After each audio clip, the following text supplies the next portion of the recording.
All right, so we're here at the machine. I'm sitting down. My first thing I'm going to do is I'm going to start on this first one, and this is the three pieces that I'm going to sew together. There's actually two of those, so I'm going to have two of those long pieces sewn together, and once I get that sewn, we cut them in squares.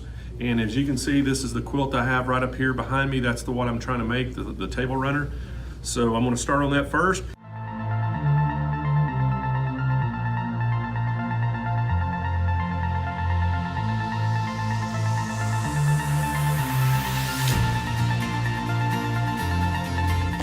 All right, so I just got finished cutting all my squares. I actually I have 8 of the light colored. I have 5 of the darker color. And you'll actually, when you end up, you're gonna have 2 extra squares. And I guess in case you make a mistake, you've got some extras, which that's always a good thing. So I'm gonna have to go back and reference my pattern now. And the next thing is I'm gonna start doing is I'm gonna start working with my triangles. I gotta start sewing some of these together, and then we gotta start sewing this thing together. So stay tuned.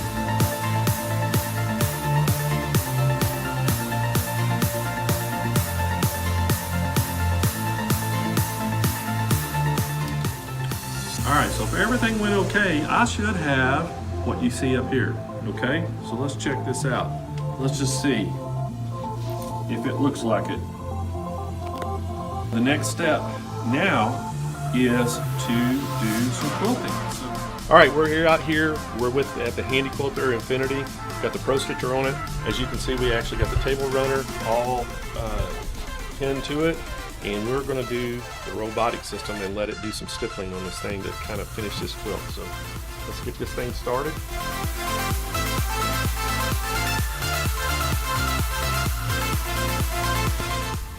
Alright guys, hey, just got it off the long arm, and I don't know if y'all can see it, but I'm going to bring it a little closer so you can see the work. But that was all done on the Pro Stitcher, so my quilt is basically complete. You know, got the batting and the backing on, and all's left next to do is do the binding. So I'm going to get it bound, and guess what? Remember we talked about the hours? Why, I'm proud to announce right now I feel pretty good about this because the Pro Stitcher really speeded me up. So we're approximately right now 2.5 hours. So if I can get this done in 30 minutes, the binding, which Deb's telling me it might take me a little longer than that, but I'm going to be just a shy over 3 hours, I'm thinking. So I may make my goal of 4 hours, so we'll see.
Hi, I'm Vicki Hoth. Congratulations on the purchase of your new HQ Capri stationary long arm quilting machine. That was a mouthful, wasn't it? But this is such an awesome machine. You are going to love it. So what does it come with? It comes with the 18-inch Capri, 18-inch throat space. You have the HQ Insight table with stitch regulation. You are going to be able to finish so many quilts and have that perfect stitch. So join me and let's get started on putting it together.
Welcome everyone. Blaine Austin here at Sewing Machines Plus with our virtual Quilt Fest, and welcome to our show. Hey, we have an unbelievable lineup for y'all this week, and I'm telling you, an all-star lineup. We're so excited to have this event, and I just want to tell y'all the magnitude of this event. We have had over 80,000 people participate in the actual Quilt Fest page. That means going in and looking and video or watching the videos, watching the voting and doing all the different things, looking at quilts. We've had over 35,000 people vote on quilts. So for the People's Choice Award. So great numbers. And we sure do appreciate y'all being here today. And man, oh man, do we have a great lineup. We have Eleanor Burns going to be this week. And if y'all don't know Eleanor has over 30 years in the business. She's the one that introduced the Quilt in a Day, and she has an actual business called Quilt in a Day.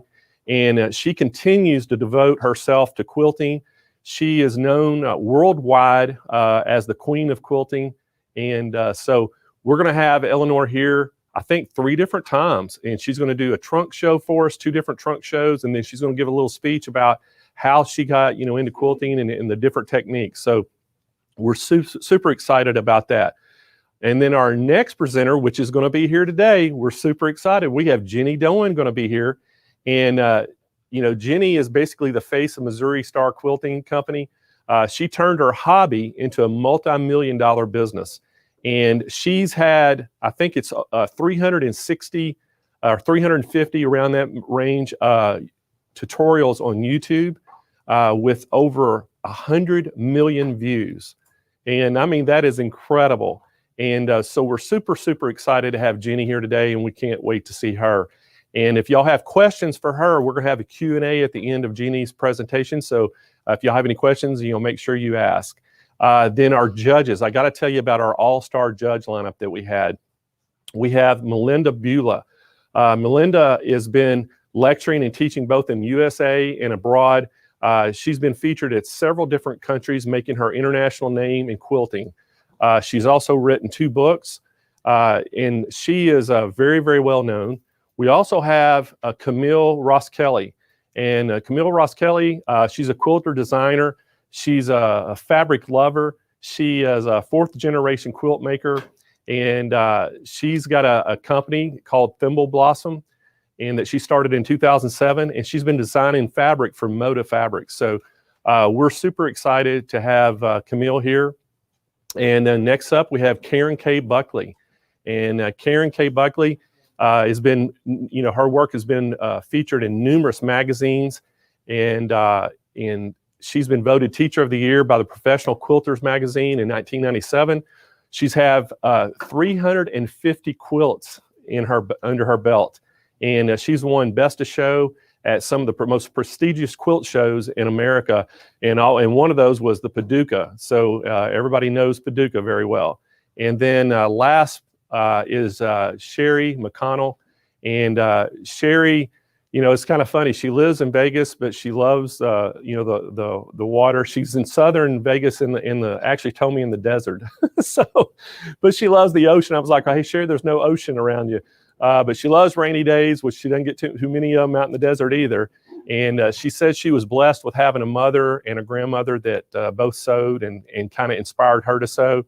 And she received her first sewing machine when she was 10 years old. And she has been going strong ever since. So we're super excited to have those 4 judges. And I want to kind of tell y'all a little bit about our contest that we had. So we had a quilt contest, and many of y'all know that y'all voted on, and we are having 2 categories, which you can actually see right here is our 2 winners. We have the Golden Scissor Award that we're handing out, and one for the judges' Best of Show, and the other one is for the People's Choice, along with their ribbons that they can hang on their winning quilts.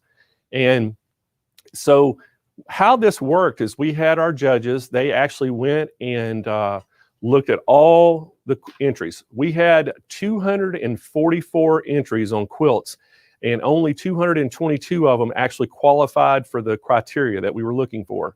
So out of the 222 quilts, the judges looked at every single one of them. They narrowed their choices down to their top 3. And then we combined all the top 3, those 12 quilts, and they narrowed them down to 5. So I want to tell y'all and show y'all the best of show, our finalists, the top 5 that are in. And then Saturday at the end of the show, we'll announce the winner. So no particular order, I want to show you our finalists. So the first finalist was called The Bucket List by Joyce D. And this quilt was absolutely gorgeous. And so Joyce D, there you can see it right there. It's called The Bucket List. And so nice quilts. There were so many quilts entered that were just unbelievable. And our next quilt is called Hallelujah by Joyce D as well. So Joyce D had 2 quilts that made the top 5, which, guys, if y'all look at the workmanship on there, you can see why she got in the top 5 with 2 quilts. Both of them are just incredible. So congratulations to Joyce D for having 2 quilts making our top 5 in the finalists. And then our next finalist is Memories of May by Melanie C. And Melanie, her quilt is just beautiful. And David, I don't know if you can pull, is there a way you can just do one big shot of I don't know, can you zoom in just to one where people can see that? I didn't know if you could do that or not. Well, you don't have to zoom, that's fine. I thought you could have one shot, but y'all can see that quilt there. It's just absolutely gorgeous. And then the next one is called Force by Nature by Linda A. And again, this quilt is absolutely beautiful, and you can see why it made our top 5 with the best of show and the judge's choice. And then our final quilt is called Dreamcatcher, and it's by Danette F. And if y'all can show that, and this one, I was looking at this quilt myself, and the workmanship in this, and the amount of time to cut each individual little square of fabric out was just incredible. So that was our what we call the best of show, our judge's choice. That's our 5 finalists. And so good luck to all 5 of you, or 4 of you, since Joyce had 2 quilts. And so our next was our People's Choice, and that was picked by you, the viewers. And so we have the top 5 quilt voting. And I think this was as of just a few minutes ago. We closed the voting. And Kyle, what time was it? We closed at 7 this morning, or 7:30? So we closed the voting at 7:30 this morning. And so this was at 7:30. These are our top 5 finalists. And again, out of 35,000 votes, that's incredible. So no particular order either. So our first finalist was Forge Me Not, or is that right? Forge Me Not? Forget Me Not. That was a little typo there. Forget Me Not by Janet D. And so if we could pull up that one, and I think David's pulling that up. If y'all look at that, that was one of our top finalists in the People's Choice. Our next finalist was Camille Harris, which is our Vice President of the United States by Tara B. And this one is pretty cool too. If y'all look at that, the detail of her face was pretty awesome. And so y'all it's no question who that is. You can pick that out very easily. Our next finalist was Mission Beach, and that's by Carolina M. And so there's a good shot of that. And I'm not sure if she's talking about Mission Beach, which we have here in San Diego, but we're going to say that she is. So, and then another finalist we have is Memories of May by Melanie C. And she actually was one of the judges' choice as well. And so she's a finalist in the People's Choice. And y'all can see that her quilt is absolutely gorgeous as well. And then our last one is called Life Goes On by Daniela P. And so there's Daniela's. And I think if I remember right, this was about the coronavirus. And so I thought that was an interesting quilt choice. But people really like this quilt. And so she made our top top 5. So congratulations to all 10 of our finalists. And we'll announce all the winners on Saturday. And one of the things that we've got to tell you, so originally we were just doing first place. And basically, we're going to have a first place, which we're calling the best of show, that the judges choose. And then we're having a first place in the People's Choice. And each one of those first place winners, they're getting a quilting package worth about $7,500. Isn't that right, Kyle? Isn't it about $7,500? And so an incredible quilting package to the first place people. So, but we got to looking at all the beautiful quilts that we had, and we were like, man, you know, some of these quilts, it was such a hard choice for people. And I know our judges just, you know, agonized over, you know, the quilt that they wanted to pick. And so we decided to give a second place.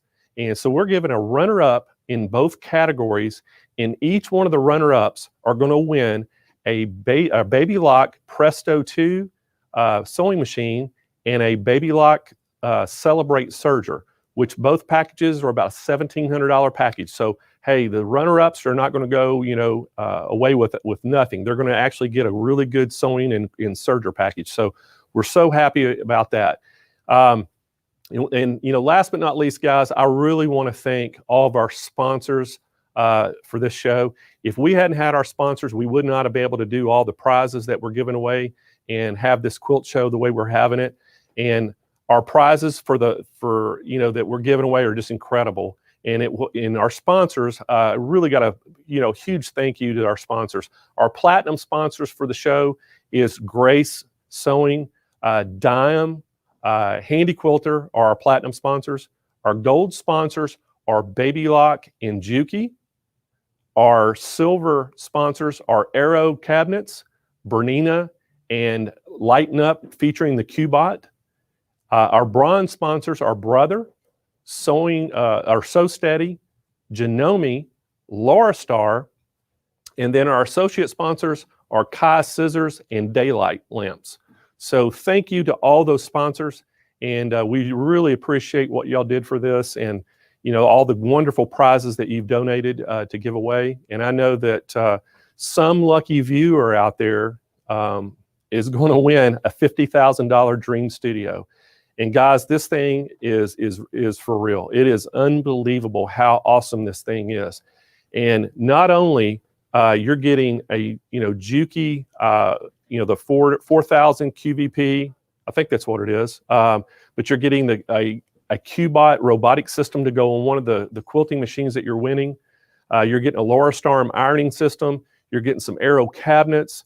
You're getting a thread package, 288 spools of Dime thread or exquisite thread by Dime.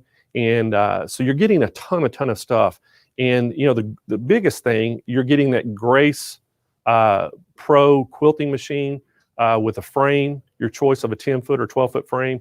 And then you're getting the Handy Quilter sit-down free motion quilting machine. So great package. And then I think Brother is throwing in a 3600D sewing and embroidery machine and a scan and cut. So great packages, $50,000 worth. And guys, you know how you can win this. It's still not too late. We're going to draw our winner on Saturday. So we have a bunch of algorithms set up, and the more participation you have, the better chances you have to win. So the star all started out, if you go on the page and you entered your email address on the voting page, if you actually voted on a quilt, that helps your chances. And now, since the show has started, every time you go and ask questions, make comments, you give us a like, you share the video. If you're on YouTube, you give a thumbs up and hit the notification bell. All those different things will help your chances. So the more things you do and the more participation you have during the show, the better your chances are to win, because we're going to actually draw the winner on Saturday and we'll announce it live here on air. So we hope that everybody is ready to go. So, hey guys, I got to tell you about our first product that we're going to talk about today. We have a tremendous show for you, and it's going to be a fast-paced show. Every 30 minutes, we're going to have something new coming up, and we're going to have Jenny Doan on here for an hour today, which is incredible as well. And we're going to show you a lot of products. You're going to get to meet some of the judges, and just So a lot of stuff going on, I'm telling you. So guys, are y'all ready? I know we've got a whole crew here today. We've got, if you're on Facebook or YouTube and you're chatting and asking questions, we have a whole group here today that are actually trying to help you out. So we have Deb is going to be on chat. We have Candace, we have Pat, we have Rhonda, and we have Bonnie, all standing by to help answer your questions. And so I appreciate them for being here. And also, if you want to make an order today, you can go right on sewingmachinesplus.com and place your order. If you have questions, we have live chat agents on the website standing by. Or if you just want to call and ask a question, you can call 1-800-401-8151. And so if you can give them a call, they're going to be taking orders. They're standing by, and we're making you a priority today. If you can't get through to the chat, or if you can't get through to the phone lines, because we have a lot of people watching today, Kyle is going to be putting up in the chat over there in the side. Occasionally he'll be putting up links to a Google page. In the Google Sheets, you can actually go in there. You can actually put your name, your phone number, and what you're inquiring about. And that is real-time live in our call center. They'll be able to see that, and they're making you a priority today, and they'll give you a call back as soon as they get off the phone to call you. But we have 10 operators on the phone standing by, and we have 9 chatters on the live chat, and then we have our people on Facebook and YouTube actually chatting as well and helping you. So a lot of ways to help. But guys, I got to talk about our first product. Our first product comes today from Grace, and I want y'all to look at that. That's a Qunique 19 quilting machine. It comes with that Q-Zone frame, and we have it right now for $56.99, show special. Great, great price on this. But as Kyle says, but wait, there's more. So if you call in the 800 number right now, we're actually going to give you a little bit better special. Now, some of the things you're going to see on the show today, we can't give you the best price online because it does break some kind of the advertising rules. So when I tell you we're going to show you the price, and if I say call in to get the best price, you're going to have to call in to get it. Now, some of the things we're going to be able to show you, hey, it's going to be a great price right on air, and you can actually go right through the website and order without calling. But this particular item, you're going to have to actually call in to get the best price. It's already on sale right now for $56.99, but we're gonna throw some things in if you call in. So we got a great, great special on that. So, hey, I got to tell you who's coming up next. She is going to come here and actually tell you all about that Grace 19, the Qunique 19, and that frame. And her name's Carla Jerome. She is with the Grace Company. Carla took her first quilting class in 1986 at the store she was working at. She instantly fell in love and with the quilting. She has been developing her skills and doing things ever since. And so I am so happy to bring Carla to the show. Carla, welcome to the Quilt Fest. We're so happy you're here today. Well, thank you for having me. I so appreciate it. And I'm so excited about your lineup. It sounds like you have a wonderful event going on. And I was very excited to hear about Eleanor Burns. And she did the quilt in a day. She inspired me to make a log cabin quilt in a day. But I have a fast, easy way to sew a quilt in just a few hours. So I'm very excited to show you. Well, Carla, we're excited that you're here. And you know what? It's kind of funny. I got challenged earlier in the year to make a table runner. And so, my process, it was a ready to sew quilt kit that we sell. And so I was challenged to do that. And it made me have a whole new appreciation for you quilters out there. And especially seeing all these wonderful quilts that people entered in the contest. It just amazes me how somebody can be that creative and that talented. So we're excited to see what you have for us today. So I want you to go ahead and let it roll, and we want to see all what you have. Thank you so much again. And we do have a lot of talented quilters out there. And I have this beautiful 19-inch machine. It's a lightweight machine, and it sits on the frame. It's so smooth and easy to glide. This is our Q-Zone hoop frame. And you can see that later on I'll be showing you the automation, but for right now I'm just going to show you a little bit of the free motion quilting. Now you have handles that are adjustable up, down, in and out, so they're telescoping handles.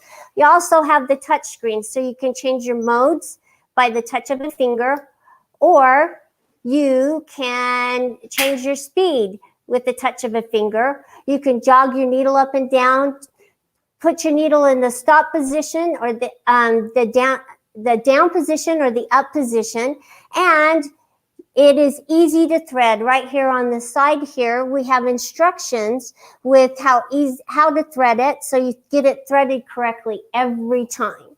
I love this machine. I had a lot of input with how it was made and how it works, and worked really hard to develop it. So it's just a fantastic, easy, smooth, gliding machine. And I'm here today to talk to you a little bit about the Q-Zone Queen frame. This is the frame that I have on the Qnique 19 as well. So with this frame, it's a queen frame, but what's nice about our frames, they come with what we call channel locks that will lock the position of the machine so you can move it one direction from side to side or front to back. And those are what I'm going to be using today to show you this cute little simple strip quilt that I'm working on. So all of our frames come with channel locks, but they also come with a very unique feature I think is wonderful.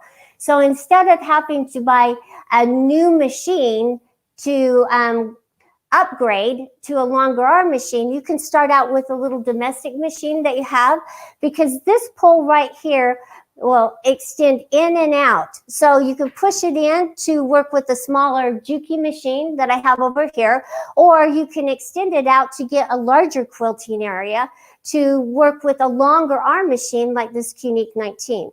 So you can see that that is just a real nice feature of our frames. And I don't think anybody else has that. So you can start out within your budget, and you don't have to trade in your frame or sell it. You can upgrade to a longer arm machine when you have the budget or the means. So let me just jump in and show you my cute little quilt that I'm working here. And it's just a really simple little strip quilt.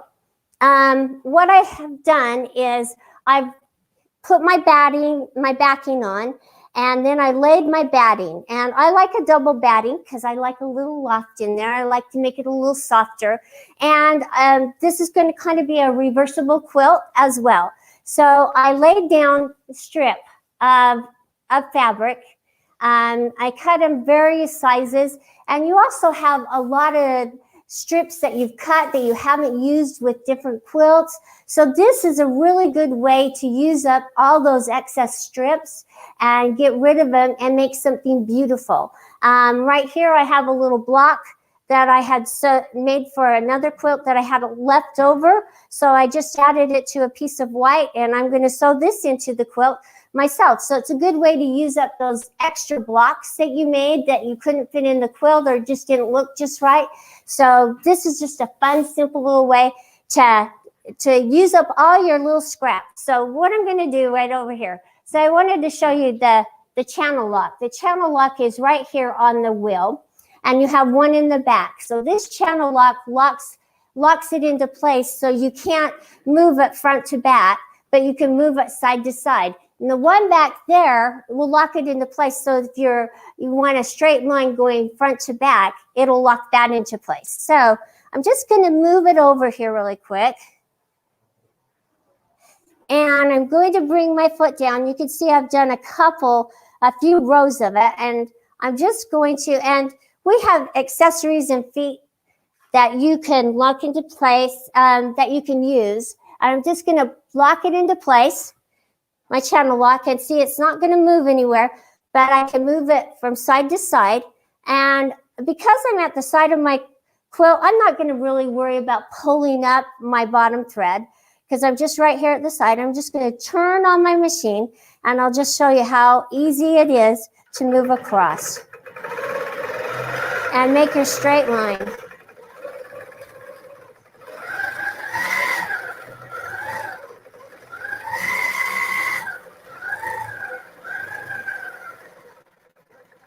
And there we go. We're done with that strip. I'm just going to bring my needle up and down, and then I'm just going to pull it off to the side, cut my thread, and unpin it. And you can see I have my next strip on there. Just a fun, simple little way to make a cute, fun little quilt for those that you love. So, Blaine, do we have any questions or?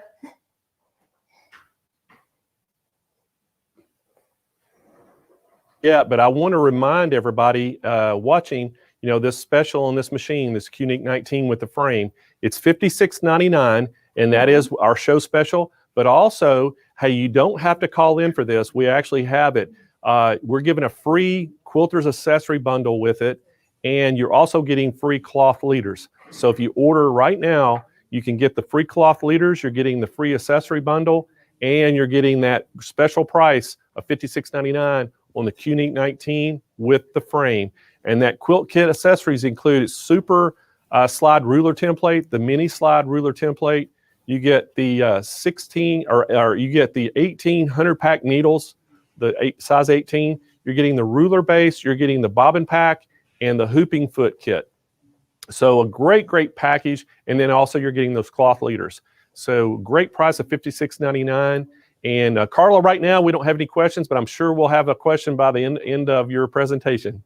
Okay, well, I just want to jump in and say one great thing about Sewing Machines Plus, and I get emails from them all the time, is when they answer the phone and then when they're working with you as a customer, they are very concerned about helping you get the right machine or the right frame for your needs. Or some of you have existing machine frames that you want to put a new sewing machine on. So they are constantly emailing, asking questions, which is so important.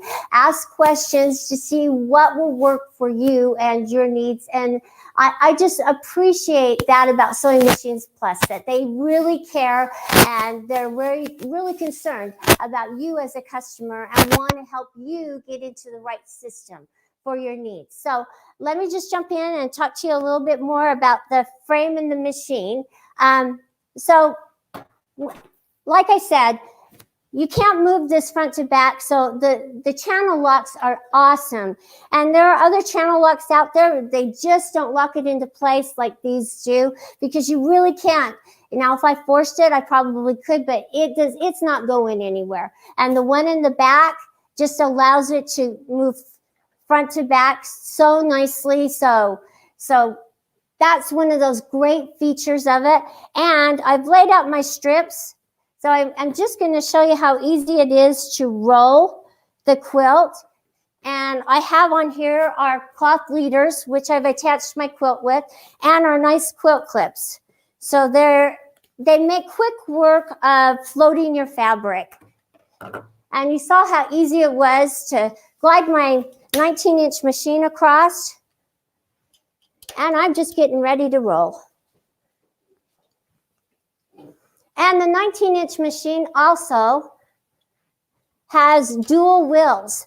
So it just sits right here, and these dual wheels just make it that much smoother as you're moving across your frame. So you can see that the V-groove wheels here, and it also has an M-class bobbin, which is a larger bobbin as well. And like I said, with the handles, they telescope out this way. So if you're a little more petite or height challenged, they will move out. And also you can adjust the handles up or down so that you can work very closely on your quilt, or you can hold them up. So it's really nice to have that flexibility, because we're all different heights, different times of our lives, and we don't want to be hunched over our quilt. We want to be standing up nice and straight. But there are times that we really want to look at it closely. And another nice feature about this Q-Zone Queen frame is that you can sit or stand at it. And I love sitting and quilting. And so you would adjust it down, sit on your chair. And if it's a nice rolling chair, you can move across your quilt and get your quilts done in the luxury of your sitting position. So that's another nice feature about a lot of our frames, is that you have the option to sit or stand, where on others you really don't. So yeah, so let me show you the modes. So right here I have regulated precise. And with regulated precise, I'm just going to show you, I'm just going to unthread it here because I don't want the thread to get caught. In regulated precise mode, when I turn it on, if I stop, the machine stops. And what's nice about that is that when you're using your ruler base and rulers, you could stop the needle in the down position, so you could reposition your ruler and you won't lose your place. And it won't make a little extra stitch or anything, so it's a nice feature to have. I love regulated precise. Now we can just move it over with the touch of our hand, and regulated cruise. Regulated cruise keeps quilting or keeps sewing up and down. But what's nice about the 19 is when the needle is going up and down, you can change how fast it is by just pushing on a plus. And see, I can manage that. I can make it really slow or make it a little faster in its movements. What's nice about that is that as you are quilting and you understand your design that you're quilting, it can move a little faster with the extra little stitches. And you can slow it down as well. So that is regulated cruise. And then we have based, which has 3 modes of basting. You have a short stitch, a medium stitch, and a long. And then we have manual mode. And manual mode is just a little smoother mode. It's not stitch regulation, so as you're moving it, you're going to become the stitch regulator. So you'll want to keep your movements a little more consistent, but it's a little smoother feel. And it's a nice feel when you're wanting to trace something or you're using your laser to follow a pantograph. Manual mode is an awesome mode to use.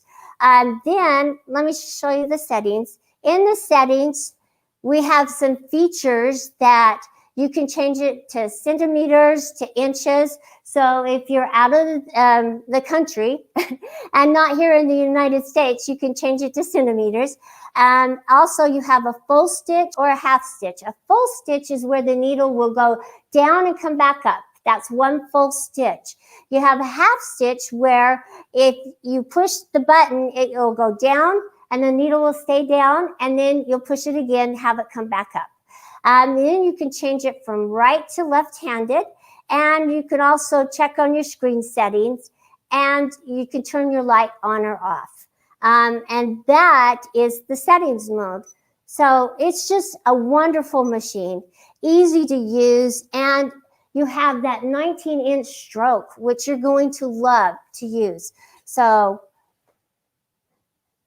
as you're quilting, it's just, I can't tell you, it's one of the nicest machines out there. And it's also the one that my mother-in-law, she was really struggling. She's getting older, she loves quilting, and she wants to be able to continue doing what she loves. And so she kept forgetting how to thread it. She kept forgetting, it was just too heavy. The heavier machines were just too heavy for her to move back and forth. And so I switched her out to a 19-inch machine, and I can't tell you the difference it's made.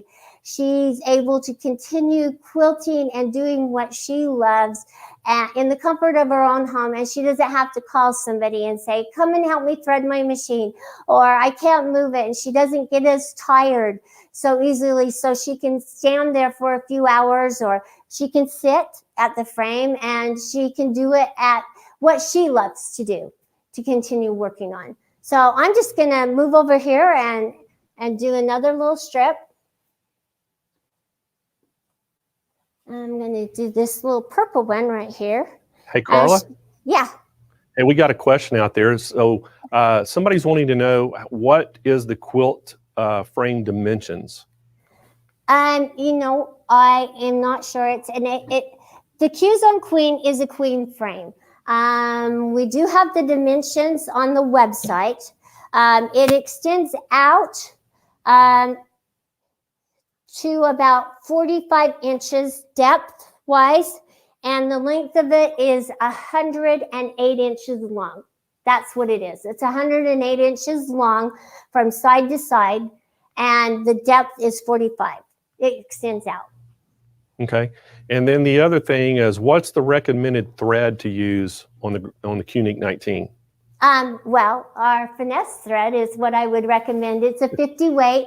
It's not cotton, but it's an awesome thread to use. But you aren't limited to just our threads. There's so many other threads out there. So we've used glide threads. We've used tons of other threads on it. And more importantly, it's the needle size that you use with the thread rather than, depending on what thread works really well. So our thread, I'll put a shout out to our thread, the finesse thread, but you can use glide thread, you can use some of the superior threads. So you're not limited to just one type of thread. Okay, well, great. Thank you for that. Hey, Carla, real quick, I know that our time is running out, but I wanted to ask you on that, the QNIC 19, I noticed that you do have the robotics on that. So the robotics will fit on that extremely well, and you can actually use it with a robotic mode as well if you wanted to move up from just the standard machine. Is that correct? Yes, and this afternoon, that's what I'm going to show you, is the automation in work on the frame, on the quilt that I'm actually doing. So yes, the automation works on any of our frames. It's really intuitive, easy to use. So if you're working with a hoop style frame and you think, oh, how can the automation work with that? On up to a rolling frame, it does. And it works really well. It just tells you, because on the hoop style frames, you have to shift your fabric from side to side, front to back. It is so smart that it's going to tell you where to move your fabric and help guide you along the way. And just the same on the rolling frame, as you're working from top to bottom, it's going to work with you. And we have the two styles. We have the beginnings and the pro version. So this system is awesome. It's at a great price point. It's easy to use. And even the automation, if you wanted to add the automation, man, you'll love it. It's just so much fun. Hey, thank you for that. I know that we're probably going to be talking about automation a little bit, further in the week. But hey, one of the things real quick for somebody out there that's new, could you explain very quickly what the channel locks are? Because I know a lot of people don't really understand what channel locks do for you, but if you could explain that real quick. Let me just show you what they do. Okay, so I locked this channel lock into place. So it's locking my machine into place. So I can't move the machine front to back at all, but I can move it side to side. Okay, when I unlock this channel lock, I can move it front to back now. But I'm going to just walk around behind and I'm going to lock this channel lock into place. So instead of moving side to side, it's going to lock this bottom carriage into place. So I can't move side to side, but I can move front to back. So if you wanted to make a straight line down and keep going, that's what you could do, is you just lock. You have two carriages, or you have the bottom carriage in the machine. So on the bottom carriage here, that's the one that moves side to side, it is locked into place with the channel lock in the back. So you can't move it from side to side. So that's what channel locks do, and they are awesome. And like I said, all of our frames, they don't come with the machine, they come with the frames. All of our frames have the channel locks, and they're a great, simple, little, easy feature. And it helps you by doing the little strip quilt here. It helps you get to know your frame and your machine. So you're able to move on and create and do so many other things. It's just a little easy thing to get to know your system. Well, that's great, Carla. Hey, Carla, I know that our time is up, and I really do appreciate you coming on early this morning and starting this out. And I know we're going to probably see a lot more Grace products this week. But that machine is incredible. And so, Dave, if we could, I want to remind everybody at home about this machine. So it is actually on special. That is the show special you see at $56.99. That is the QNIC 19. You're also going to get that Q-Zone Queen frame with it. And then right now we actually have the special. So if you buy today, you're going to get the quilting accessory kit, and you get a couple ruler templates in that. You're going to get a pack of needles. You get a ruler base. You get the bobbin pack. You get the hooping foot, and you're also going to get those free cloth leaders. So you can actually go right to our website and order that, or you can call in at 800-401-8151, or you can speak to one of our live chat agents on the website. And again, I just want to remind everybody, we also have some special financing going on. And we also, I forgot one of our sponsors, guys. We have Synchrony Financing as one of our sponsors of the show. They're actually giving us great financing for the show for everybody. We have 60 months, no interest financing available. And we're actually going to have a free gift that we're going to give away to one lucky viewer that Synchrony is providing. So great addition to our last minute sponsor list. And so we sure do appreciate Synchrony and all the things they do for us. So again, everybody, you can get this QNIC 19 for $56.99 with the Q-Zone Queen frame. You're going to get those free cloth leaders, and you're getting that free accessory kit included. We have 60 months 0% interest financing available. And give us a call at 800-401-8151. We have sales agents standing by. If you go to our website at sewingmachinesplus.com, we have live chat agents, so they can also help you as well. So guys, hey, I am ready to talk about our next presenter. So our next presenter here is with the Dime Company. Dime is one of our platinum sponsors as well, along with Grace and Eileen Roach. I mean, I don't know if I have to say anything about Eileen. So Eileen and I go way back. I met her first when she was doing an events with her sister, Marie. But she has a wealth of knowledge. Eileen knows all about embroidery. She knows all about quilting. She is so, it's inventive. I guess that's be the word to say about her. She is always pushing the bar. She comes out with all kinds of new products that actually help embroiderers and quilters just from her, her own use. And she is always coming out with new products. And so we love our relationship with Dime. We love our relationship with Eileen, and I always look forward to getting to work with her. And so, hey, Eileen, welcome to our show, and thank you so much for Dime sponsoring this event, and thank you so much for coming on this morning and sharing all about the weightless quilter. We're super excited about that. And so is Eileen ready? There she is. How are you? How are you? I'm doing really well. How are you?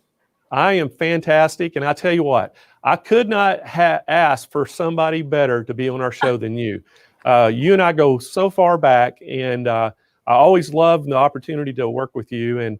And you always have such great products. And I know this weightless quilter that you're going to be demoing this morning is just absolutely incredible.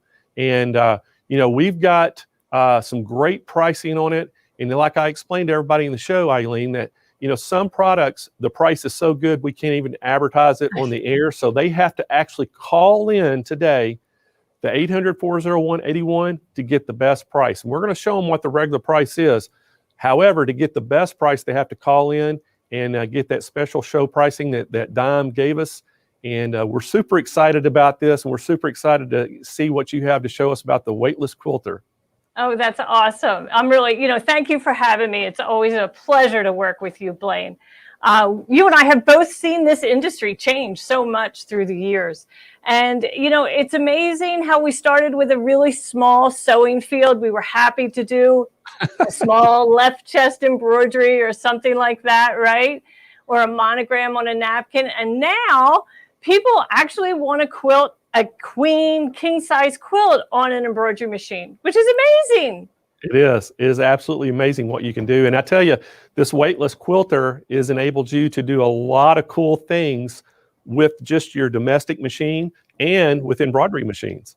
Absolutely. I agree. And, of course, the machines, right? The sewing fields have gotten larger and so forth. But the challenge still is, handling the weight of the quilt. That's the real challenge, because those embroidery machines were designed to just hold, that sewing field. If it's a 4x4 sewing field limited on your machine, then it's only going to handle a piece of fabric that's a bit bigger than that. Same thing on the 10x16.5 of those top of the line embroidery machines. So, when you want to quilt a whole quilt, you got to lift that quilt up And I'm going to show you how to do that on the weightless quilter. So if we could switch cameras over so you could take a look at the weightless quilter. And I'm hoping that all those other cameras are in. There we go. As you can see, it's operating right now. So watch how the poles just sway, right? You'll see how the quilt is actually moving with the hoop. Because as we stitch, that's what's happening. The hoop is actually moving, and you've got to maintain that quilt above the bed of the machine. So it works very easily. It's a floor frame that sits underneath the sewing machine table or furniture, and it has flex poles that are lifting the quilt with fabric clamps. So I can give you some illustrations on how you can set it up. It's very versatile, goes together without any tools. But of course, it works beautifully with a magnetic hoop, our Snap Hoop Monsters, because it allows me to advance the quilt without taking the entire quilt and hoop off the machine. Let me show you how to do that. So I'll just stop this midstream. And we'll lift that foot. Sorry.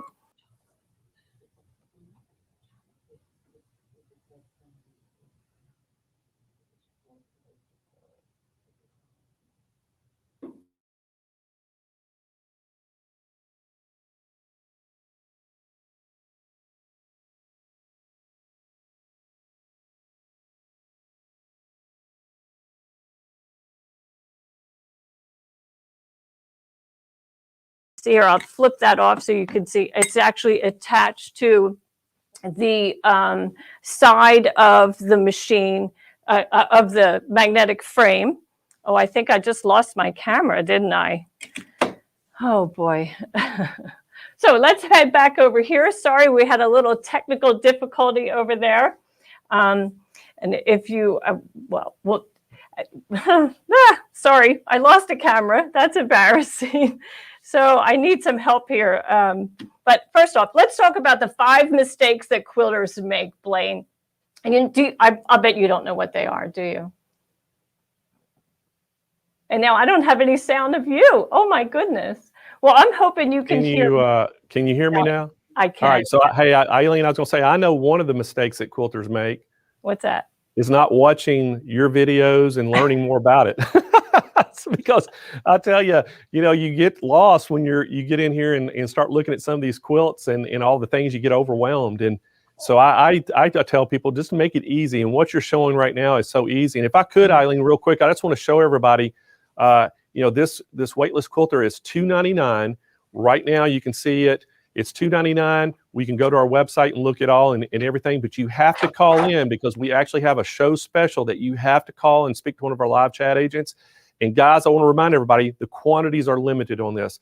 This is $2.99. We actually have a little bit better show price if you call in, and these are going to fly off the shelf, Eileen. And I know their quantities are limited, so if y'all are interested in this, get one now. But Eileen, I want you to tell them a little bit more about how to use it. And I hate that we lost that camera because I wanted you to really show that you can manage your fabric on that thing. We're going to get that camera back. So I got somebody in here now helping me. But yeah, well, why don't we take a look at the PowerPoint that I prepared, because that can show us in still photos some of the ways to put that together. So the 5 mistakes that quilters make are using the wrong needle, using an embroidery needle instead of a sharp needle, which is what quilters use, right? Even though we're doing it on an embroidery machine, it's still the same fabric. And also, the next thing they do is they don't plan their placement. And you want to do that by printing templates and planning out the whole quilt. So let's go over to the overhead camera. And here you can see, this is a product that I use that's called our Print and Stick Target paper. And so I can print right on this. It's a tacky paper with a protective piece of paper. And when I place it on my fabric, I can see that those star points are going to be filled with that pretty embroidery. And so now that'll stick on there. See, it's not paper, it's tacky. So it's great to do that on. And once I have my plan, then I know when I get onto the machine and the weightless quilter how I'm going to attack this big job, right? The other thing that other mistake that many quilters do is they don't use the same thread in the top and the bottom. So you don't have to use the same colors. Here's a pretty variegated thread. And this is a 40-weight polyester, and I'm making sure that that's in both the bobbin and the top. And then that way I'm going to have a balanced stitch because it's an embroidery machine. Remember, it wants to pull that thread to the back, and we can't let it do that. So those are common mistakes that many quilters make. So let's go ahead back to PowerPoint and we'll take a look at, when I am quilting with an embroidery machine, I feel like that I'm trying to pull a giant fishing boat with a small Mini Cooper, when in fact, you really have to handle that quilt. So here you can see I have a Christmas quilt in a standard hoop, and it's on my Baby Lock machine, but boy, it's draped all over that table. And you just can't lift that up in any fashion. So often you'll have that hoop pop out of the inner ring, pop out of the outer ring, just like it has here. So this is very frustrating. And that means you're going to have to lift that quilt off the machine every single time you rehoop. And on a full-size quilt, that can be 55, 60 times. So you need a product like the Weightless Quilter that is a floor frame, and it's going to let you handle all that quilt, lift it above the machine bed. So here you can see how it is just traveling, in a simple fashion, right? The quilt is running as it normally would, but it sways. Those flex poles allow it to sway across the width of the quilt. This is how you set it up. It has floor bars that sit underneath your table. It has corner brackets that connect those floor bars. And then it has flex poles that extend from the corner brackets up above and surrounding the machine and the furniture. Those at the end of the poles are fabric clamps that will hold on to the corners of your quilt. You can use this for free motion or machine embroidery. Here's just a close-up look of the fabric clamp. You can see it gets a nice strong hold on the quilt itself. And here I'm down on the lower right-hand corner of the quilt. And you can see how those flex poles kind of splay out behind the whole furniture and machine. So you have lots of different options on how to actually set it up. You have on a standard table, you would place those floor bars outside of the furniture. And on a larger table, you could place that floor bar underneath the machine. You want to get the Weightless Quilter surrounding the actual machine, not so much the furniture. So that's what you're focusing on. If you have a koala cabinet that is solid to the floor or some other high-end sewing furniture, then you would probably surround the furniture with the Weightless Quilter. And here is, if we're sit down, a free motion, like on a mid-arm machine, this is how you could set up the Weightless Quilter so that you have poles on the right and left of the machine as you sit at the head of the machine, kind of like facing it like you would on a long arm. Here in this instance, you can see I'm in the center of the quilt. So now I have 4 corner brackets and 4 sets of poles that are being used to hold the quilt completely splayed out so that I don't have anything dragging off the machine bed. And the machine just, travels into the sewing field in the center, and it's wonderful. Now, when I'm getting down to the right edge, I just reposition that fabric in the fabric clamps as well as the hoop, and that's how flexible it is. You'll notice that the poles also have different lengths. You get 8 poles. 4 are a thin structure, and the other 4 are a thicker structure. They come in 2 heights also to accommodate different size quilts.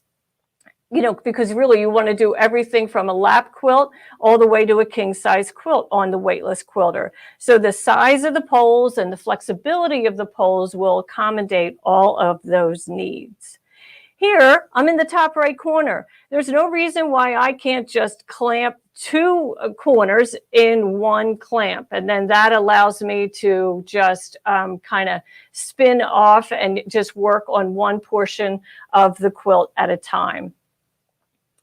And here we are at the lower right. You can see now that, I just, again, 3 poles, and it's working out just fine. Also notice how this weightless quilter is positioned right against the wall, and those fabric poles and clamps are actually kind of traveling right across the window without harming it in any way. You don't need a large sewing space to use this.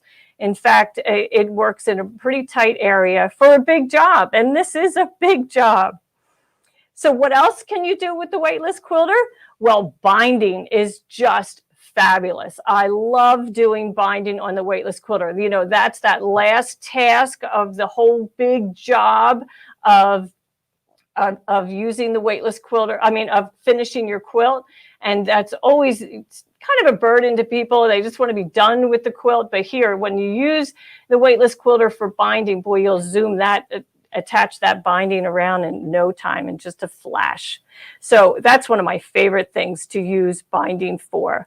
Also for free motion quilting, here we have an image of Joni Zire-Poole, who is an award-winning free motion quilter, stitching on the weightless quilter free motion. And again, you can see how it just moves with her movement. As she moves the quilt, so does the weightless quilter. It allows a free motion quilter to focus on the stitches and not wrestle with the weight of the quilt. So Blaine, what do you think? Do you like that weightless quilter? Isn't that a great solution?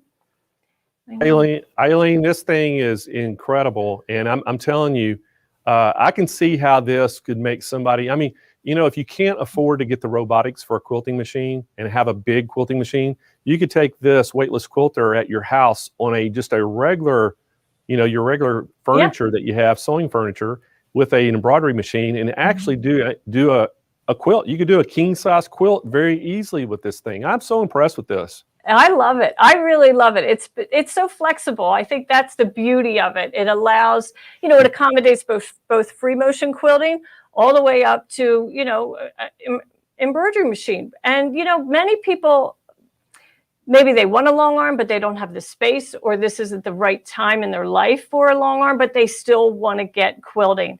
And this is a fabulous way to finish your quilt tops with your embroidery machine or with free motion quilting. As we work on our quilts, we learn that, a lot of shoulder and strength, it's hard. It's hard. And you spend more time wrestling the quilt than you do perfecting your beautiful stitches. So this just takes all that worry away. It really does. Blaine, would you show them that special pricing or the directions on how they get that special pricing? I'm going to see if I can get that camera back up. Okay. I'd love to. So just remind everybody at home, it is $299, and we are actually offering 60 months, 0% interest financing. And if you call in to the 800 number, we actually have a special show price that we can't even show you on air, but it's actually going to beat that $299 price point. And y'all can see it right there. This thing is so simple, but this is just another innovation that Eileen invented that is just awesome. And it helps you manage that fabric so you can quilt. And along with that magnetic hoop, monster frame they have, you can actually be quilting, and you could change positions extremely easy and do, especially if you have an embroidery machine, even if you had a 6x10 hoop size, you could do 6x10 sizes as you go. And you could actually make that pretty easy to do some quilting, because nowadays there's a lot of embroidery designs that actually incorporate a lot of the stippling and everything else that you might want to do, and you could probably even do some very unique things with the embroidery machine, because I know more and more people are incorporating embroidery with quilting, and so it really makes it where you can do some unique quilts. And I always just talk about how you have to be so creative to do these quilts. I see quilts all the time that just amaze me. And if you haven't had a chance yet out there to go look at the quilts that got entered into our contest, there's 222 of them, guys. You can go to our website and go to the Quilt Fest page, and you can go view some of those quilts, but they're incredible. And so Eileen, did we get that camera fixed so we can see you in action? We did. Yep, absolutely. So sorry about that. So over on the Weightless Quilter, you'll see that it is just kind of swaying in the background, or maybe you don't have that camera. There we go. All right. Thank you. Okay. All right, I think we're okay on sound now.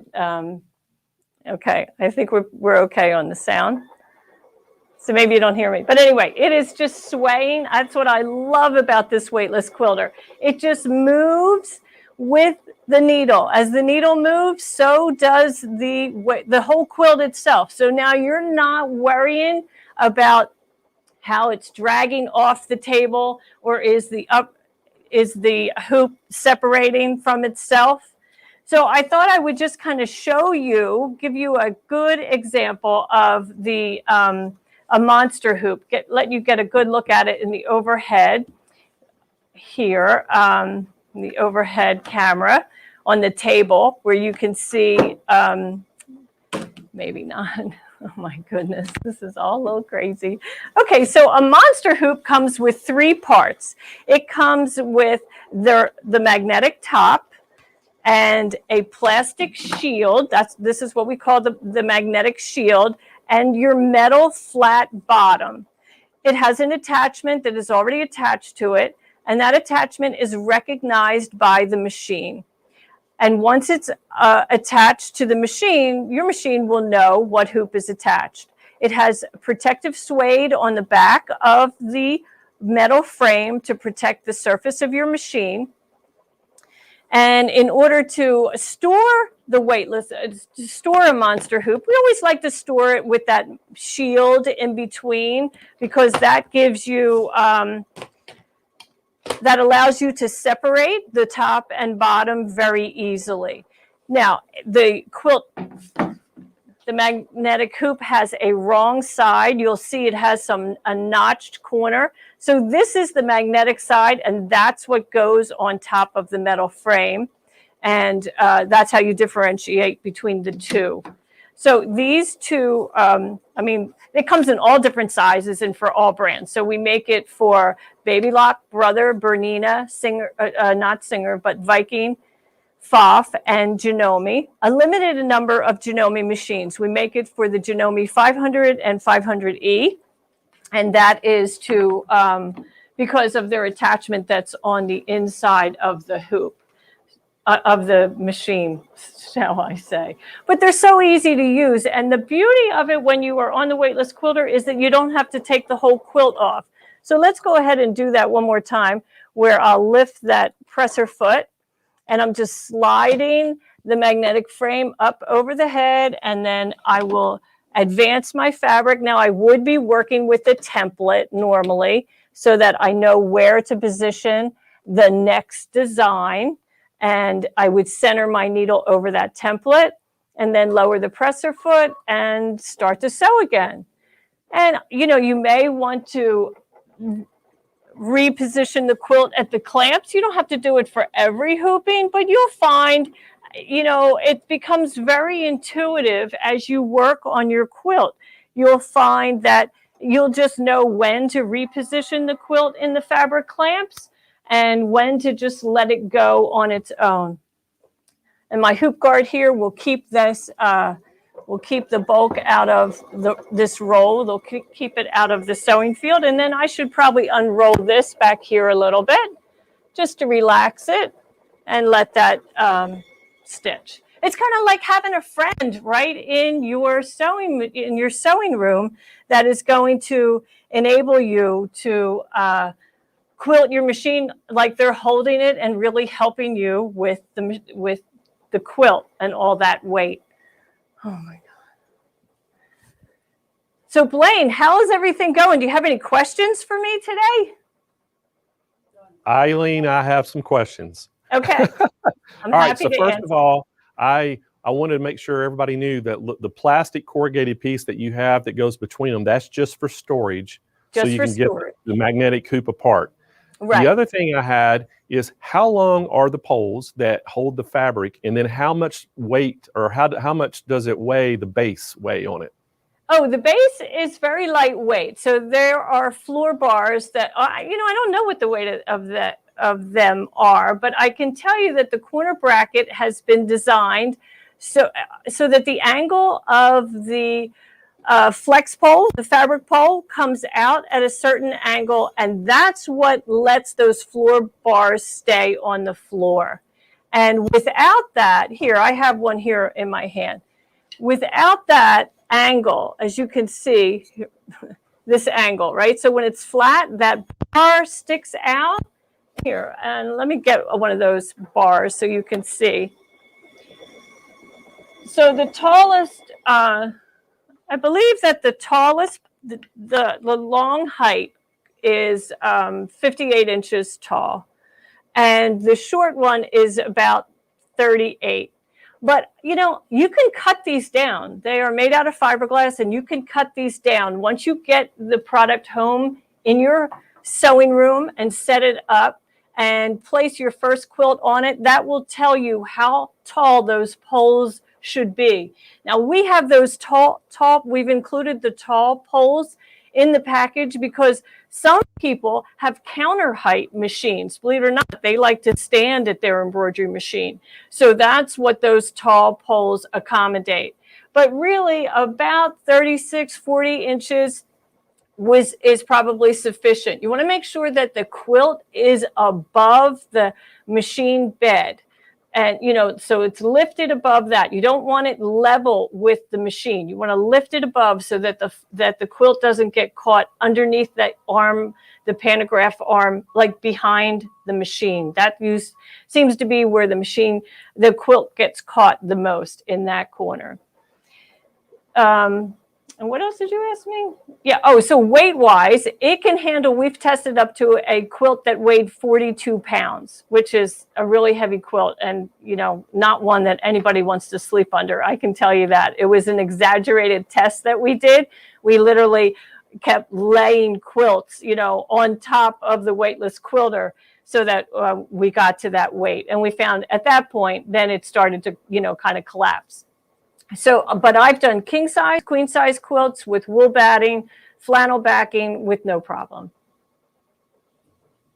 Hey, that answered my questions, Eileen. And that's the thing I guess people, want to know if the height. And I know that you said it was so important to get that quilt above your working surface, so that you can move it easily with the machine especially an embroidery machine that's in embroidery and it's moving that fabric back and forth. You need that free motion, right? Absolutely. We forget about that, but it is dragging the entire quilt. Yeah. So you don't want to do that. It's like, kind of like pulling a sail. You want to hold that up. And you know what?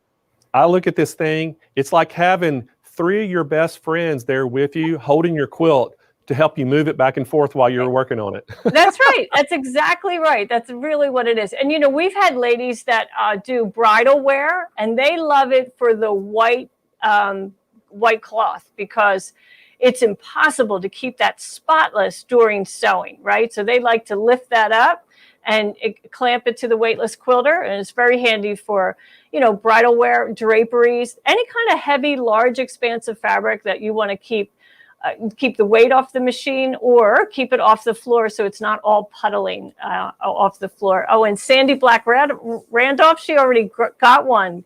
Good for you. Congratulations. I just want you to know that shipping is about 2 weeks out. We've had a huge increase of interest in this product. So we're currently out of stock, but we have a product that will begin shipping on the first week of April. So we appreciate you taking advantage of today's special pricing. And then as soon as it's in, we'll turn it around and get it in the mail to you. So super exciting. So many people, it is such a hot topic right now to get their quilts done, right? We're all home. Many people have been piecing.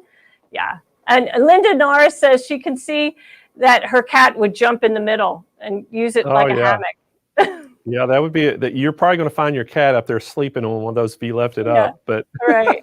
Hey, you know that you brought up a great point too, Eileen. You know, I know those things were, you know, you're currently out of stock. You are going to drop ship them for us right to the customer to save on time. And I know we're limited on the numbers that are coming in. So if anybody wants to get on this, don't delay. Go ahead and make the order today to get the special pricing that we have. We have show pricing.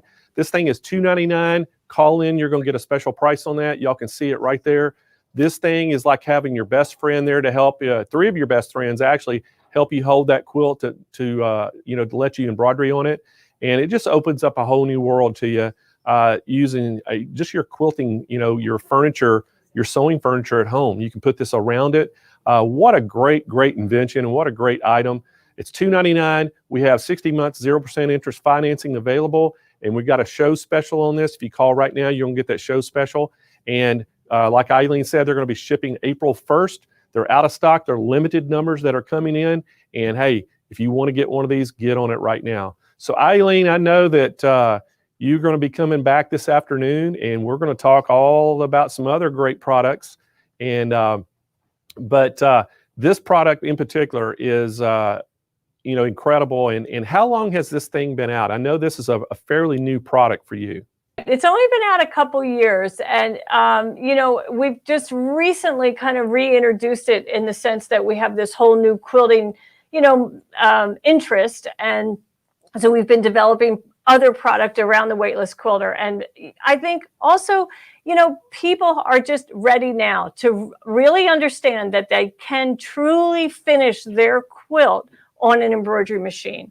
Up till now, I think I felt like I was just telling people, yeah, you really can do this. They're like, I don't think so. I'm going to send it out to the long armor. But, truth be told, these machines, the sewing fields are getting so large. And now there's so many quilting designs that are available for embroiderers, that are just running stitches, just the same kind of beautiful designs you would get on a long arm, and so it's available for us now to get those quilt tops finished and turned into quilts.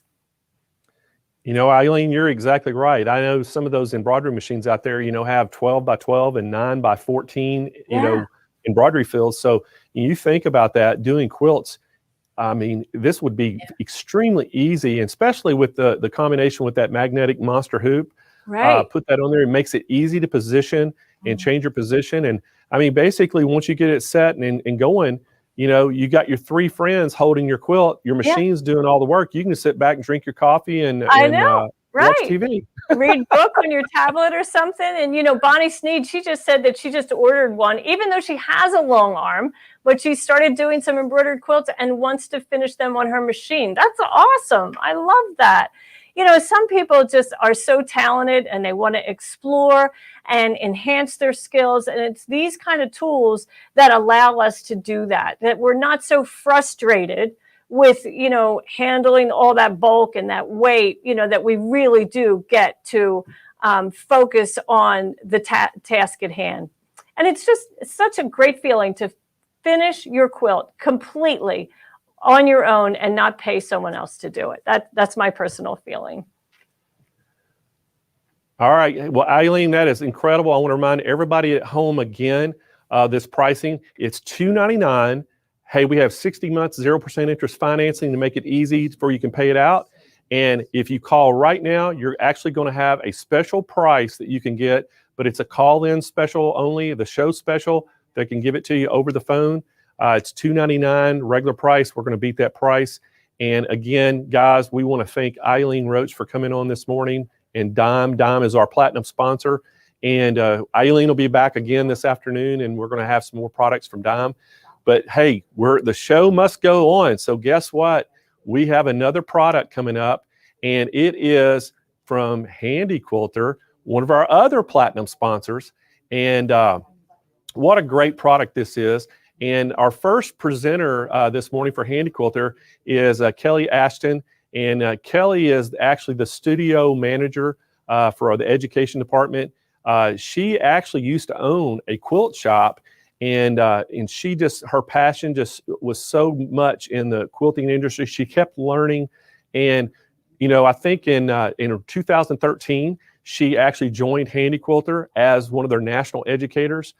She toured around and all over the nation and did educational events with the dealers, and so she has a wealth of knowledge, and we're so excited to have Kelly joining this morning. But we're going to talk all about the Moxie. And this is a brand new product that Handy Quilter introduced this year. And we were one of the first ones to get it. And it has been a really popular item. And if we could, David, show that overlay for everybody. This is the Moxie long arm. It is a 15-inch throat space on this quilting machine. And it comes with the loft frame. And I know Kelly's going to talk all about this. And right now, it's $49.95, great price, and you're going to get a $250 gift card with purchase. And so call right now, or you can go right on our website. Our chat agents are standing by to help you on the website. Our online sales agents are in the call center. You can call them at 800-401-8151. And if you happen to can't get through to somebody, you can go on and fill the Google Sheets out. Kyle is going to be putting that link up to the Google Sheets. You just put your name, your contact information, your phone number, and what you're inquiring about, and somebody will get to you today. It may be a little bit of delay. Right now, they may not be able to get right back to you, but I know our phones are lit up this morning, and we have a lot of people calling in. So just be patient. We will get to you. And but anyway, Kelly is here. She's going to tell us all about this Moxie. And I tell you, we introduced this Moxie back a while back in end of last year, and it was a huge hit by Handy Quilter. And we have sold more than anybody in the country by far. And this has been a great addition to the Handy Quilter line. And so, Kelly, welcome to our Quilt Fest show. Thank you for being here, and we're super excited for you to show us and everybody out there all about this Moxie.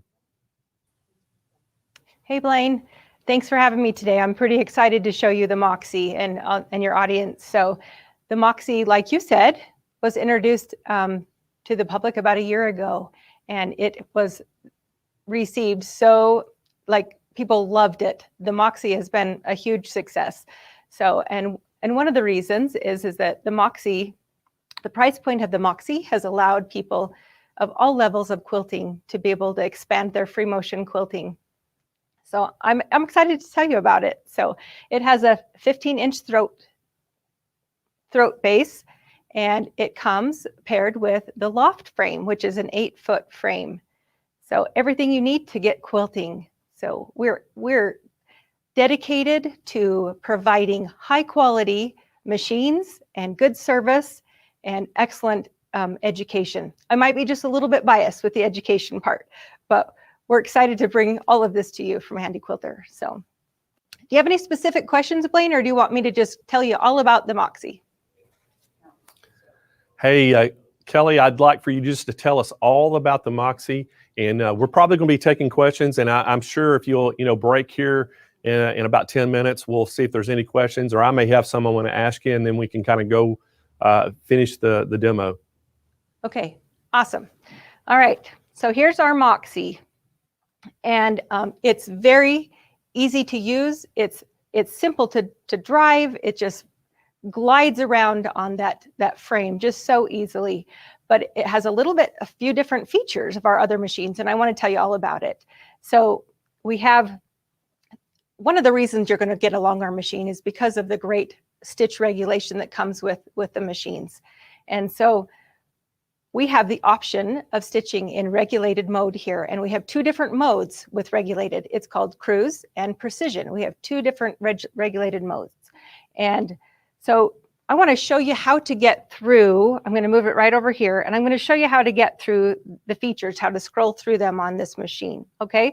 On our handlebars, on each handlebar, we have 2 buttons right here. I know the camera can't see the top of them, but there are 2 buttons on the top. On the left handlebar, we have a needle up, down, and then we have a minus button. On the right handlebar, we have a plus, and we have a start stop. So the start stop button, its only job is to start and stop the stitching of the machine. But those other 3 buttons all are key in scrolling through the options for stitching on the machine. So right here on our screen, we have a little home up in the left corner. That's our home screen. And to be able to go through the features, I need to be able to get to the main menu. So I'm going to push the plus and minus button together. And once I push them together, that takes me to my main menu. And then I can scroll through those options and see. So right now it's on P, which is precision. That's one of our regulated modes. And if I want to change that, so let me just quickly tell you about precision. If I stitch in precision, when I start stitching, or when I push the start button, the machine does not start moving until I move the machine.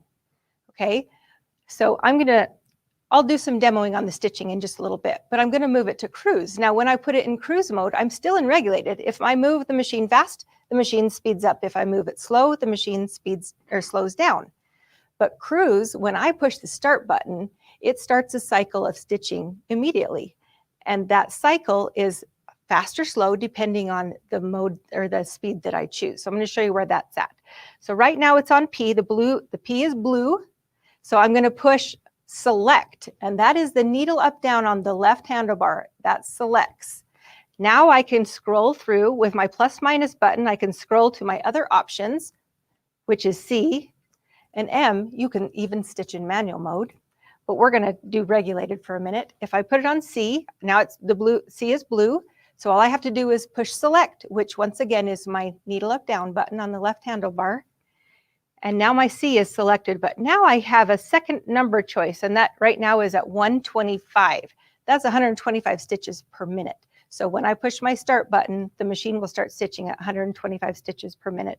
And that's a speed I like. So I'll just push select, needle up down, and I'm ready to start stitching. So I'm not finished showing you the features yet though. So we're going to go back to the main menu with the plus and minus button together. And I'm just going to scroll through those other options. I can choose to have my needle down when I push stop or up. So whichever one is blue is where it's going to be. And right now it's up. So if I want it to be down, let's see, go back a button, select, and I can just push it down and push select. Okay, now I'm going to go over to my lighting, which is my next option. Push select, and it's hard to see on camera, so I'm going to dim the lights. I'll dim them down. But we have great lighting on the Moxie, so it works better on film if I turn the lights off because you can see the machine better. Then my other features is it has, I'll get in the right place. It has an alarm, so it's like an overstitch alarm. And this is a tool for you to use when you're learning to use stitch regulation.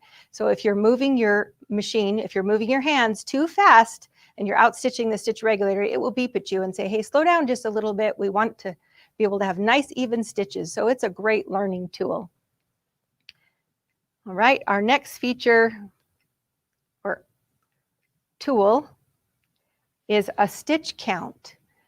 So I can actually keep track of each stitch that I put into one quilt. So the first button is kind of like your odometer on your car. It keeps track of every mileage, and I can set it at 0 for a trip.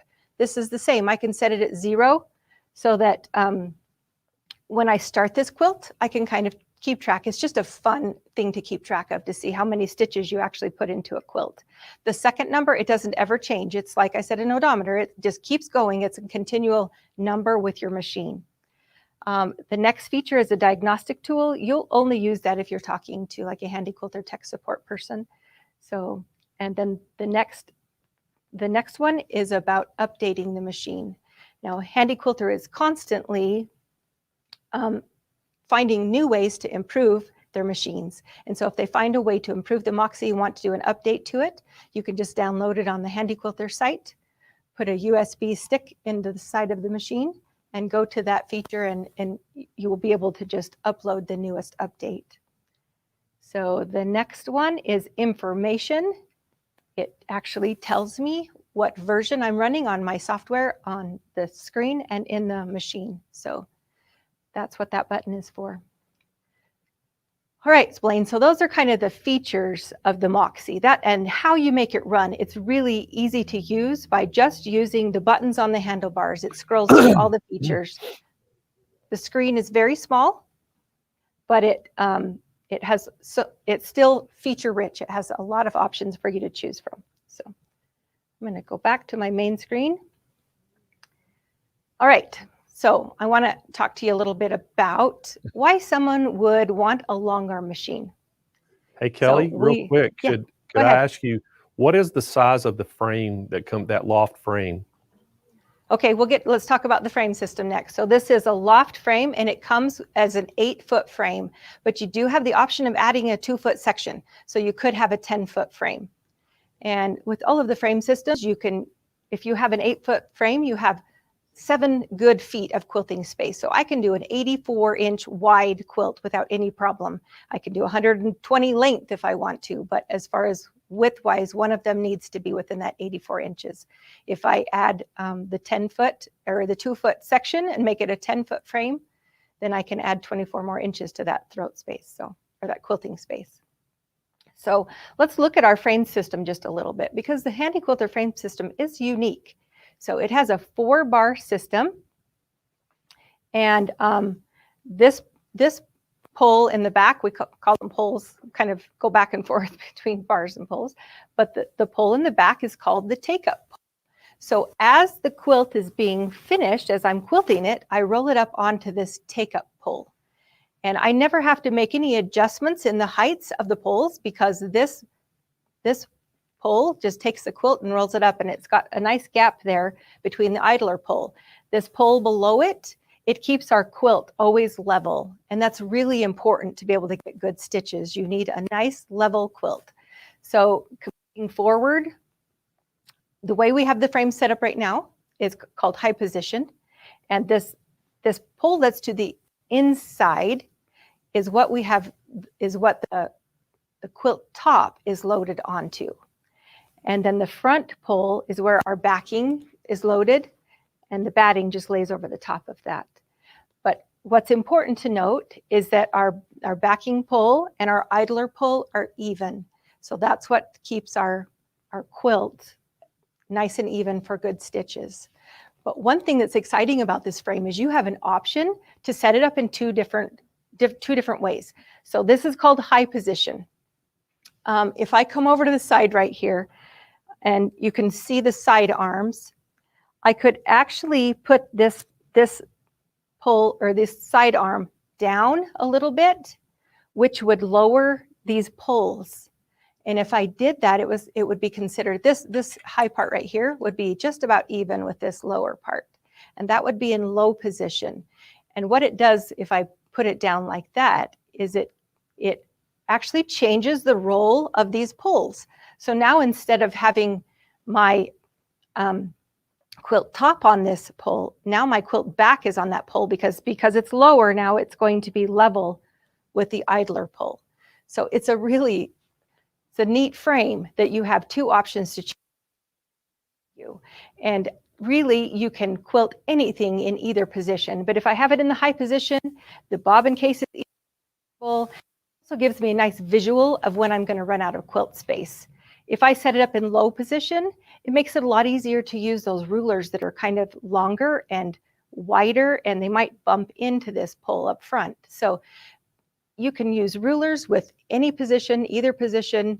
You can quilt anything in either position. It just, people have preferences, and we like to be able to, one of our mottos is made by a quilter for a quilter. We actually ask quilters what they want and what they like, and they like to have options. So this was a good way to add that for the loft frame. So Blaine, does that answer your questions about the loft frame? Hey, Kelly. Yeah. It sure did. And hey, one of the things too, I wanted, when you said in the low position and the high position, how much, I guess the difference in height, you know how many inches that is by chance? Like if I went, how high it is in the high position and then how low it is in the low position? It moves the poles down about 2 inches. So Okay. it doesn't change it a ton. It's just changing, it's reversing the roles of these poles in the front. So And then we just Kelly always have also, to have one level with the idler pole in the back. okay. So that's what's important.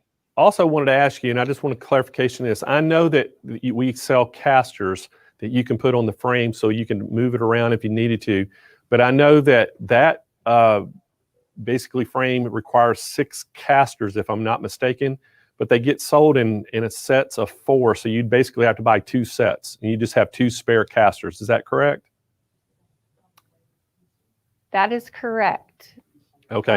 Just- I can check on that for you, Blaine. Actually, let me check because we were going to put them in sets of 2. So I'll check on that sets for of you. 2? Well, If maybe you have them that's what listed it in is. sets of 4, that's what they are. No, I think but you you're do right. need I think 6. Yeah, I think we do have them in sets of 2. So you would have to have 3 sets of 2. Yes, you need 6 casters to put on the frame. Okay, I thought they changed, because I know when we first introduced that, I thought they were sold like in sets of 4, and I know you had to buy like 2 sets and you'd have 2 extra ones. So I just want to make sure, because we've had some questions about that. And I can clarify that for you, but Okay, thank you. yeah, we put them in sets of 4 originally because they went with the suite, with the and the Capri, the stationary machines. So we'll talk about Okay. one of those machines later. Okay. All right, All great. right. So I was going to talk about, if you have any other questions, just speak up. But right now I was going to talk about why a long arm machine. So one of the reasons I love the Moxie is because it's helping people to be able to finish their quilts from the first stitch to the last. So we're very invested in our quilt making, and this allows us as quilters to be able to finish our quilts. If you've been quilting on a domestic machine, you know that I have friends who quilted beautifully on a domestic machine for years and years, but it's a lot of work to be able to kind of push that fabric around through that throat, that small throat. So with a longer machine, we get much more throat space to be able to manage larger quilts. We also have stitch regulation, which we talked about. And stitch regulation, if you don't know what stitch regulation is, when you're moving the machine fast, the regulator keeps up with you so that the stitch stays the same. If you move your machine slow, it'll slow down so the stitch stays the same. If I have it in manual mode, which still is an option on all of our machines, who's in charge of the stitch length? The quilter. So depending on how fast or slow I move the machine or the fabric is what determines the length of the stitch. So by having a machine that has the stitch regulation built in, changes our stitches dramatically. So a long arm also helps me, to be more creative, to be able to use more tools and to just try new things with my free motion quilting. So long arm machines are just easy and they're just fun to use. So, all right. Would you like, Blaine, for me to do some stitching on the machine so they can see and watch the machine in work, see how easy it is to use? Kelly, that'd be great. We've got about 5 minutes left. So yeah, I would love to see it stitching and working, and so everybody could see that. Okay, I can also talk about, some of the features that you can add to it. So whichever works out best for you. So we have a lot of tools that we can add. We can talk about that tomorrow too. So, Okay. Right, I'll just do a little bit of stitching and see where we're at. Okay. All right, sounds great.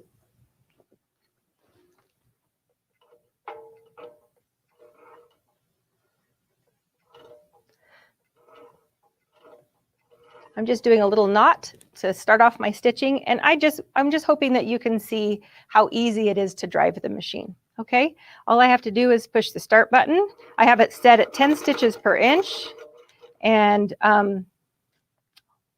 hold on, my regulator is pushed up in the back, so hold on just 1 second, Blaine. This is not.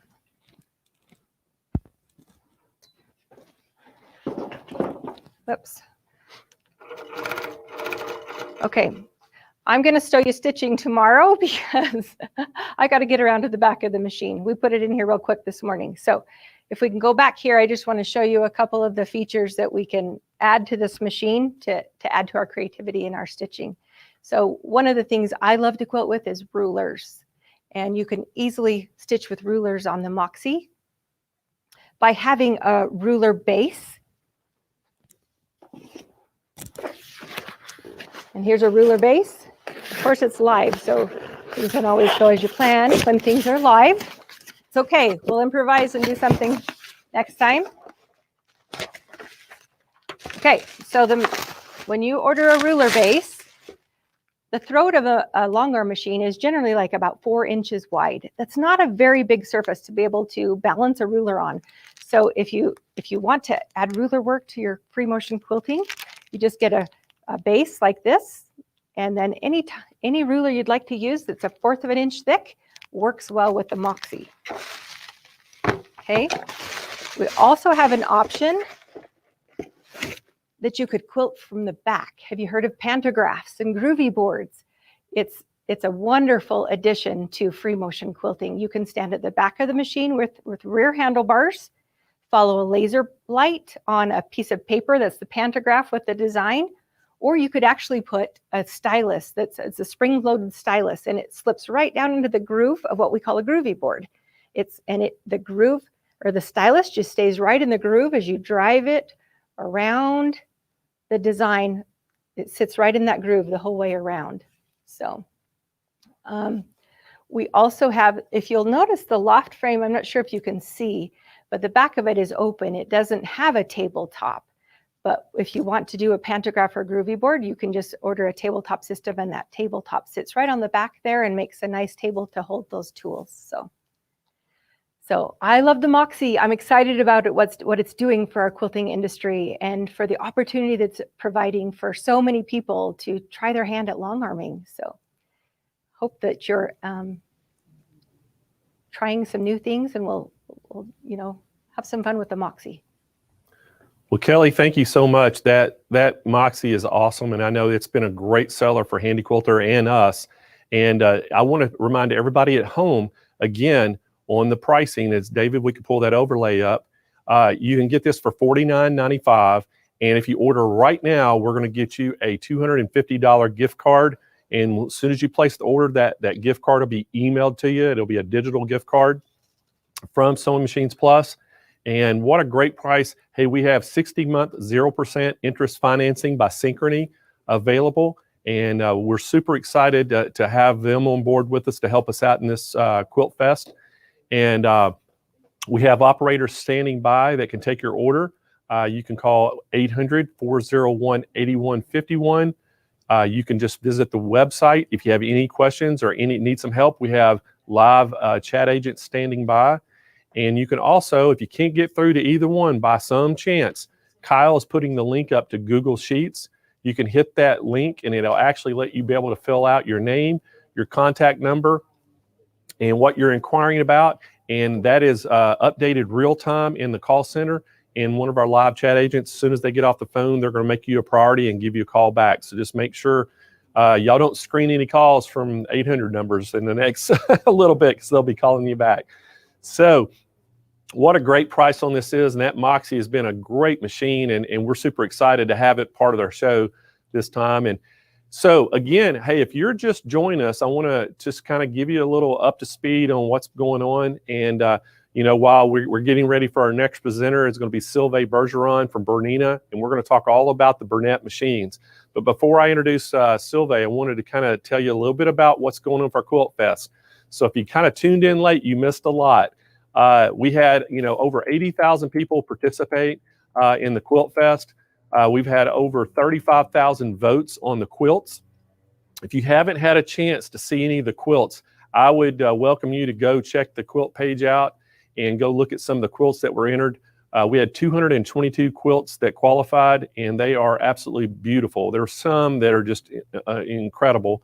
We actually, this morning, we announced our finalists. We had 5 finalists for the Best of Show, which was chosen by the judges. And then we had 5 finalists that were the People's Choice Award that were chosen by you, the viewers. And as y'all can see right up here by me, I actually have the 2 trophies and 2 ribbons for our People's Choice and our Judges' Choice winners. We also announced this morning that we kind of threw in that we're actually having a runner-up prize for both, and we're going to have a runner-up for both of those. And again, the runner-up prizes are going to be they're going to get a ribbon to go. They can hang on their quilt, and but they're also getting a prize package. The 2 winners right here on each one of these that y'all can see right there, those winners are actually going to get a $7,000. I think it's a $7,500, isn't it, Kyle? Yeah, about a $7,500 quilting package, which is incredible for the first place for the People's Choice and the Judges' Choice. And then we decided the quilts were so awesome, and the judges had such a hard time choosing a winner. The quilts were so great, we decided to have a runner-up so the runner-up prize is going to be a Baby Lock Presto 2 and a sewing machine and a Baby Lock Celebrate Serger. So they're going to get a little Baby Lock sewing and serger package worth $1,700. So the second place people are not going to go home empty-handed. So we want to do that. And then also what we're doing is all 222 people that entered, we're actually going to be sending y'all a bag bundle. We're going to send you a event bag. All of our event bags, we're going to send you a whole bundle out there to you just for entering, and show you our appreciation for you entering in our quilt contest. So got a lot of things going on. And again, guys, we have that big $50,000 Dream Studio package that we're going to give away on Saturday. And I want to tell you real quick before we get ready for our next presenter that you can actually, how you can enter. When you go to our Quilt Fest page, if you entered your email address in there, you get entered. If you actually go today on the show on YouTube or Facebook, if you like the video, if you share it, if you're on YouTube, you hit that thumbs up and bell notification.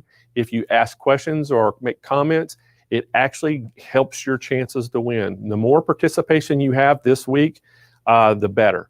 And so all those different things, it's going to take that in consideration, and it's basically giving you more chances to win.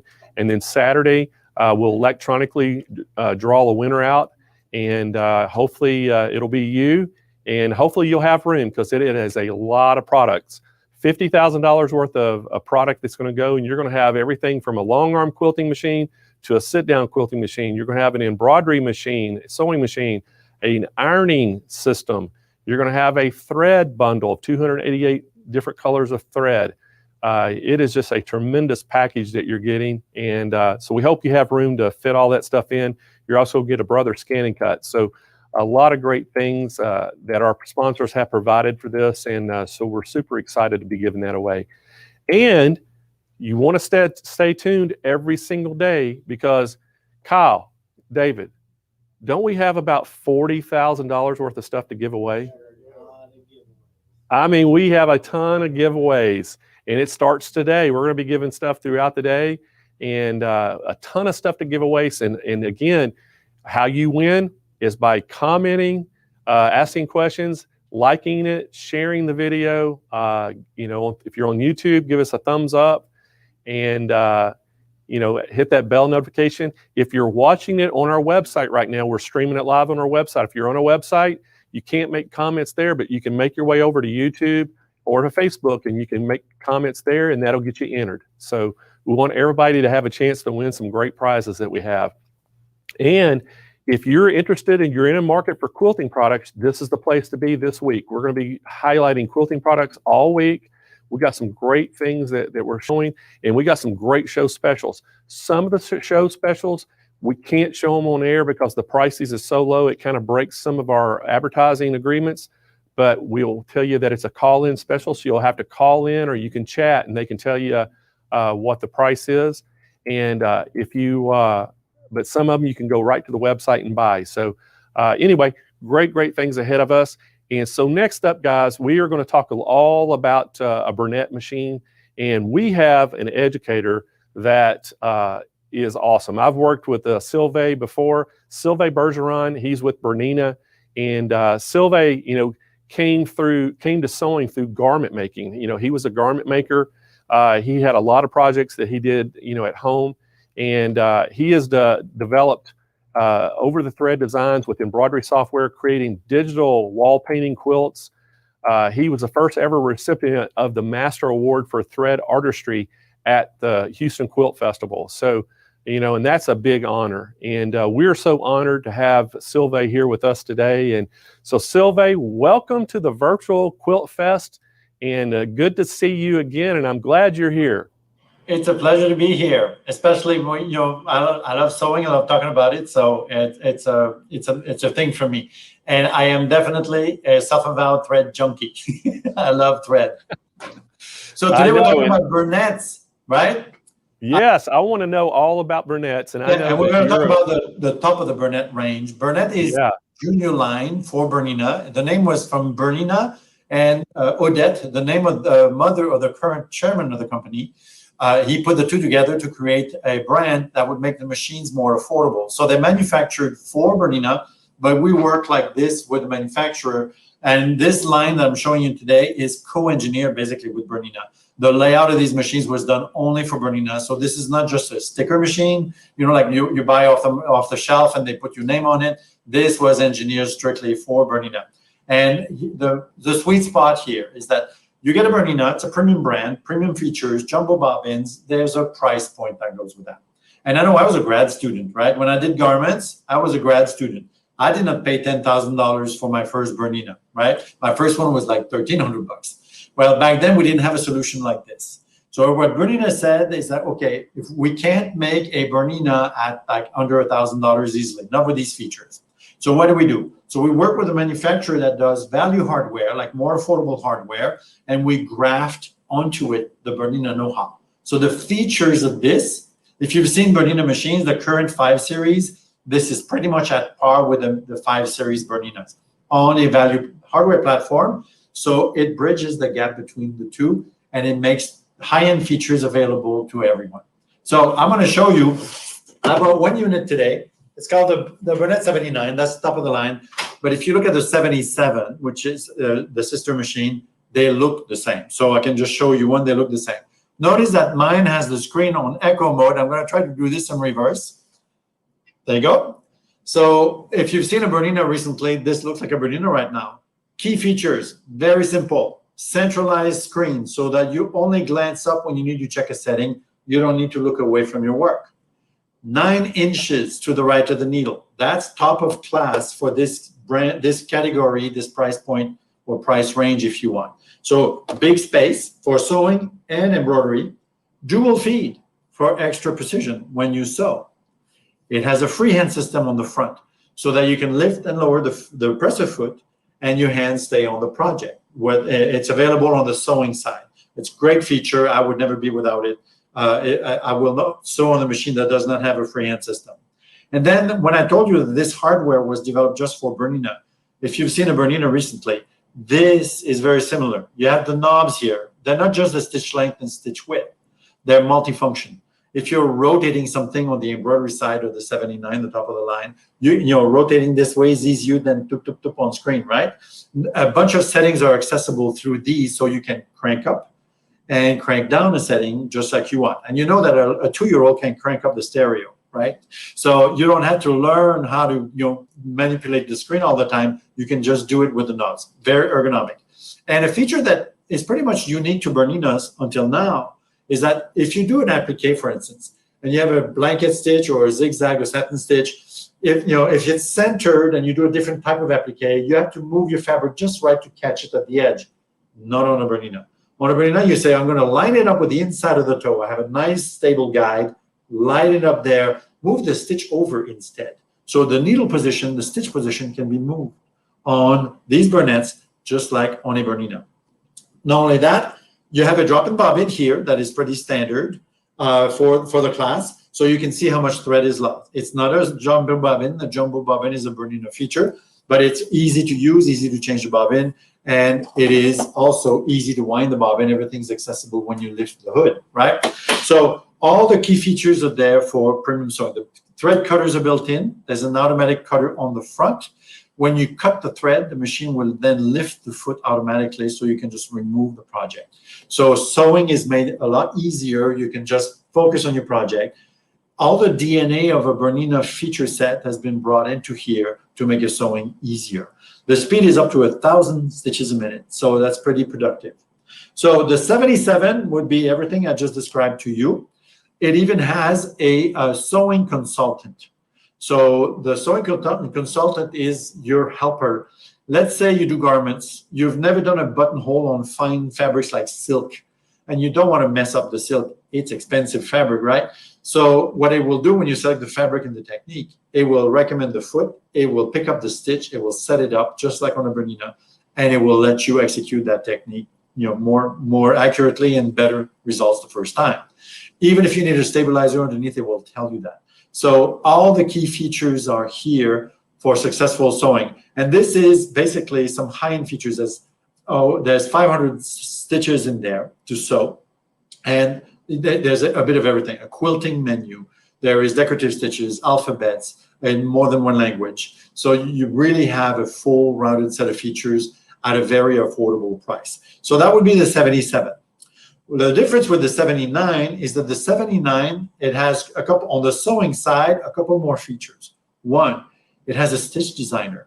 There's a stylus included. You can actually design your own stitches, or you can edit existing stitches. You can have all the fun you want. For instance, a blanket stitch, the little cross lines are always horizontal. What if you want them at 45 degrees for a special effect? You can do that. You want to design your own feather stitch, you have an idea in mind, you can design your own feather stitch. The stitch width is up to 7 millimeters, so that's a nice wide stitch. So you can actually create some interesting stitching for your quilting, for instance, if you want. So that is all available on the 79. You have also the tutorial, which is online directly on the screen. The tutorial is basically a condensed version of the manual, so you don't have to look for the book that you don't know where you put it. It's built into the machine on the 79. That's a premium feature. So that's for the sewing side. Now, the 79 is also a combo machine. The 77 will only sew, no embroidery. So if you're not interested in embroidery, or you already have an embroidery machine, the 77 gives you basically all the same sewing features, minus the stitch designer, but it will the same sewing features otherwise, same 500 stitches and also. And that the 79 will add the stitch designer and embroidery. But for both machines, let me show you. They come well assorted with a bunch of press feet that all fit in the accessory box, of course. But if you take the accessory box off, let me show you. It comes with, and I did not show you, but the freehand system bar is nice and comfortable. You can actually use that. And they both come with an extension table that has the pop-up legs. And when you put this on the machine, and there's 4 legs, I'm not going to bother with the 4, but when you put this on the machine, you can adjust, whoops, it goes on very sturdy. I should have put the legs on. There you go. It is very sturdy. I can actually move the machine with the table. It is not going to move around. The grooves are there, even in front of you, your stitch line, your seam allowances are grooved into the table, so you can line up. You want to do curtains for the house. This will sew 1,000 stitches a minute, dual feed. You can do heavy stuff. You can pre-line your fabric before you reach the machine itself, the needle, so that it makes for easier results that way. So the table is included. It's very sturdy, and if I tell you, it doesn't just pop out on its own. It's also adjustable. These are screwed in. You can turn them. So if your table was not completely level, or there's a bi-level table or whatever, you can actually adjust the height of the table across the machine. So that's for that. Now, the 79 I've mentioned also does embroidery. So let me show you the embroidery module. It slides on, it attaches to the machine, and once you put, when the machine is connected to its module, it knows the module is there. And then it will tell you there are a couple of things that come with the 79. Embroidery with a drop-in bobbin system usually would benefit from additional tension in the bobbin area, but drop-in bobbins don't have a little screw or a little extra pigtail or anything to change the tension underneath. So we include a high-tension bobbin case that is ideally designed for embroidery. And Let's say the soft spot for a drop-in bobbin system would be on embroidery. So we include a high tension bobbin case and a straight stitch plate with the 79. They call it the embroidery plate. And the beauty of this is that if you switch the plate, the machine knows what plate is on. So you don't have to worry about it. And if you don't put the plate on, it will remind you. So the 79, because it does embroidery, it's included, will include the high tension bobbin case and the straight stitch or embroidery plate. The 77 does not, because it doesn't do embroidery, but this same straight stitch plate is available for the 77 if you have a use for it. So that's a plus there. And as for the embroidery hoops, the sizes that come, the machine goes all the way up to a 10 1/4 by 6 1/4 hoop size, the largest hoop. And one of the features, there's a medium hoop that's about 5 by 7, more or less. And there's a small hoop that's more like a 2 by 3 for little things like, let's say, monograms on a collar or on a cuff, small things. But if you put let's say I'm going to use a large hoop here. When you put the hoop on the machine, on the bracket that attaches, you see that little shiny circuit board here. The module has a little reader here. It knows what hoop is on the machine. So if you load a design and enlarge it, and you had a medium hoop on and it first fit, but you enlarged it, by the time you exceed the size of the hoop you've put on, the machine will let you know, because it knows what hoop is on. So you can't make a mistake there, and you can't lie either. But the machine will let you know what hoop fits for the design, and it will verify that it has a hoop big enough for what you're doing. And one of my favorite features is a lot of projects. Let's say you do quilt blocks, and you're going to do a little, let's say, you're doing, let's say, I'm a gardener. You're doing the flowers for every state, right? So it's a 4x4. You're doing a flower. You're going to repeat the same thing over and over again. If you do a repetitive quilt, a rehooping embroidery project, and it's the same materials all the time, well, the first one, you're going to hoop this up. There's a release lever here, a little clamp. So when you release and hoop your stuff, and then you clamp it, and then you basically tighten it here, just the right spot. After that, all you have to do is release the clamp and release your embroidery. And when you put the next one in, you can actually put the next one in. And then when you clamp it, because you've tightened it once, the clamp serves as a memory device, if you want, where it's already set for the right pressure on your material, and you just rehoop that way. It will save you a ton of work. So that's for the embroidery hoops. You can even do some quilting in the hoop at 6 1/4 by 10. If you have anything 6 by 6, you could actually hoop, and there's the embroidery designs available to actually do the stitching in the hoop itself.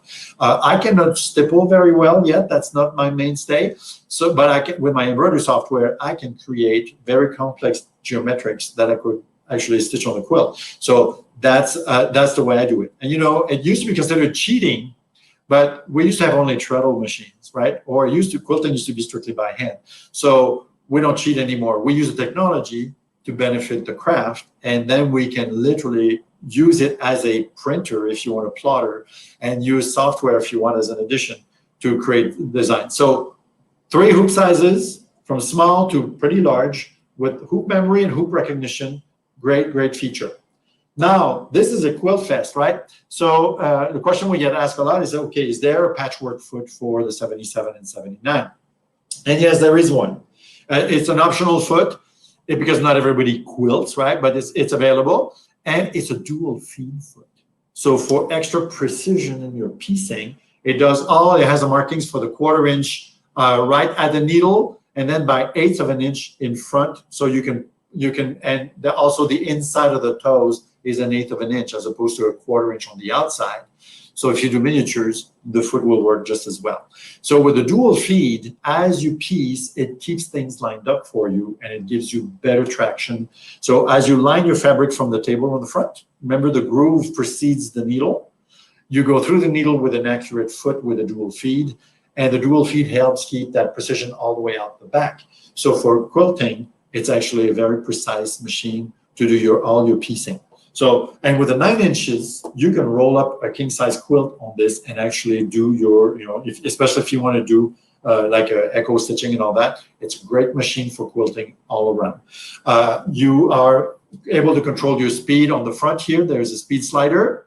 So 1,000 stitches a minute may not be the best thing for precision work. So when I piece, I usually reduce my speed to about half, 40%, and then it becomes a Zen thing. This is when piecing becomes the Zen. I just go through the motion, put my pieces together, and it's very relaxing because there's no stress. The machine takes care of the little details for me. Okay, everything else is it's a full-fledged sewing machine with all the Bernina features in it. So double needle work, you can do a whole bunch of work with this. I was part of the introduction team. I taught about 400 people at convention 2 years ago, a year and a half ago, on these new machines. And I started the class by saying, my name is Sylvain, and I'm a Bernina snob. I'm spoiled rotten. I sew on top of the line Berninas. I spent months working with these machines, preparing the class for the introduction, and I fell in love. I was super impressed. And it's not like we're jaded. We like new stuff, but we're spoiled. I work on top of the line Berninas, the 880, the 790. And when I worked on these machines, I was mightily impressed, like tickled impressed. I was very, very pleased by what they could do, how reliable they were, how quiet they are, how smooth they operate. Sewing and embroidery, it was a real treat. So this is literally the bridge between a value line with limited features and a premium line like Bernina that has premium features and a price to go with it. You get every penny's worth on a Bernina, but it's a lot of more pennies, right? This is the solution to how do you bridge the gap between the two. And I think Bernina hit the real sweet spot here. They did their homework. It's everything about these machines is premium in performance. The only thing that is not premium is the price. So, Blaine, did you have questions you wanted me to address? Well, hey, Sylvain, I don't have a question just yet, but I do want to remind everybody at home, the two machines that we're talking about, how they can purchase these things. And the first up is that, Burnett 77 Deco, and that is a great sewing and quilting machine. The price is $12.99. And I know there's a lot of people commenting they'd love to have it. Well, if you call in, this is a call-in special. We can actually give you a show price if you call in, and we actually make it easy for you to buy this thing. We have financing available, 60-month Synchrony financing available to make it that, you can have those low monthly payments. And we're also going to give you a show special. So if you call in, you can get a show special on this, but the regular price that we sell this thing for is $12.99. So to get that special show price, you have to call in, and we do have the financing for that. Also, the B79 that Sylvain was talking about, this is the sewing and embroidery combo machine. Great, great machine. Has the same sewing features as that 77 has, but it has the embroidery module and all the embroidery features. It's $19.99, but we have a show special on it as well. You can call in, and we also have the financing available in the show special. You can call in for that. So if you wanted one of these machines to get that Bernina technology with a little bit less expensive price, these are the two machines for you. And what better machine to have, Sylvain, than that Deco 77 is such a great machine for people doing piecing with quilts and stuff. And I know that you love thread painting, so yeah. And actually, you know what? I mean, these are not Berninas, but they bring you the Bernina features at about half the retail price would be half the price, but the show price is even better. So you get, and if you ever upgrade to a Bernina down the road, let's say bigger, there's some bigger machines, everything you learned here, the interface, everything would transpose directly because this interface inside came from a Bernina. So you have a bridge, your learning investment even is protected down the road if you want. They are amazing. I was on the final testing team before we launched these because, we put them through their paces. We say, okay, that's when we determined that, okay, we would benefit from a high tension bobbin case, which is included with the 79 because of the embroidery, right? And I saw the spreadsheets with all the features, and these two machines were either at par or best of class across the board on sewing, on buttonholes. The buttonhole is automatic. You put the button on the foot and it does the rest, right? All the features, these machines rank at the top. There are other machines that may match them in some areas, And in some areas, they were unmatched. So they were literally the cream of the crop in this price range, what we call the mid segment, where you get premium, some plus features at still an affordable price. Well, these up the features above and beyond and still maintain a very competitive price point. So, and with the show specials, it is a very, it's a very aggressive price point, which means it's an even better value. Yeah. No, just yeah. Go ahead. Well, one of the things I wanted to ask you, how many stitches does the 77 have in it, built-in stitches? And then also the B79, how many embroidery stitches are in it? So they both have the same 500 sewing stitches. So that's practical, quilting, decorative, alphabets / little monograms. So 500 of those. And there's a little over 200, I think it's 218 at this point, embroidery designs on the 79. And that includes also embroidery alphabets. So, there's some built-in designs that do the large hoop, the 6x10. And, until you see it stitched out, 6x10, you see an empty hoop like this. And you go like, well, it's big. My head is not that small. And my ears are definitely not small. And it clears them. So that's pretty big. But when you see a design that fills this, I took a step back like, whoa. That is big. So you can actually do some very, very cool. I mean, the average quilt label does not even require this full hoop. So you could actually do a full quilt label in here. So, if you're a quilter, which I am, I've defected from garments to quilting. If you think that embroidery does not belong in quilting or does not, relate to quilting, I would beg to differ. There are things you can do from quilting stitch to your quilt labels to actually incorporating even, let's say your family crest in a memory album quilt that you did with pictures, a photo quilt that you're doing for your whole family tree. You're going to have the family crest in there embroidered. There's a whole bunch of stuff you can do with embroidery. To me, it's not just flowers on a border, right? It's a design tool. If you feel like drawing or sketching or doodling something on a quilt, do yourself a favor, get an embroidery demo, because it is doodling and drawing on fabric with thread. Yeah. So yeah, these the 79.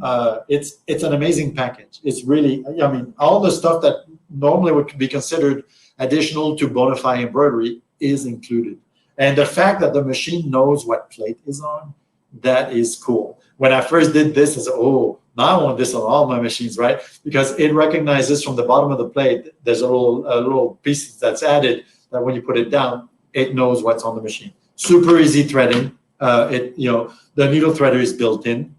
It's really, let me pull it down. Needle threader is built in. And if your presser foot was up, remember when I said these two, when you cut your thread with a built-in cutter, it cuts and then it lifts the foot automatically. You step on the gas. Oh, and I forgot one of the best features. Last time we did this, I did the same thing. It must be the foot control, right? It's like you just put the whole Thanksgiving dinner on the table, you come to sit down, it's all good, and then you realize, I left the gravy on the counter. So this is the gravy. This for control is actually for this grade, this mid-segment of machines is actually premium. It's nice and sturdy, and it has this little heel pad here. It has inherited another Bernina feature, which is the heel kick. When you press with your heel on the back of the foot control, it will sink the needle in. If the needle, if you wanted to stop with the needle down, but you forgot, when you stop sewing, you just kick the heel, it will sink the needle in for you, and vice versa. If you stop at the end, you have your needle stop down function on, which is on the screen. If you have that on, the machine stops down, kick the heel, it will bring the needle up. Not only that, it's programmable. And this is both machines, 77, 79. If some people like to, at the end, they like to cut and even secure the stitches first, cut and lift the foot. Any of those three options can be added on just through the screen as an option, so that when you kick the heel of the foot control, it can do all of that stuff.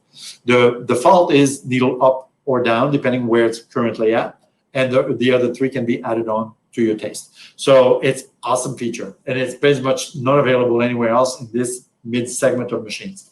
So these are top grade features in a mid-market, what we call a mid-segment machine.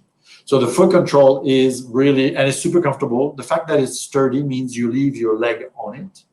It's a footrest, so your leg doesn't get tired as you sew.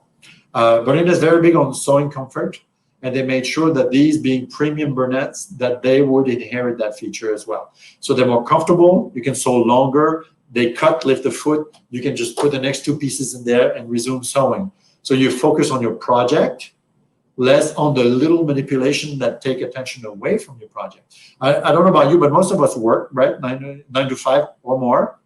And then when we sew at night, we like to relax, but we're already a bit tired, right? Work took a ding out of our attention and all that. So the fact that there's a freehand system to lift the foot as needed, you insert your project, it goes in there. The fact that you can actually, you don't have to go or reach for levers anytime. And even the cutter, you could pre-program on the foot control, which means your hands just go through the next pair of pieces and then sew again, next pair and sew again. You get more done, more easily, more comfortably, you're less fatigued, so that you got more done tonight and you won't stay up as late and you won't be as tired tomorrow. So it's a win-win-win on every single project. So I fell in love with these machines. I really fell in love. They are amazing machines and an incredible price point, actually. Hey, Sylvain, one of the questions I have, and one of our viewers is asking, does the 77 or the 79 come with any additional feet? Okay, it comes with about 10 presser feet, like the basic set that covers all the core features, blind hem, buttonhole, decorative stitching, and all that. There are 8 additional presser feet that are optional. And the reason they don't include them, because the price point would have to go up and not everybody would use those. There is a free motion foot included. So if you do want to do quilting, the quilty stitch, that's included. So there's 8 additional presser feet. The 1/4-inch foot, the patchwork foot, is one of those. You can buy them separately. Or if somebody's buying for somebody else, or you want to drop hints, Mother's Day's coming, it's a Christmas every day of the year if you're a mother anyway. So if you want, the 8 additional optional presser feet come as a set as well. You can buy them all as a set, and it's actually a very affordable price. So then you're fully equipped. The 3 hoops the machines can use are included with the 79. So there's no need for optional stuff there. So basically that's what's optional. The table is included with the machines. They're really well equipped. So and those optional presser feet, are for specialty applications. So not everybody's going to do this. You can pick and choose what you want, or you could get the bundle of them for cheaper than buying them separately. Well, Sylvain, that's great. And I know these 2 machines are awesome. So we're going to remind everybody at home, again, how they can buy these. The first up is that B77 Deco. That is the sewing and quilting machine. It's called a Burnett. It's made by Bernina. The price is $12.99. And if you call in, you can get a show special on this price. We can't advertise the show special on air, but if you call in, you can get that show special. What a great machine. And the next up was the B79, and that's the combo machine. It's the sewing and embroidery machine. And again, what a great machine. It comes with 3 hoops. And as Sylvain was talking about it, and you get all the different feet and things with both machines. This one is $19.99. And we actually have a show special on it. You have to call in to get that show special. Both machines, we have Synchrony financing available. You can finance these things 0% interest for 60 months to get that payment down low, monthly payment. And so you can get the Bernina technology and this Burnett package at a very affordable price. And again, we want to thank Sylvain for coming on today. Thank you so much, Sylvain, for coming on. And guys, we're going to keep moving on. And before I introduce our next guest, we're going to introduce one of our judges. And Camille Ross Kelly is going to be on. But before I introduce her, and we're going to find out a little bit about her and how she judges quilts, we're going to hear a word from our sponsors.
Well, welcome back to the show. Hey, and we're super excited to have our next guest. She was one of our judges, and Camille Ross Kelly. She's a quilter designer. She's a fabric lover. She's a mom of 3 little boys, and she has Thimble Blossoms as our business that she started in 2007.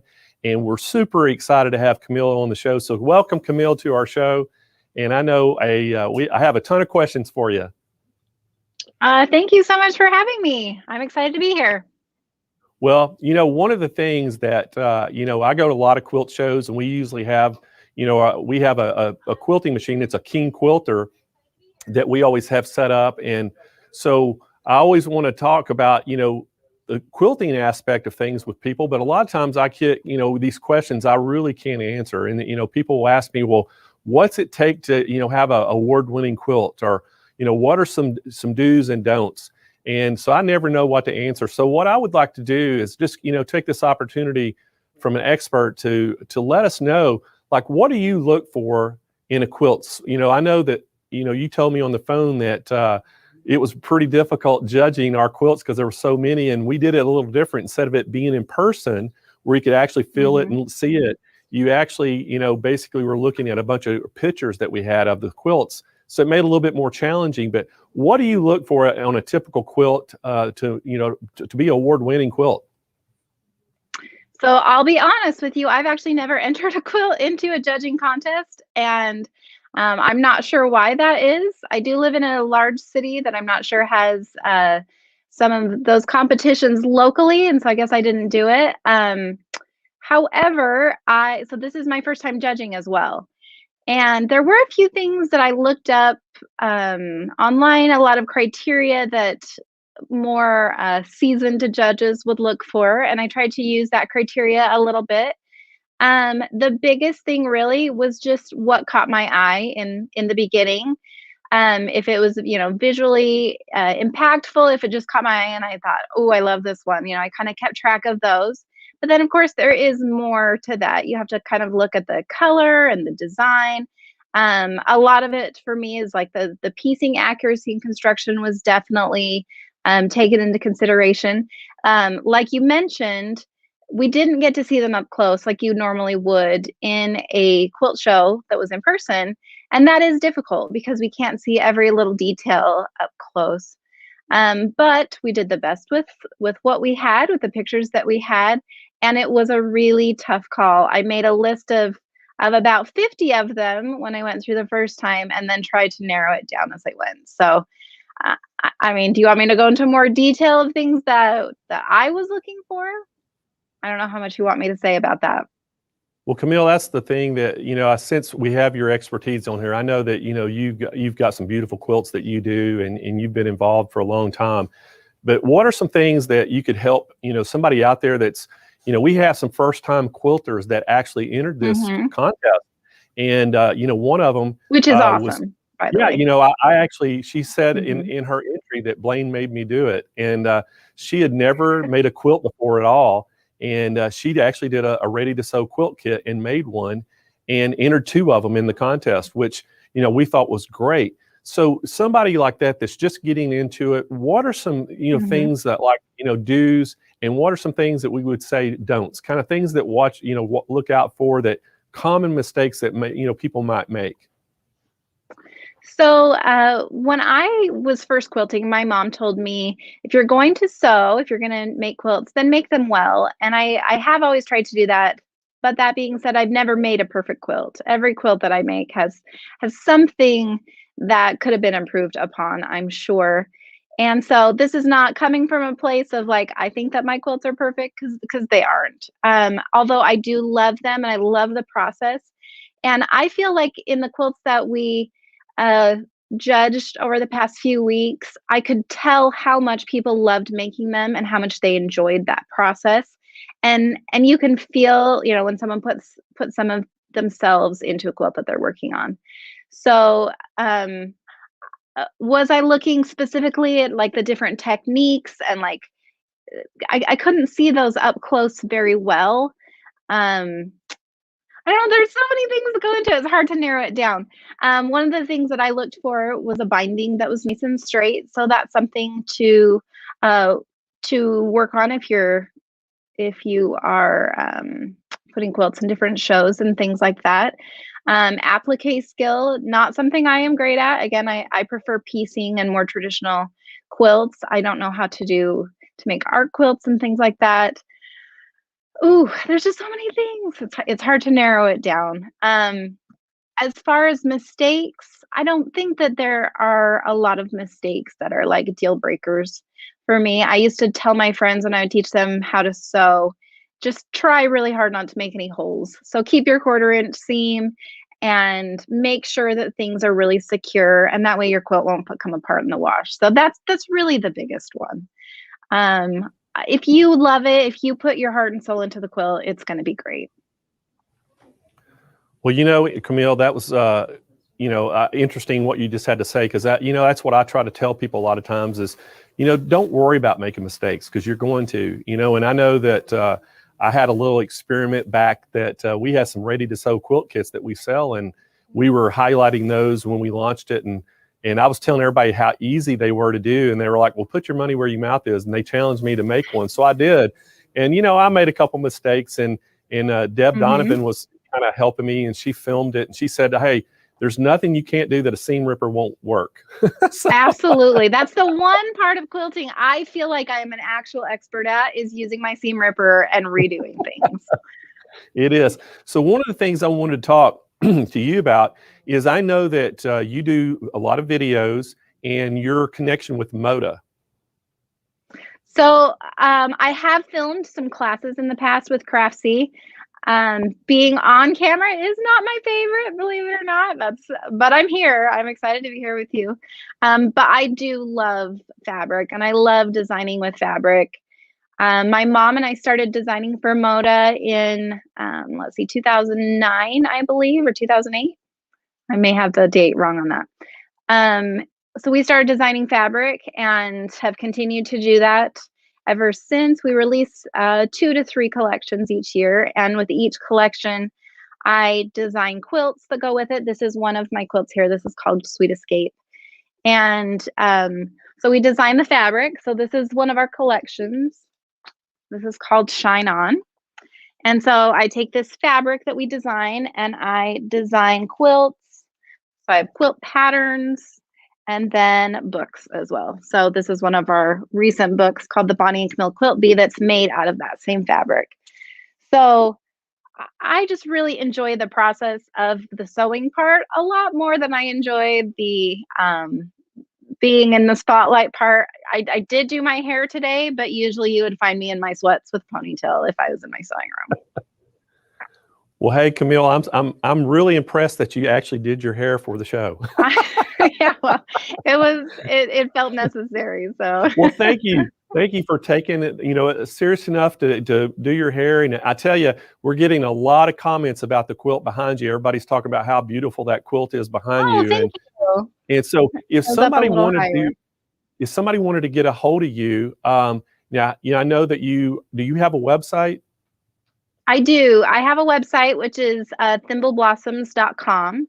And then I'm on Instagram as well. My Instagram handle is @thimbleblossoms. If you want to track me down there, I do post a lot of quilts that I'm making, and different things I've got going on. That's the best place to follow along if you're interested in what I'm making.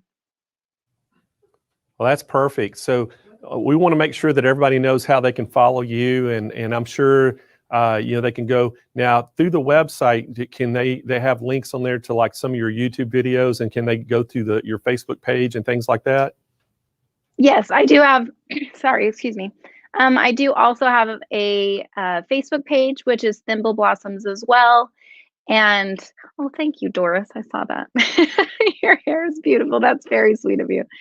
I have a Facebook page, and then my mom and I actually have a Facebook group as well called the Bonnie and Camille Quilt Crew, where everyone just shares the quilts that they're making out of our fabric and from our patterns. And that has been really fun. That's been a fun way to connect. I can't always keep up with it because people sew way faster than I can keep up with things on Facebook, but it has been a really fun group to be a part of. Well, Camille, what would be like if somebody was, like on our show today and they see, like they go visit all the quilts that were entered on our contest and they see all the things that are going on today. And, the first, thing they see is like a big long arm quilting machine and they're a little intimidated. What would be some advice that you would give them if they're wanting to get into quilting, but, feel like they're a little intimidated by, to me, when I look and see some of these quilts, I'm just like, how in the world does somebody come up with that creativity to even do it? But what advice would you give somebody like that? I think just start making quilts. They don't have to start out being really intense, big projects. You can just sew a layer cake together, sew it in six rows of 7 and give it to someone you love. And don't lose sight of what quilting is. The show aspect of it is a really fun part of the quilting world, but really what it comes down to is just making things, enjoying the process and giving them to people that you love or using them in your own homes. I don't even own a long arm. I have always wanted to get one. I actually was watching that commercial right before I came on and was interested in that. I have not learned to long arm yet. I have a really great long arm quilter that I use for all of my quilts, which is Abby Latimer. She does a great job on mine, but I have not learned that skill. So I really appreciate it when I see people who are free motion quilting on their own machines, or if they're using a long arm to quilt their quilts. I admire that. That isn't something I have mastered yet. Well, Camille, get your credit card ready. I'm going to give you a call after the show, and we gotta change that. We got to get you a long arm quilting machine. I agree. I need to. I know. I've had it on my list, and actually, an interesting story. When I started my pattern company, I really debated between becoming a long arm quilter, buying a long arm, or designing patterns, and that was a tough choice.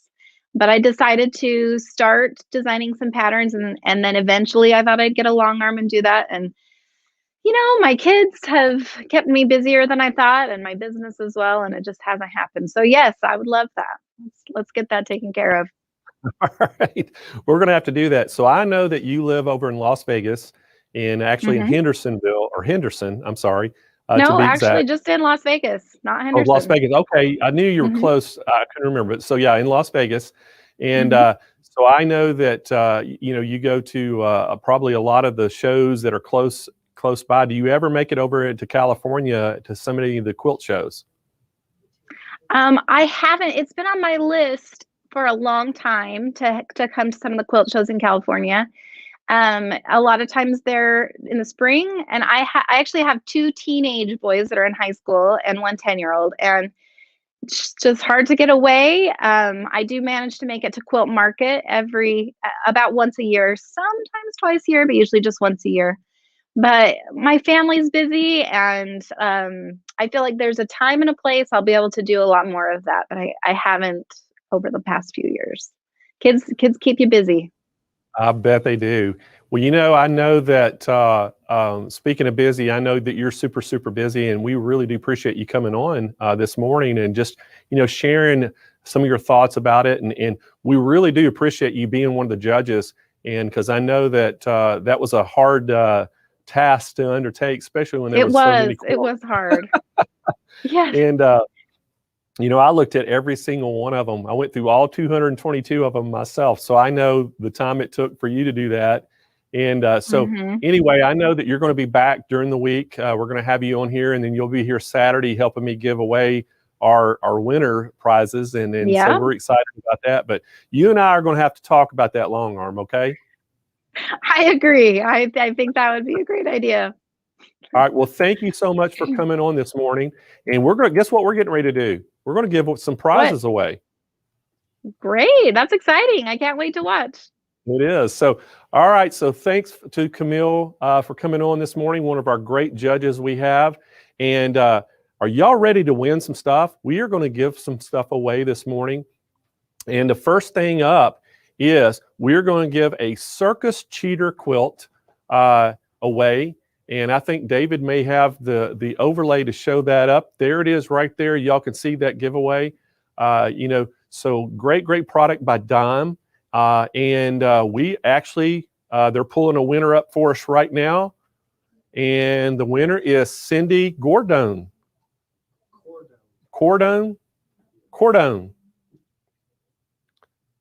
I always pronounce them things wrong.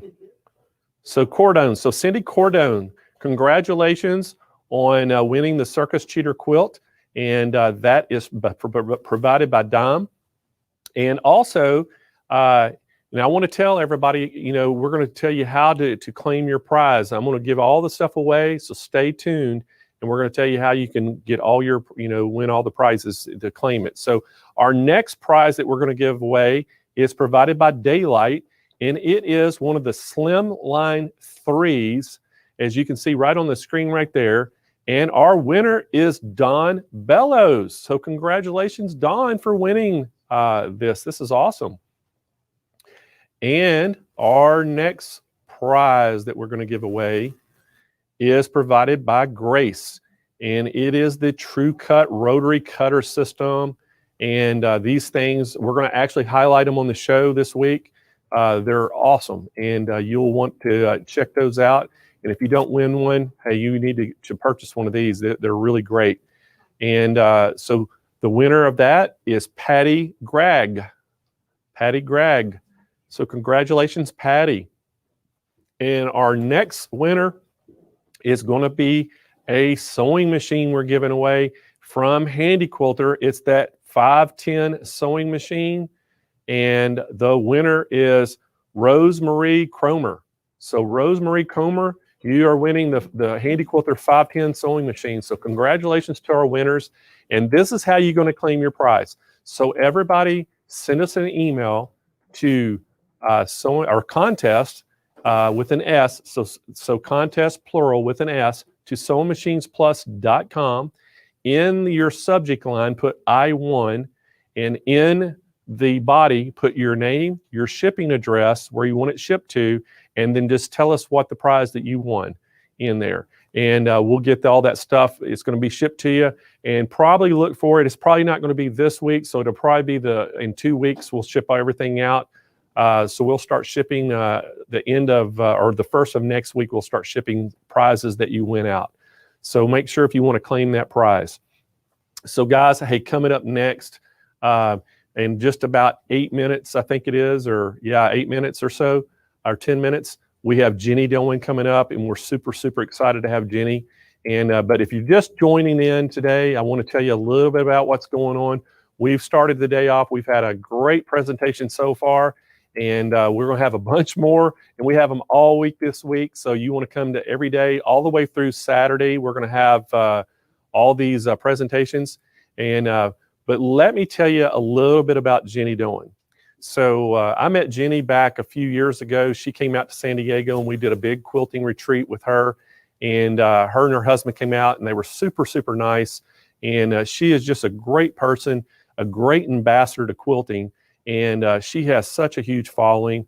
And I think, early on this morning, I introduced and told you a little bit about, what Jenny does. She's the face of Missouri Star Quilting that are located up in Missouri, Hamilton, Missouri, matter of fact. And she is being basically called the most famous quilter in the world. She has done over 350 tutorials on YouTube, all these videos that she's put on there. She's had 110 million views. And guys, that is just insane how many views that is.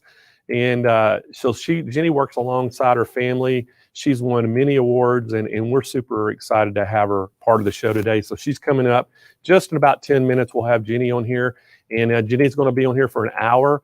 She's going to talk a little bit about quilting, and then we're going to have a question and answer session at the end of that. So some great things ahead. So if you're just joining in, I want to tell you a little bit about what's going on. We've had over 85,000 people that have been involved in this show so far through our website, going into the voting pages, looking at the quilts, and sending their email addresses in to try to win that great prize that we're giving away. We've also had over 35,000, is it 35,000, Kyle, votes? We had over 35,000 votes for the quilts that we have. And I welcome everyone on there, or invite you to go to our Quilt Fest page. You can find the link through our homepage at sewingmachinesplus.com and go look at some of these quilts. If you haven't had a chance yet, the voting has already ended, but you can at least go and look at some of the quilts and just see how many beautiful quilts that we had on the show. We actually have announced this morning our top 10 quilts. We had a top 5 best of show that the judges actually chose. And then we had the People's Choice. We had a top 5 in the People's Choice, and these are the ones that received the top 5 that received the most votes. And it was pretty incredible to see how many actually came in. And so we're given prizes, as you can see right here beside me.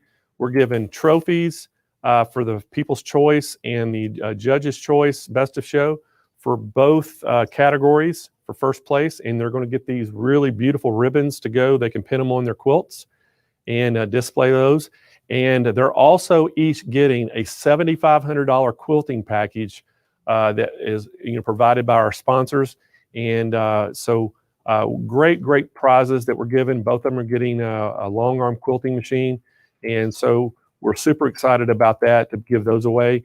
But you know what? We had so many beautiful quilts. We didn't want to leave the second place people out. They were like, it was such a hard decision for our judges. They told me, they were like, it's just between these two, I couldn't hardly pick. So we got to thinking, we might as well give a runner-up prize away, because everybody did such a hard work, on their quilts. So the runner-ups in both categories, the People's Choice and the Best of Show, they're actually going to receive a Baby Lock sewing and inserter package, and they're going to get that Presto 2 sewing machine, and they're going to get that Celebrate Serger, and we're going to send that to them. And so congratulations on all of our top 5 in each one. And I don't know, David, can we show those quilts again? I would love to be able to show, if you're just joining in, I'd love to be able to show you all the top 5 in each one. So this was one of our finalists in the, I think this was the Best of Show category. Can we see the name? I don't see the name on that. It was called, it was A, Force of Nature. Yeah, Force of Nature by Linda A. And and then their next one we want to show. Dreamcatcher. Okay, this is the Dreamcatcher. So now I've got it. I can see it now. Dreamcatcher, and this is by Donette F.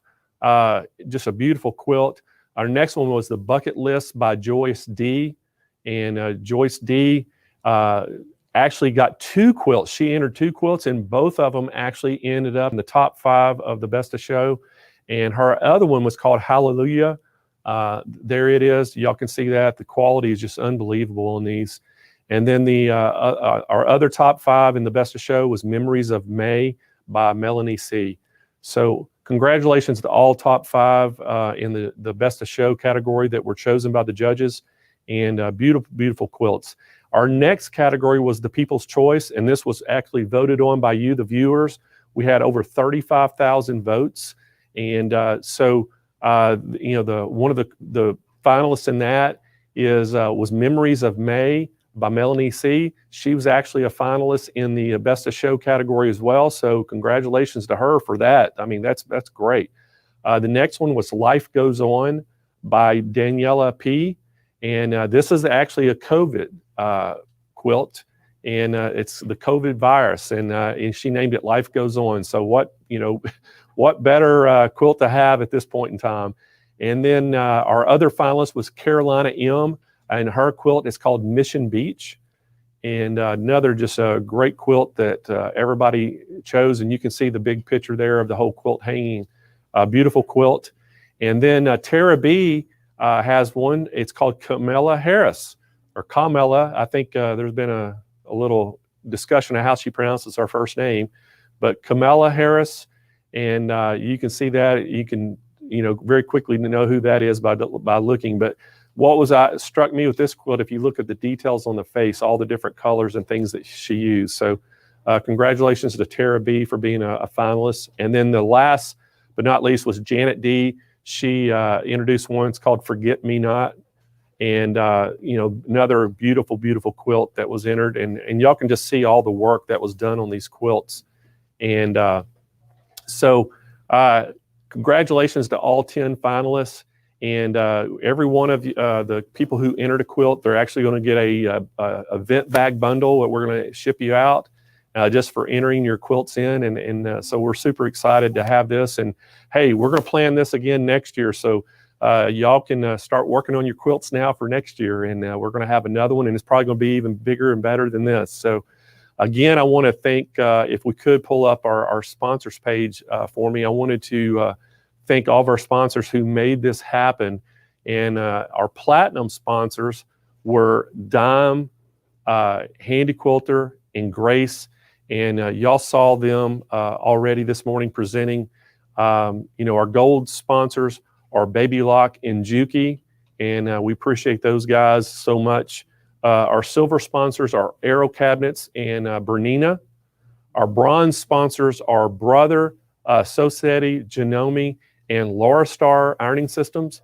And then we had some associate sponsors, which was Kai Scissors, the Daylight Company, and Synchrony Financing.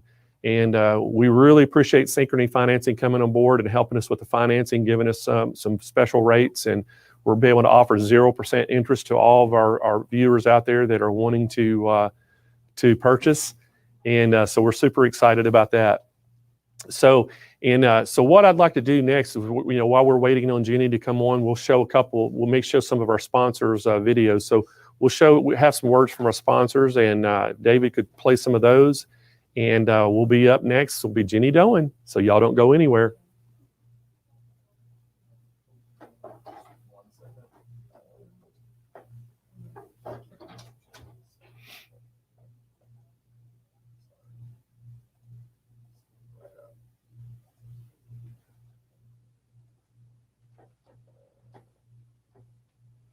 Well, I guess maybe not so quick. Live TV, what can you do? So anyway, while David's trying to get our word from our sponsors pulled up, I want to tell y'all how y'all can enter to win the $50,000 giveaway. And we're having a Dream Studio giveaway that we're doing. And if you went in and entered your votes, or you entered your email address on our voting page, you're entered. But how you can increase your chances is basically you want to make sure that you go in and like our videos, share this video, ask questions, make comments. And if you do it all week, the more you do it and more participation you have all week, the better your chances are to win. So anyway, that's how you win. And anyway, I think David's got the video. We're going to have a word from our sponsor real quick. And then we got Jenny Doan we're bringing on board. We're super excited to have Jenny here today.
So there was a word from our sponsor, Grace, and we were so happy they're here with us on this week for the show. But hey, guys, this is a lot of y'all been waiting for this. We introduced her. We gave you all her bio, Jenny Doan. And so, Jenny, welcome to our show. We're so happy you're here today, and we're looking forward to all you have to tell us and share with us today. Oh, I'm delighted to be here. It's good seeing you again. I was telling everybody on the show that you and your husband came out a couple years ago, and we had a big quilting retreat here, and y'all came out, and it was that was the first time I'd ever met you. So it was such a pleasure to meet you, and good to see you again. Gosh, I'm online every Friday. You know, you ought to take a look at that. I need to. Now, I actually have seen your videos. Now, I have to admit, I've watched your videos, but you know, it's nothing. It's a little bit better when we can interact and talk in person. Oh, absolutely, absolutely. No, it was fun to meet you guys too. I remember we took a bus over to where you go, and you had machines that commercial machines that sewed so fast. I was just like blown away by some of those. That was really, really fun because I love a fast machine. You know, I love a fast machine. Oh, I know. Yeah, you were right. We had some Greyhound buses that we bussed everybody over to our resale store down in San Diego and had a little reception for everybody. And it was a fun time. It was a good time. We have to, and hopefully we can do that again before too long. Oh, absolutely.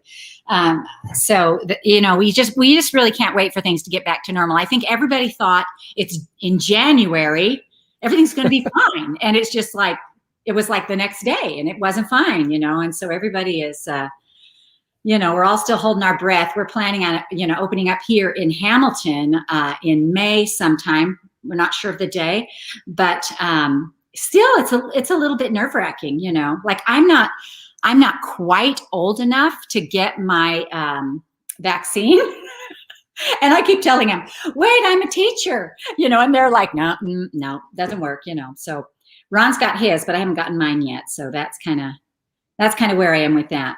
Well, it's good to see all of you. I can see your little chat scrolling through. That's really fun. Oh, it's we got a huge audience watching today, and they're all here for you, Jenny. They're wanting to see you and talk to you. And so I thought we'd do is let you kind of tell us a little bit about quilting and things, and then at the end of this hour, we'll kind of, you know, maybe like 15 minutes before we end, we can open it up and we'll get some questions and coming in and ask you some questions, and we'll go from there.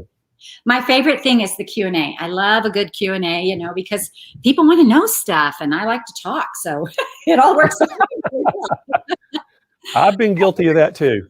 Let me tell you a little bit about Hamilton. For those of you who don't know, I'll tell you a little bit about how I got started. And we actually moved to Hamilton in 1995. And at that time, I've always been a sewer. Sewing is my thing. It's my go-to.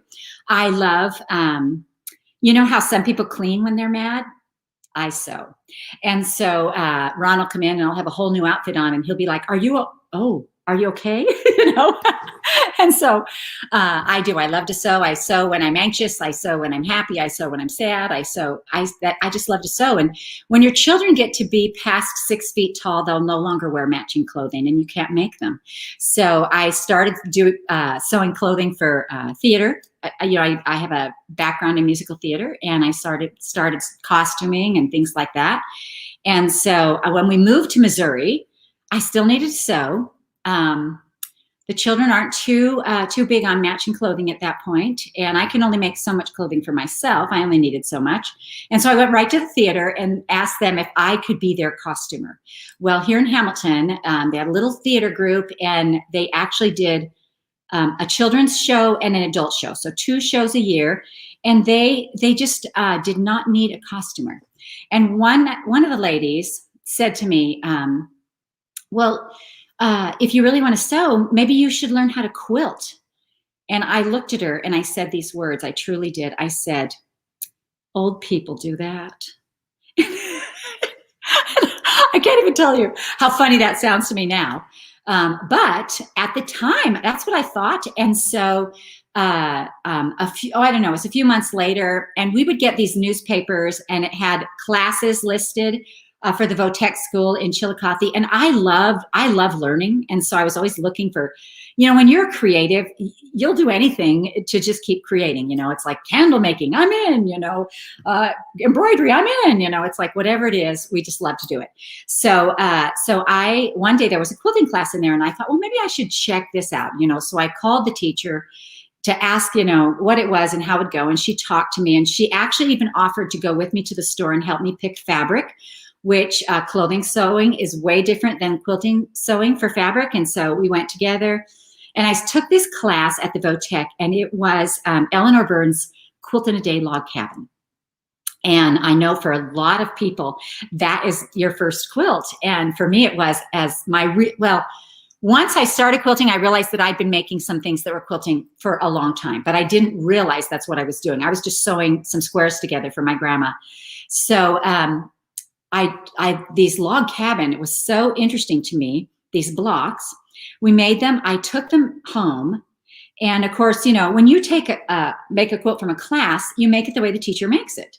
And so I laid out my blocks like she said, and then I thought, I wonder what would happen if I just turned some of these, and a whole new pattern appeared. And I was so blown away that I sewed it together. And then I realized that I had to, in order for me to be able to go back to class, I had to make another set of blocks. So I made another set of blocks, and I took them back to the class, and I always tell everybody, because a story is always better if it's a little embellished, right? So I always tell everybody that at the end of the class, everybody was finishing their quilt, and I had made 12 of them. Well, I tried to count them up the other day, and I think I only got to 6 or 7. So 12 probably is a little bit embellished, but I really fell in love with quilting at that moment. The fact that just turning something in a whole new pattern would appear, oh my gosh, it was just amazing to me. So I started quilting, and I've always been, I've been easygoing. I want to do things quick. I don't care if they're perfect. I'm making quilts for people to keep warm. I used to make, I would make a quilt top, and I would envelope sew it to a sheet, and then I would put like the boys' sleeping bag in it so they could pull everything all up at once. I invented the pull one blanket up bed system, because my boys could never make a bed to really please me. And so, I just did all kinds of things with my quilts. I was making baby quilts. I was, I just loved being able to sew. I used clothing. I used scraps. I used Walmart fabric. Everybody uses whatever they can get their hands on to begin with, because we all want, we all just want to sew, and we don't know if it's going to be a thing we're going to like forever. So we don't want to invest a ton into the fabric at that point, because we're just starting. But of course, now I know the value of buying good fabric and that sort of thing. So I started quilting, and then it got to be 2008. So we came here in 95, and almost like 12 years later, the market crashed. Ron had been working, he's a machinist by trade, so he works in a factory, and the market crashed, and all of we've never been great savers. I hate to admit this out loud, but we really haven't. And we made enough to keep our family going, but it wasn't a ton. And so our savings was all in our 401k. And we lost that when the market crashed. And so the kids started getting a little worried about it. And because we never had a lot of money and we weren't great with it, my kids are great with money. And so they were worried about our retirement. They started talking to me about it. And they actually said to, they were talking about, Mom, we need to come up with something for you to do so you can help Dad, because you can live on what he makes. But if you could make a little more, and I've always done an extra job. So I worked for the YMCA doing their mending. I worked for, whatever I could do, I did. I worked at a restaurant. I worked as an aide at a school. Whatever I was doing. And so they were trying to come up with something for me to do. And I said to them, well, you guys keep talking about this. I'm going to go pick up a quilt that I have at the quilter. And Alan said, well, what quilt is it? And I said, I don't remember. I took it there like a year ago. And he looked at me and his eyes got wide, and he said, why a year ago? And I said, well, because we have several long armors in our area, but they're always backed up. And I said, if you want something by Christmas, you probably got to get it there by March or April, and that sort of thing. And he's like, Mom, do you think you could do this? And I was like, I can sew. I don't know if I could actually if I could, really do this. And I thought a little bit, I thought maybe I'm too old to learn a whole new something, And so the kids decided that they would buy me a quilt machine. The machine came, it was too big for our house, so we had to buy a building. We bought a building to put it in. We painted the walls. We made it nice, because now we were going to have a business. When you have a quilt machine in a building, you have a business. And so if you're like me, I was a piecer. I'm a topper. I make tops. And I had a whole bin of them, tops, because you can't stop sewing, but I could only afford to get one quilted every once in a while. And so we I had a bin of tops, so I practiced on all my quilts. I practiced on all my friends' quilts. I practiced on my kids, you know, whatever I could find. And once I felt comfortable enough doing what I was doing, then we opened for business and we started quilting for people.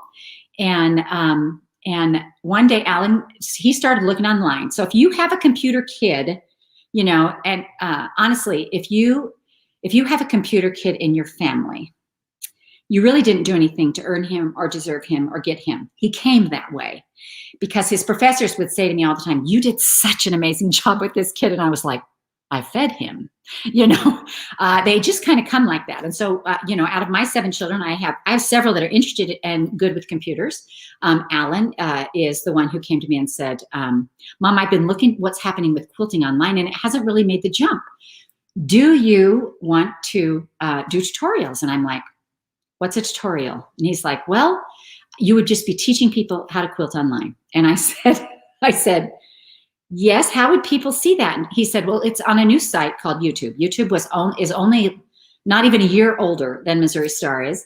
And I said, YouTube, isn't that where all the crazy teenagers put their videos? And he's like, Mom, yes, but it's going to be our Center for Learning. I'm like, Al, you don't want your mom on YouTube. I'm not like those kids, you know?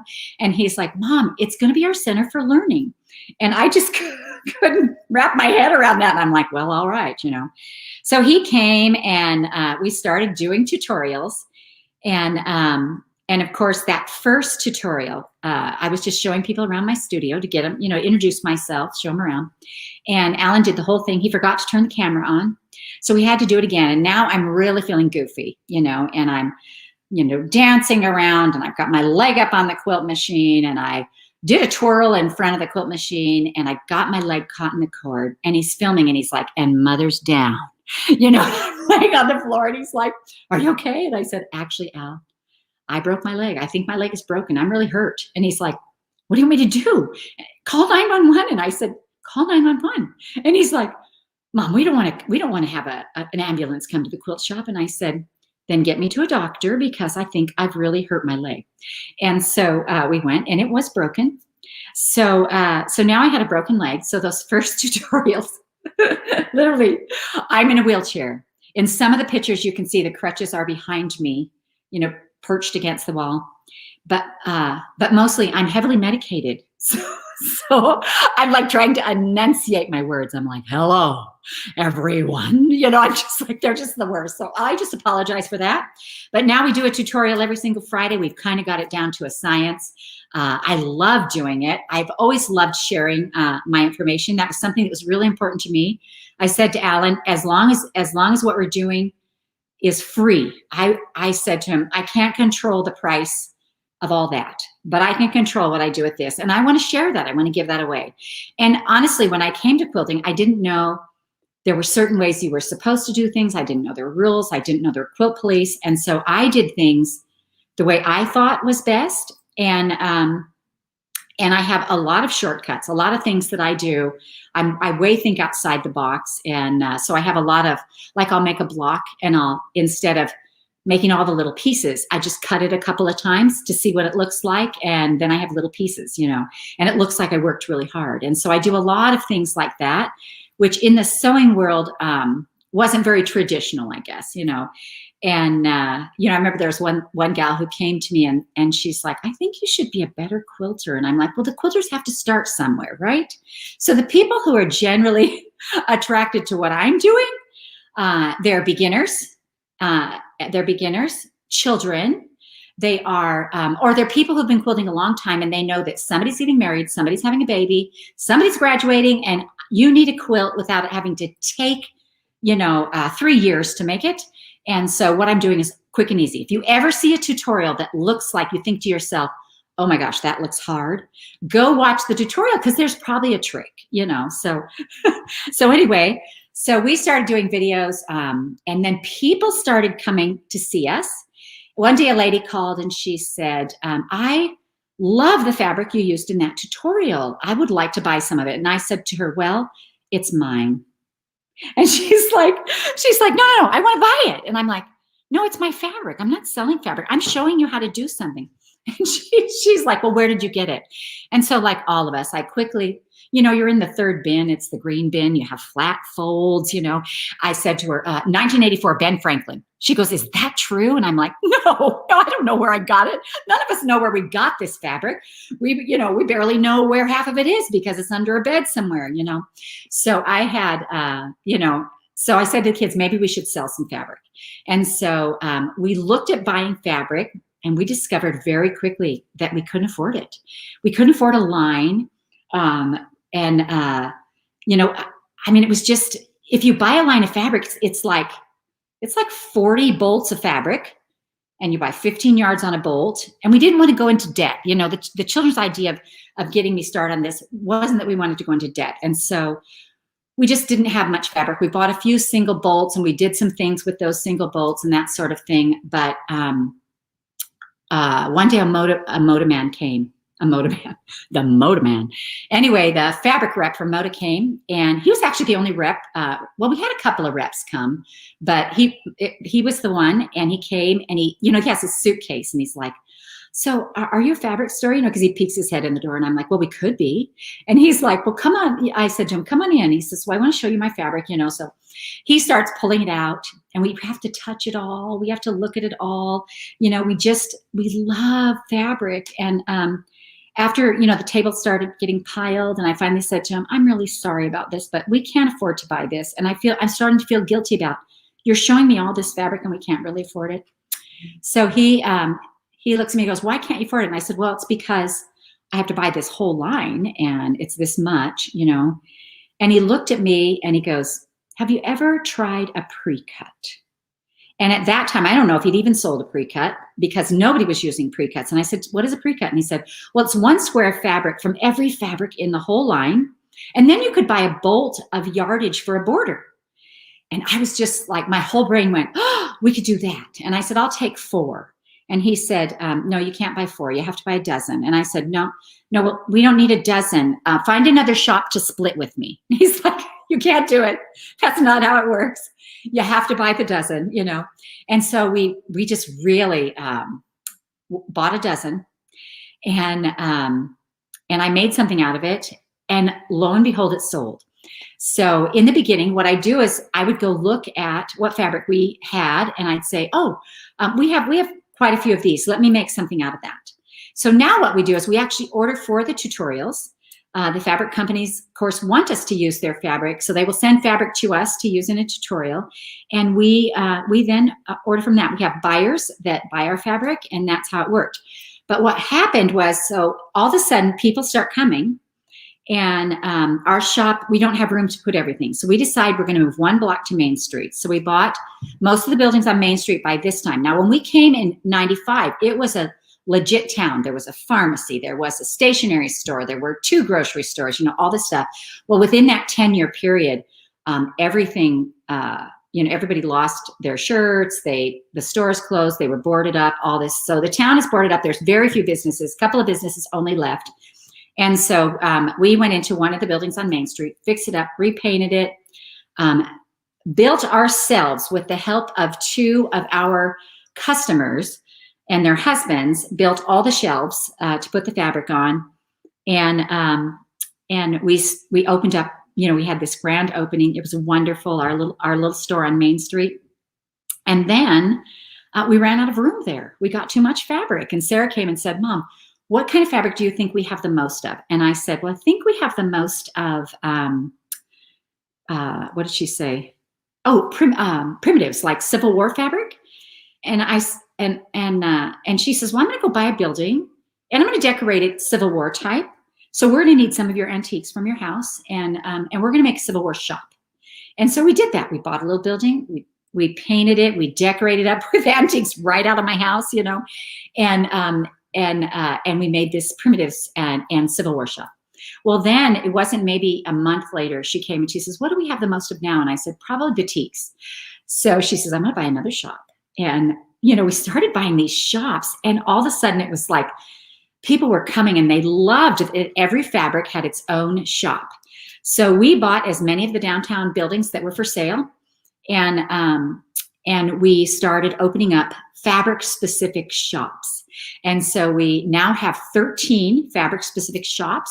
So we have a boutique shop and a primitive shop and a floral shop and a backing shop and a kids and baby and Christmas and modern and solids. And, I can't even think of all of them. And so we have all these fabric specific shops on Main Street.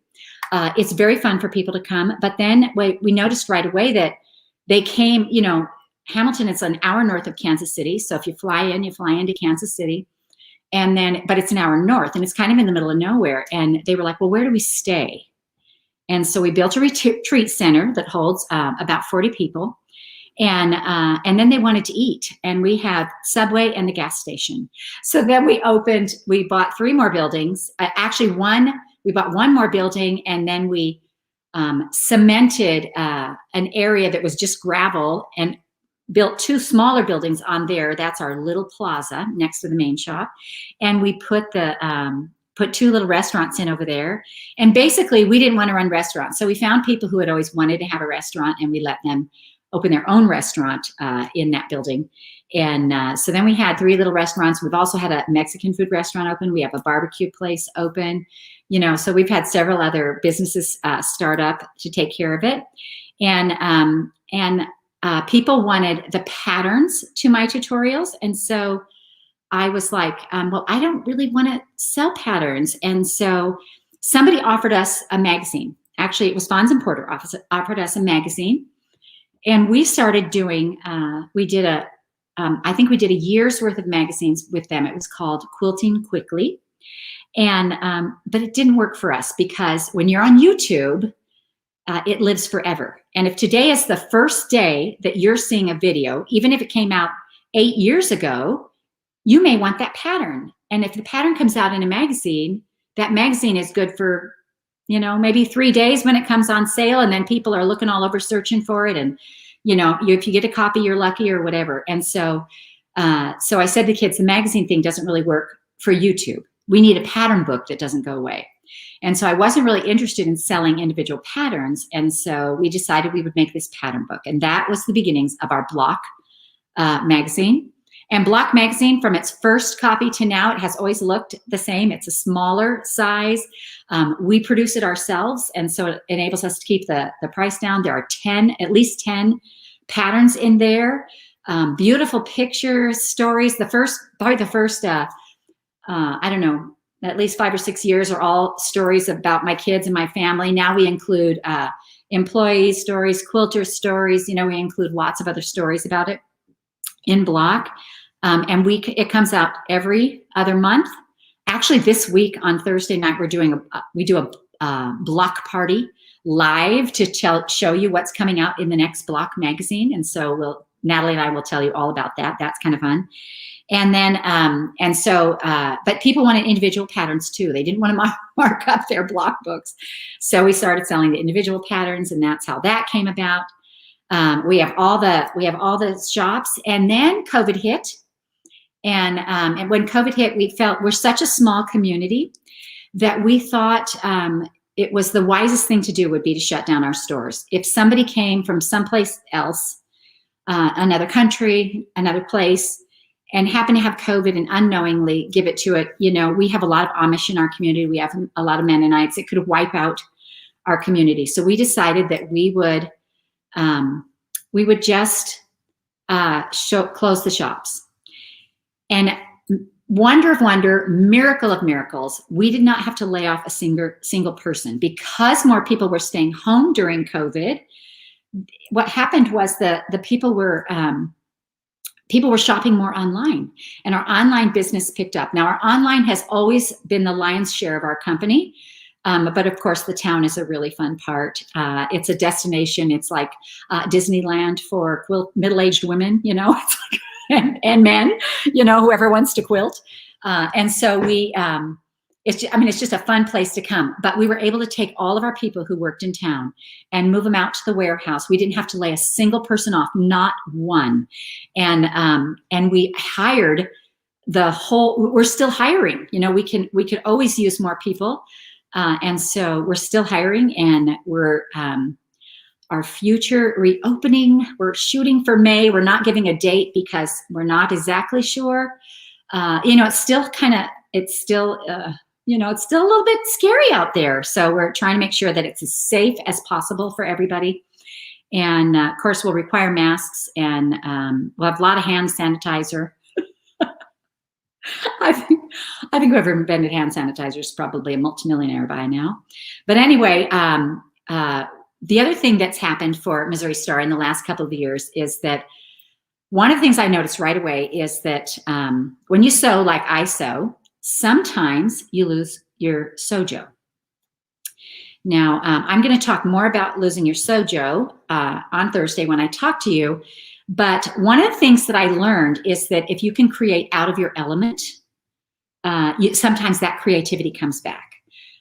So one of the things that I tried that was something different was watercolor. And I told my friend, I'm like, I can't even paint a stick figure. I can't even draw a stick figure. And she's like, good, because we're never going to make one of those, And so we just tried some things. And then we decided, because it was so difficult to get supplies. If you go to an art supply store, it's so overwhelming. So we tried to do for watercolor what we did for quilting. So we started a company called Let's Make Art. And that has a physical store right here in town. It also has an online presence. Watercolor, Sarah Cray is the artist, and she's amazing. And I never thought I could ever paint anything, but honestly, it's a learned skill, just like quilting. And if you quilt an hour today, tomorrow you're an hour better. If you paint an hour today, tomorrow you're an hour better. But the thing I noticed right away is that for most quilters, 1 out of every 3 of us crosses over into the other fiber arts. We're knitters, we're crocheters, we're embroiderers. So when we run out of binding to do, we've got to have something for our hands to do because our husbands want us to sit and watch television, or we want to sit and watch television, and we've got to have something for our hands to do. So we're crossing over to the other fiber arts. And so we just recently opened up in the last few months a shop called One Big Happy Yarn Company. And I did the first tutorial. I have a sister-in-law who's an amazing knitter, and she and I did the first tutorial, and we knitted a little cowl that's so cute. And I actually have it here hanging on my door because it's so warm, and I feel like if my neck stays warm, then I stay warm all over. So we did that, launched that. That's going well. And so there's some future little things that are happening with Missouri Star. I would love it, honestly, if someday when people came to our town, it was like, if they wanted to learn how to make a pot, they could learn how to make a pot. They could, try pottery. They could try stained glass. I would love to have it be this huge creative community. I mean, I just think that would be so cool. And so right now we're quilting, a little bit of art, a little bit of yarn, and that sort of thing. But it's really, really fun to see what's happening in Hamilton. We're super excited for it to open up. Because of holdups with COVID, we had planned on opening like 3 more shops. We probably won't be that far into it. We probably maybe one or 2, but we have some really amazing things happening, and we have to just COVID has rules, things are sitting out in ports. You can't get this, you can't get that. And so we have to actually just wait and hope that it happens. So this is a giant water bottle, right? My husband's like, you need to drink more water. Look I'm not even I'm only to, let's see, what am I? Oh, I'm only to 9 a.m. I've got some work to do. Anyway, so that's kind of what's happening with Missouri Star. That's kind of our story. I have 7 children. 5 of them work for the company. 2 of them are the main owners, and then there's a 3rd guy who owns it with Alan and Sarah. I mean, all of us own a little bit of it, but those 2 own it. Natalie, so I'll just tell you. So my oldest boy, Daryl, works in California. He lives in Elk Grove. He works with city planning, and he does something out there. He's smart. My kids are wicked smart. Anyway, so he never came out with us to Missouri. He was already in college. Then comes Natalie. Natalie is our editor of Block Magazine. She also designs right alongside me, and she does the finished stitch, and she's part of our triple play, which I hope you guys love the triple play. Let me know if you love the triple play, because I love the triple play. Like, it's one of those creative things where you go, oh, what can we think of? And we try to surprise each other, So then there's Natalie, then there's Sarah. She's an owner, and she's also over everything that happens in town. Like, she runs construction crews, and she's super good at that kind of stuff. Then there's Hillary. Hillary is, like I taught her how to quilt, and she is one of those who takes a little bit of talent and makes it big. So she was a gown maker for a long time. She's now a writer. She writes the stories that you read, or the mystery story that's in the middle of Block Magazine. She writes those. And she has a couple of novels. Hillary Sperry is her name. And then come the boys. Alan. Alan is an owner, and he's over all the computer stuff. Then comes Jacob. Jacob is, he has done the video forever. And he recently stepped back from the video, from doing all the video stuff. He ran all that. And his wife, Misty, is our Facebook Live and also the third leg of our triple play. And then, anyway, Jacob stepped back, and he's now flipping houses. You know, we just got to be doing something all the time. And he loves doing stuff like that. And so then our youngest boy is Josh, and Josh works for customer service. So you could call customer service, and Josh could answer your phone. And if he says, I'm Jenny's son, he really is. And so that's kind of fun for people when they call. He loves doing that. He's super good with computers also. And he does he lets them know, you know, like if they have computer questions and things like that, you know, so that sort of thing is fun. So what I'd like to do now is, you guys, if you'll ask me questions, anything that you want to ask, I'm pretty transparent, and I love to talk. So whatever you'd like to ask me, I would love to answer. So, oh, she loves the triple play. So in case, for anybody who doesn't know, the triple play, and by the way, your questions will pop up on my screen, but the triple play is the third week of the month, 3 ideas from 3 women. And we usually picked the, like the Ohio Star. And then we'll do 3 different takes, 3 different patterns, 3 different ideas. Once you know how to make this block, here are 3 ideas of what you can do with it. And so every month we do a triple play. And I have to say, that's been so enjoyable for all of us, because it's like this whole creative, we're like, I wonder what she's going to do. I wonder what she's going to do. Oh my gosh, look at that. How did you do that? You know? And a lot of times, like we generally see each other's, but we don't know how we got there, you know, and then the tutorial, I'm like, that's how you did that, you know? So Natalie was watching me one day, and she's like, Mom, you can eliminate a whole step if you do this. And I'm like, done. You know, and I was really glad that she told me that before I'd made them all, you know. So we have a really cool triple play coming up for you this month, because it's National Sewing Month, National Quilting Month, and a lot of fun. Right. So what questions do you guys have? Well, hey, Jenny, we've got a ton of questions for you. But hey, I wanted to assure you right now, so far, there's no broken bones here. Good. Yay! I know. I remember when you were out here in San Diego, you told me that story, because we were talking about the YouTube videos, and you told me your very first try of a YouTube video, you broke your leg. I was just being good, you know. Oh my gosh. Well, we have some questions for you. So the first question comes to us. They want to know how, you know, what advice you give to somebody that's trying to get into this for the first time, or a new quilter. Into a shop or into quilting? Into quilting. Okay. So if you're trying to get into quilting, I would say the very first thing you want to do, and I do this with my kids, I do it with adults, whatever. You want to make sure that you can sew a straight line. If you can sew a straight line, you can make anything in quilting. So what I do is I generally get binder paper, lined paper, and I say, just practice on this until you feel confident, and then sew squares together. So when we have we have 4-H kids come, or if we have a beginning class, we have them take a layer cake, and they just have to sew 2 squares together and sew down the side. They sew 6 squares together, and it's a row. And within a couple of hours, they have finished their full quilt. Well, once you're done with that, you're like, oh, okay, well, this is cool. Get it quilted. Put a border on it if you want to, whatever, but get it quilted, because once you see those squares together quilted, you'll just be like, I can't believe I did this. I mean, it's just an amazing feeling, and it really gives you the confidence to try some other things. And so then you can go on and try other things. And so that's where I suggest that you start.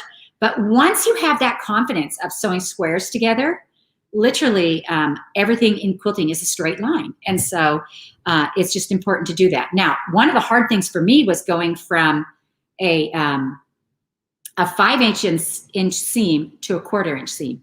If you're sewing squares, it doesn't matter what size your seam is, it matters that they're the same. Okay? So, you know, I mean, if you want to do 5/8, do 5/8, but it matters that they're the same. But with quilting, we generally do 1/4 of an inch. Now, my 1/4 of an inch is based on whatever presser foot is on my sewing machine. I sew to the edge of my presser foot. And so I don't actually ever really measure it because I use one sewing. That's why if you make something and you use different machines, it may not work. It may not match up. So I generally do that. Pressing is important, but really, honestly, what we're looking for is a flat block. So I press from the top to make sure I'm flat, and then I'll flip it over to make sure my seams are going the right direction. But honestly, if anybody ever looks inside your quilt to see which way you pressed, they are not your friend. No, they have no business. Nobody sees inside your quilt.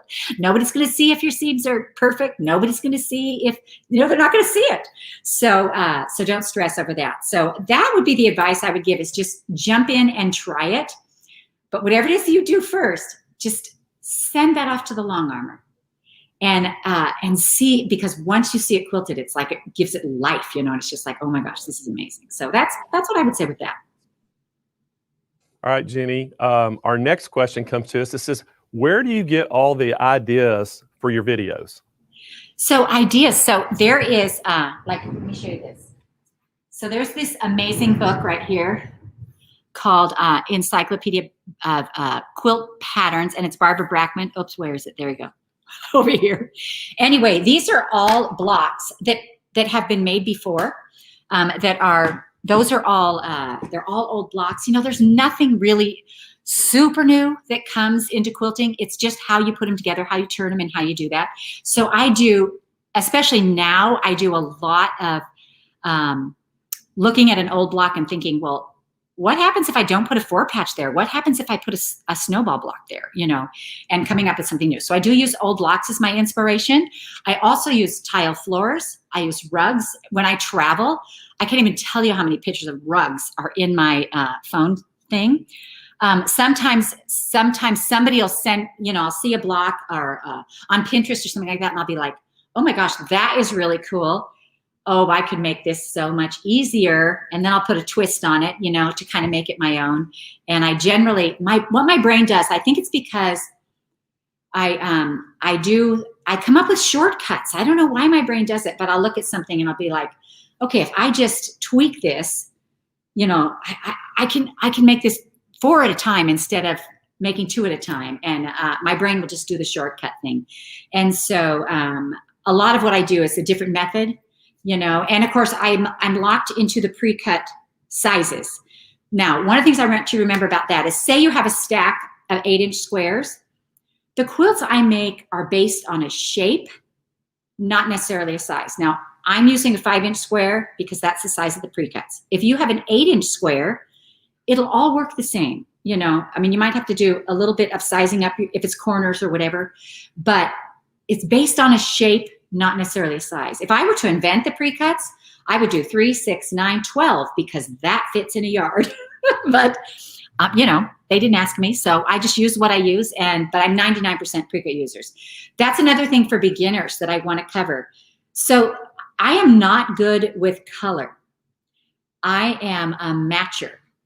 And so the idea that I could go to a fabric store and put 40 bolts of fabric up on the counter, have them all work and go home and not look at what I've done and go, what were you thinking, is so far out of my wheelhouse. So the fact that I have a layer cake that a designer has designed, and they've put lights and darks and contrast, and they've mixed up their prints, and you know at the end of the day it's all going to work and it's all going to go together, that is huge for me and huge for a beginner. So I would also suggest, you know, unless you're really good with color, some people, that's a gift. It's not everybody can do that. I can't do it. And so if you can, great. If you can't, that's also a really good way for a beginner to start, is using pre-cuts and ideas. All right, so Jenny, that kind of almost leads us into the next question a little bit. They were wanting to know, how do you choose the color of thread for your quilt tops? Oh, so whenever I have a quilt quilted, I choose the thread for the background. So like on my sewing machine quilt behind me, I chose the background color. So it's going to be cream or white to match that, because you'll notice it doesn't really show up in the rest of the colors. But if I had chose pink or blue, it would show up in the white and it would look like scribbles to me. To me, it does. Now, so see, this is a totally personal thing.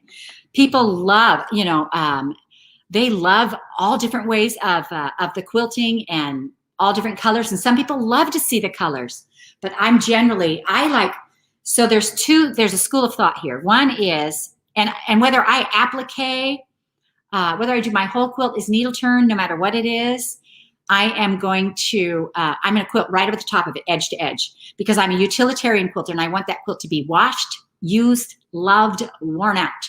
And so I quilt edge to edge right over the top. And if I have a really straight edged quilts, then I will do something swirly on it. If I have a whimsical quilt, I have a whimsical pattern. If I have something more elegant, I do an elegant pattern, but I quilt edge to edge right over the top. And that's just because I want it to be washed and used and loved. So, but the theory on the thread is that if you use a thread that blends in with the background, then your quilt becomes the star. Then your pattern becomes the star. If you're going to do custom quilting on your quilt, then you want to do amazing quilting in your white spaces, and maybe you want to see that. So it's just kind of two different thoughts of process, two different ways of thinking about things. And so if it's custom work you want, then you probably want to do a quilt that has more white space that you're looking at filling that space, and you might want that pattern to show up. So, that's kind of what I say about the quilt thread stuff. Now on my sewing piecing together, I have a light thread, I have a dark thread. I rarely change my thread unless I'm doing, if I'm doing black, I'll put a black thread on, or dark, I'll put a black thread on, and I'll do white. And that's just because I'm kind of a lazy sewer, I just don't want to change that thread that often. Unless I'm doing top stitching, then I will choose a color to match. Well, Jenny, the next question is, they're asking how many members of your family actually work at Missouri Star Quilting. I think you may have answered that, but somebody was asking again. So 5 of my children work here, and I think I have about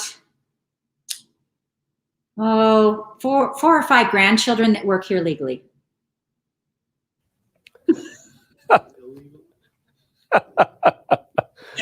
We have a lot of help. Well, hey, that sounds like a small town, because I grew up in a real small town, and it was like we started working when we were like 10 years old. Right. My kids too. They always wanted, they're good. They do it. So we actually have around 400 employees. So That's we have awesome. 42 employees, but my grandchildren, they always start here. They always, they work wherever we need them. And, so that's kind of fun. I'm not exactly sure who can work here, but I think about 5 or 6. So I guess that's got to be pretty awesome to be able to work with your family, all your family members like you do.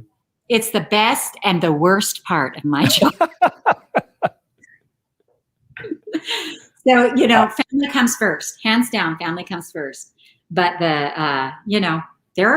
we all get an opinion, but at the end of the day, somebody has to, they get to make the call. So it is, but it really, like, probably 80% of the time, it's the best. It's just the best.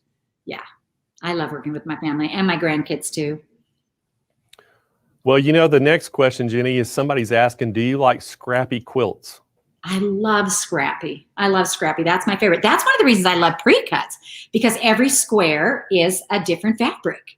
And so I love that scrappy look, but I also have a bit of a penchant for 2-color quilts as well. I just think they're so striking, when you do just 2 colors, but I really do love scrappy. That's probably that'd be my go-to. That's one of the reasons I love the pre-cuts, is because they're all scrappy.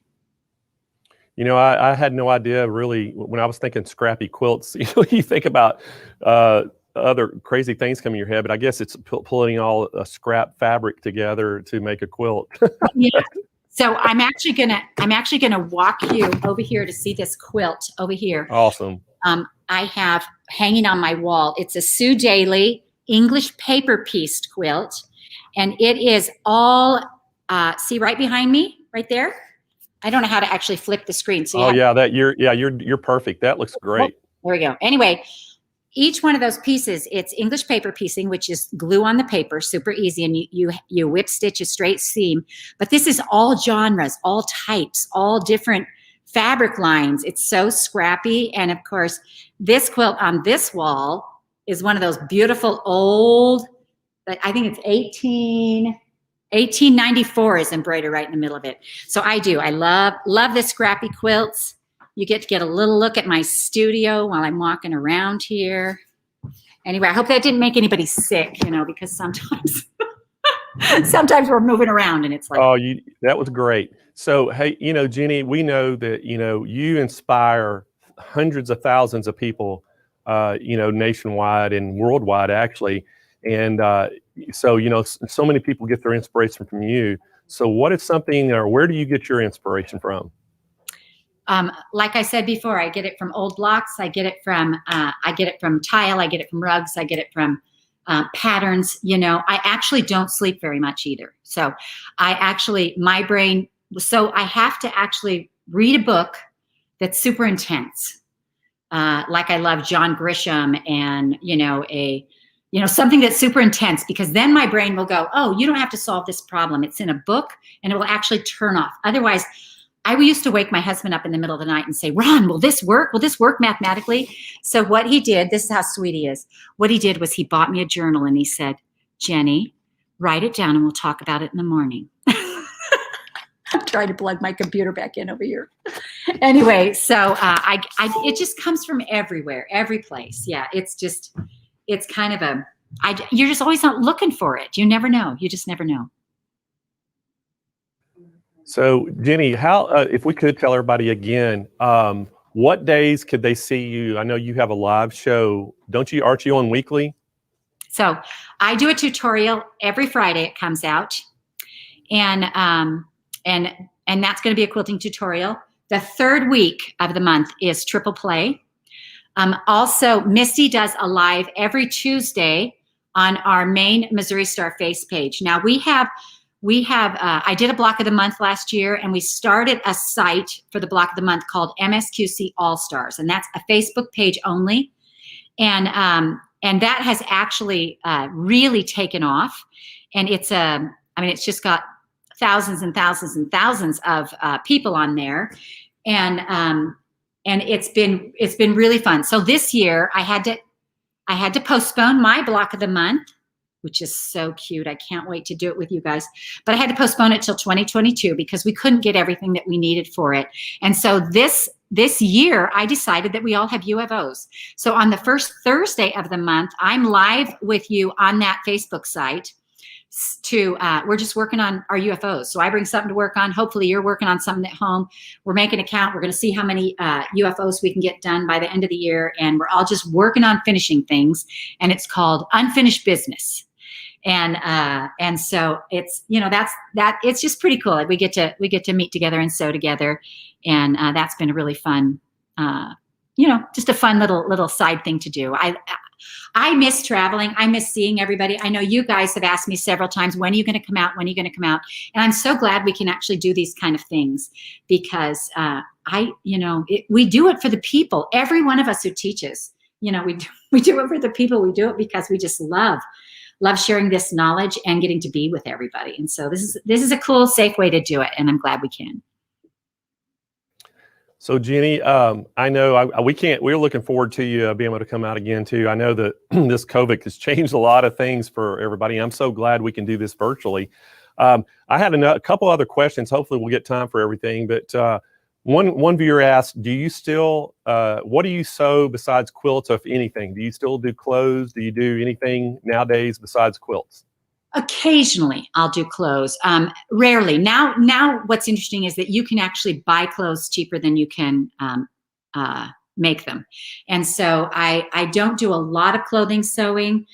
We did acquire Nancy's Notions, and they're concentrating on clothing sewing, and I've actually done several of their things, which I love to learn. And so, people, it's interesting because their quilters will say to me, "Oh, I can quilt. I can make a Mariner's Star, but I could never make a shirt." And I'm like, "Are you kidding me? It's 2 seams, And then the sewers, will say, "Oh, well, I could make a jacket, but I could never sew a quilt block together." And I said, "Really? Because all we're doing is sewing straight from here to here. That's it. That's all we're doing." And so that, if you have that sewing skill, it translates. When I'm busiest making clothing is Halloween time. So we always pick a theme. And Ron and I do our porch up, and we dress like that, and we just have a lot of fun with Halloween, and it's our kids like to get into it. Sometimes they'll all come dressed that way as well, and sometimes they don't. Like last year we did all these Harry Potters, and then we had a hot dog. It's just like whatever they come as, and I'm just glad to have them there. But it's just, that's when I do most of my clothing sewing, and costume sewing is completely different from clothing sewing. A costume has to look good from 20 feet out, hold together for 2 weeks, and you're probably going to use it once. Although I do have quite an extensive costume collection in my husband's garage. But yeah, I don't sew much else besides quilts. Hey, so every answer we have it. Long time, right? Sorry. Yeah. Well, we got another question is, what is your favorite pre-cut? So my favorite pre-cut would probably be the layer cake, because out of the layer cake, you can get charms, you can get jelly rolls, that sort of thing. I try to give them equal time on my site, but with a layer cake, you can get all the cuts. So that probably be my favorite. And I think we've got probably time for one more question, Jenny. It says, what are some of the easier quilt patterns for beginners? So I would actually say my whole site, I think there's over 700 tutorials out there now. And I would say most of the things I do are beginner friendly. If you're worried at all that you can't do it, again, watch that tutorial, because there's probably a trick. Anything that I do that looks like it was really hard isn't hard. So I would just go through, there's, I don't know.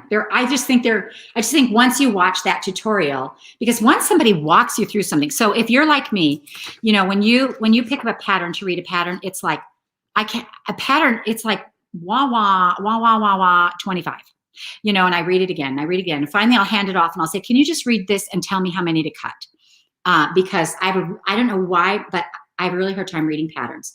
But if somebody can show me, and they can say, well, you're going to cut this at 4.5, and we're going to sew all the way around it, and then we're just going to cut it twice, and that will give you 4 half square triangles. And if somebody shows you that, it's like the light goes on, and you go, well, I can do that, And so for me, it makes it really easy. I'm much more of a visual learner, so and I think a lot of us are. I think there's I think there's a lot of us that are visual learners, if you want to know the truth. Yeah. So Jenny, that is all of our questions we had from viewers, but I've got a question for you, and if you care to answer. So sure. I know that, like we were talking about, hundreds of thousands of people worldwide, getting inspiration from you, and a lot of the beginners, watch all your videos and things. So when you first got started, who was your inspiration? So Jan Paddock is a moda designer, and she lives close by me over here, or not close by me. She lives in the next town over. And when we first opened up, she started coming over, and I never in my life thought I would ever be able to do a needle turn applique quilt. But I broke my leg and I couldn't get away from people, and so they kept bringing me applique to learn, and I learned to applique when I was in bed with a broken leg. And they would come and they would show me how to do it, and then they'd come in the evening to see what I'd done, and they'd be like, nope, this isn't any good, and they'd rip it out, and they'd be like, you'll thank me later. And I'd be like, not gonna thank you. Anyway, I started needle turning applique, and that was something I thought, you know what, if I can do this, I could do just about anything. And she was so inspirational to me because she loved what she did. She does a little bit every day. She's kind and gentle to herself. You know, I mean, she's been a wonderful mentor for me.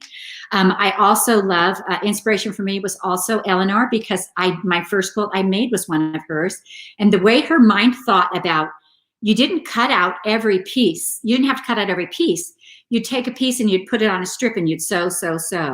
And that was so freeing to me that we didn't have to do all this measuring and all this cutting, you know? And so I loved that, that quickness. And I think that has helped me to think quickly. But there are a million wonderful designers out there that I love. We all have great respect for each other. And I think, you know, you just do a thing as best as you can, and you're happy for him who can do it better. You know, we just want to keep trying, keep sewing, keep working on it. It's what gets us through, I think. Well, you know, Jenny, one final question I have for you. I love that quilt behind you with the sewing machine. Was that just a one-off, or is that like a pattern somebody could get if they were interested in that? It is a pattern. I don't know what the pattern is. A very good friend of mine made that for me. At the time she gave it to me, I thought I would never be able to make anything like that. And it has been something I've dearly loved. And I don't know what the pattern is, but I'm sure, you know, if you search it, it'll come up. But it is, when I look at it now, it's just like, oh, that's just a 9-patch. Oh, that's just a flying geese. And for most of us, when we look at a quilt, it feels overwhelming because it's big. But when you break it apart and it's like, oh, this is just 4 blocks that are the same size sewn together, you know, you realize, oh, I'll just do that, you know. And so, you know, you just take it a block at a time, and it's amazing. It's amazing what you can put together. Well, Jenny, thank you so much for joining us. This hour went by really fast, but I know you're going to be here again tomorrow. So everybody make sure you tune in, and Jenny's going to be here tomorrow with us. What time tomorrow? I think it's the same time, isn't it, Kyle? He's looking right now, but I think it's the same time tomorrow as well. I know Catherine has got all your times and stuff for you. Yeah, so it's exactly the same time tomorrow, Jenny. Okay, perfect. Well, we'll see everybody tomorrow. And tomorrow we're going to talk a little bit about, you know, getting your Sojo, that creative part of it, and all those kind of things. So, and have your questions ready. Tell everybody to have their questions ready, because I love the Q&A part. That's my favorite, because, you know. Well, hopefully we'll double the amount we had today. All right. Well, you guys have a wonderful day. This is the Virtual Quilt Fest. It's just a wonderful, wonderful event that you're doing. And we'll see you guys later. All right. We'll see you. Thank you so much. So, guys, coming up next, we've got another great presenter coming up. We have Mike Johns coming up from Baby Lock. But first, before we go that, again, just make sure, y'all, if you want to find out what's going on each day on our quilt page, it's called the Virtual Quilt Fest page on our website at sewingmachinesplus.com. You can actually go on there, and not only can you look at some of the quilts that were entered and see all the different quilts and get information. There's bios on all the presenters that you can look and see who's presenting and the bios on them. You can also see bios on all the judges, and there's a schedule. So you can look at the daily schedule and see who's presenting and what products. So that way, if you have to plan, you're not going to be able to join us all day long and every day. You can plan on the things that you want to watch. And then, by the way, all this is going to be taped. So everything live, you'll be able to see it later on. If you're having to work like a lot of people and not be able to get access to this today, you'll be able to go back and watch the replay on YouTube and Facebook. So we're sure glad that you're tuned in today, and we're sure thankful that Jenny Doan joined us today, and she'll be here again tomorrow. And as y'all know, she is, I call her the rock star of quilting, and for good reason. The other thing, before we got just about a minute before Mike Johns comes on, but anyway, I want to remind y'all, today, if you're wanting to order, there's a lot of different ways you can order. So if you see a product that you're interested in, you can call 800-401-8151 and speak to one of our chat agents, our live sales team on the phones. And you can also go to the website at sewmachinesplus.com. You can speak to one of our live chat agents, and also you can just place an orders. Some of the products you're going to see today, we can actually give you the show specials on air. Some of them we can't because of advertising restrictions. So we have to be able to just tell you, you have to call in. So we'll be able to tell you those. We'll show you the price, the regular price, and then we'll say, hey, you can call in to get the special. So we have a lot of things like that. Products are extremely limited on some things. So, hey guys, if you see something you really want, make sure you jump on board and go ahead and get it. We're offering Synchrony financing, really good terms, and 60-month 0% interest. So if you see something, go ahead, and we're trying to make it easy for you to get. And so anyway, let's bring on Mike Johns. Mike Johns and I go way back. So Mike, welcome to the Virtual Quilt Fest. Glad you're here, man. Hey, thank you for having me. This is exciting. How cool is this? I loved watching Jenny. Is she not the most amazing person you've ever met in your life? She is. She is. And, you know, her whole story that she has is just inspirational, just from, you know, turning basically almost being destitute and, you know, wonder where their next meal's coming from to, you know, now they're a multi-million-dollar international business. It's just incredible to hear the story. Absolutely. And she's such an approachable person. I don't know how many of you people that are watching have actually met her, but if you've ever met her, she's just as genuine in person as she is whenever you're seeing her on these on lives and on her shows and on her Facebook posts and all. It's just amazing. I love it. She's such a wonderful person, and she's an inspiration to so many people. It's just insane. She is. So, hey, speaking of things going on, how are you doing? And I know that you've been kind of locked down as well, not getting to travel. I know you're a national educator and ambassador for Baby Lock, and I know you travel, across the nation doing educational events. And I know you've kind of been restricted and locked down. So, how's everything been going with you? You know, so one of the things that I always love is trying to find ways to make silver linings out of rain clouds, right? So, this of course, when it happened, I think it caught us all off guard, and we all kind of went, now what? You know, and we kind of all had that little took a deep breath and said, okay, I guess we learned to pivot. And that's exactly what I think we've all done as an industry, is we've learned to pivot. And you know, now it's doing events like this virtually, where we're spending time together, and we're, you know, we may not be all in the same room, but we're still getting to spend time with each other and just enjoy the art and enjoy the craft of what we do. And I've been spending a whole lot of time behind electronic devices, right? So it's just everything's kind of went virtual, and we haven't traveled. I think the last time I traveled was February of last year. I was actually up in upstate New York, and when all this kind of happened, and came home, and that was it. Who knew? I mean, I had a full calendar to where I was supposed to be out about every week. And that's generally my travel schedule, is out every week at a new place. And yeah, it just kind of went from that every week to being at home. And there was probably about, I don't know, a couple of months to where we really didn't know how things were going to pan out. And then all of a sudden, I think the education team, and then the companies and the retailers, we all just kind of figured out that, you know, hey, we got to keep doing this somehow. And then that's when the virtual came into play. So through Facebook Lives and Facebook groups and Zoom meetings and you name it, we've been doing classes, and we've continued to do them. And, you know, who knew that, you know, a year ago, I would have never thought that I could have added video editor to my resume, or, you know, IT person or whatever. But I think at this point, we all kind of do that. And it's kind of interesting. I think, oh, that's pretty funny, Mike. Because I mean, I think we're all kind of become video editors and you know, IT people, and all this streaming things that we're doing. But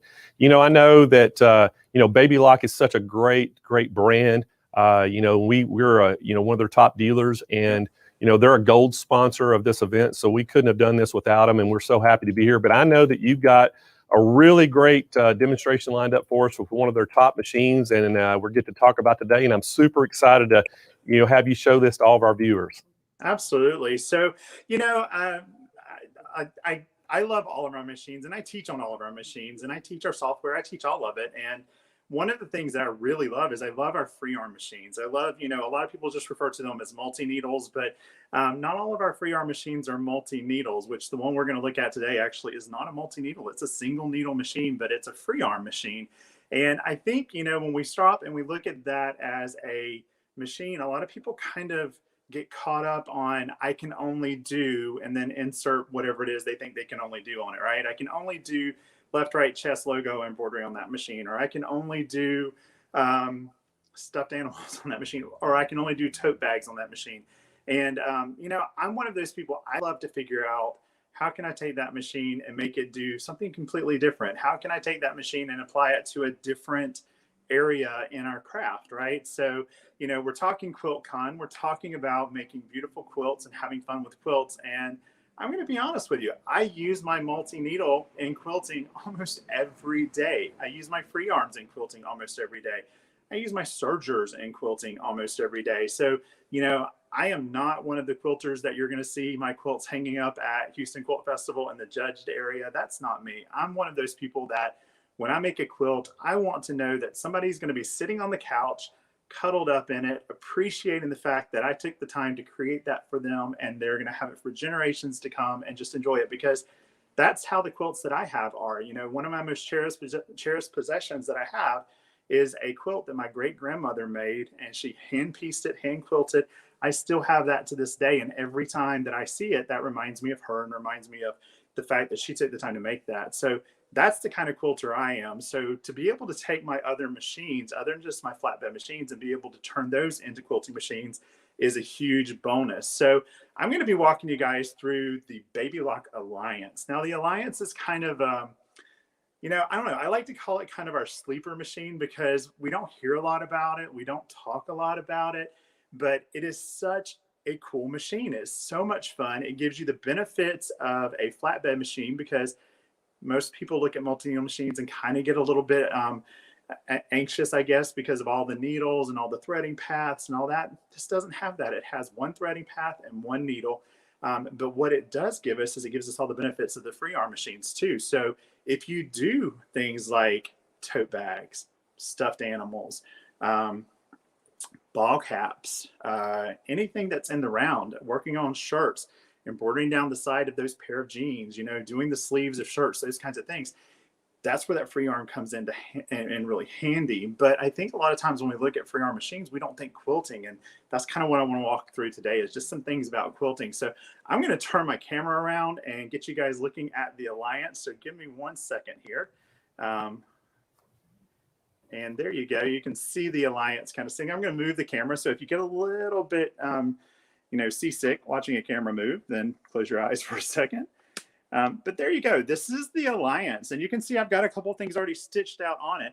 Now, the Alliance is kind of an intermediate machine. It's kind of right in between our multi-needles and our flatbed machines, but it's a great kind of step up from a flatbed machine. Now, it's not a sewing machine, right? It is an embroidery machine. But as you can see, it only has one needle. So there's my one needle. There's one threading path, and you can see that I've got place up on the top. You can't really see it. Let me kind of tilt the camera where you can see it. There you go. So you can see at the top, I've got staging area for 4 spools of thread, and it actually holds my thread ready to go. So the nice thing about this is that it has the benefits of having an automatic needle threader, just like our multi-needle machines do, just like our flatbed machines like the Solaris, the Altair, the Meridian. All of them have that.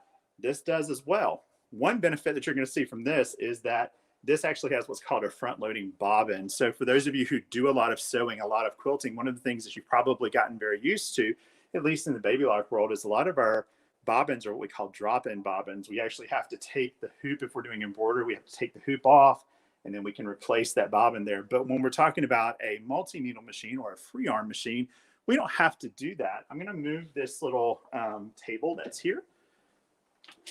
And you'll see it just slides out and lifts off. And then there you can see that free arm. So this is one we call them free arm machines. You can see there's nothing kind of around it, but this is what's really nice. There's my bobbin. It just kind of lives right here under the front. So if I had a frame on here, I can get to that bobbin and I can change that bobbin without having to take my frame off. So that's a huge benefit to working with any of our free arm machines. I'm going to put my table back on, because when we're talking about working with things where we don't need that free arm, we can use this table. Now, this table for the Alliance is a additional add-on that you can get, but it's well worth having it because it supports your hoops, it supports your frames. So one of the things I get asked a lot about is, how do you make quilt labels? Well, you know, quilt labels are one of those things that can be a lot of work or no work at all, right? So here's a quick quilt label that I just did. Literally stitched this probably about 15 minutes ago. And I did everything here in the machine. I didn't use software. I didn't bring any designs any from outside. All this is built in. And I'll show you how to do this in just 1 second. We'll actually create this on screen so you can see it. The other thing that I love to do is I like to do in the hoop quilt blocks. You know, these are so much fun to do. They're so easy to do. Now I have batting in here. You can't really see it from here, but if I flip it over, you can see there's my batting behind there. And this block, again, completely built inside the machine using the features of the machine. I did not buy the block. I did not import the block from any kind of digitizer site or anything like that. It's just built with things that are in my machine. So you can have a lot of fun. You know, can you imagine creating like 16 of these blocks and then you just put them together? What a really pretty quilt that would be, right? And just super simple because I didn't have to sit there and do any piecing. I didn't have to do any block cutting, anything like that. It's just simple. Glue it on my screen, hoop up some fabric and batting, snip away a couple of that extra pieces of batting, and then you're good to go. You just let it stitch. Now, I'm kind of like Jenny. I like to do scrappy quilts. I like to piece quilts. I like to do all that, but it's nice to know that I have alternatives and I have other ways to do this. So I'm going to move the camera again really quick for you guys, and I'm going to get you up on the screen so you can see we've got a little LCD screen up here. I'm going to move you towards that. So if you get a little seasick, close your eyes for a second.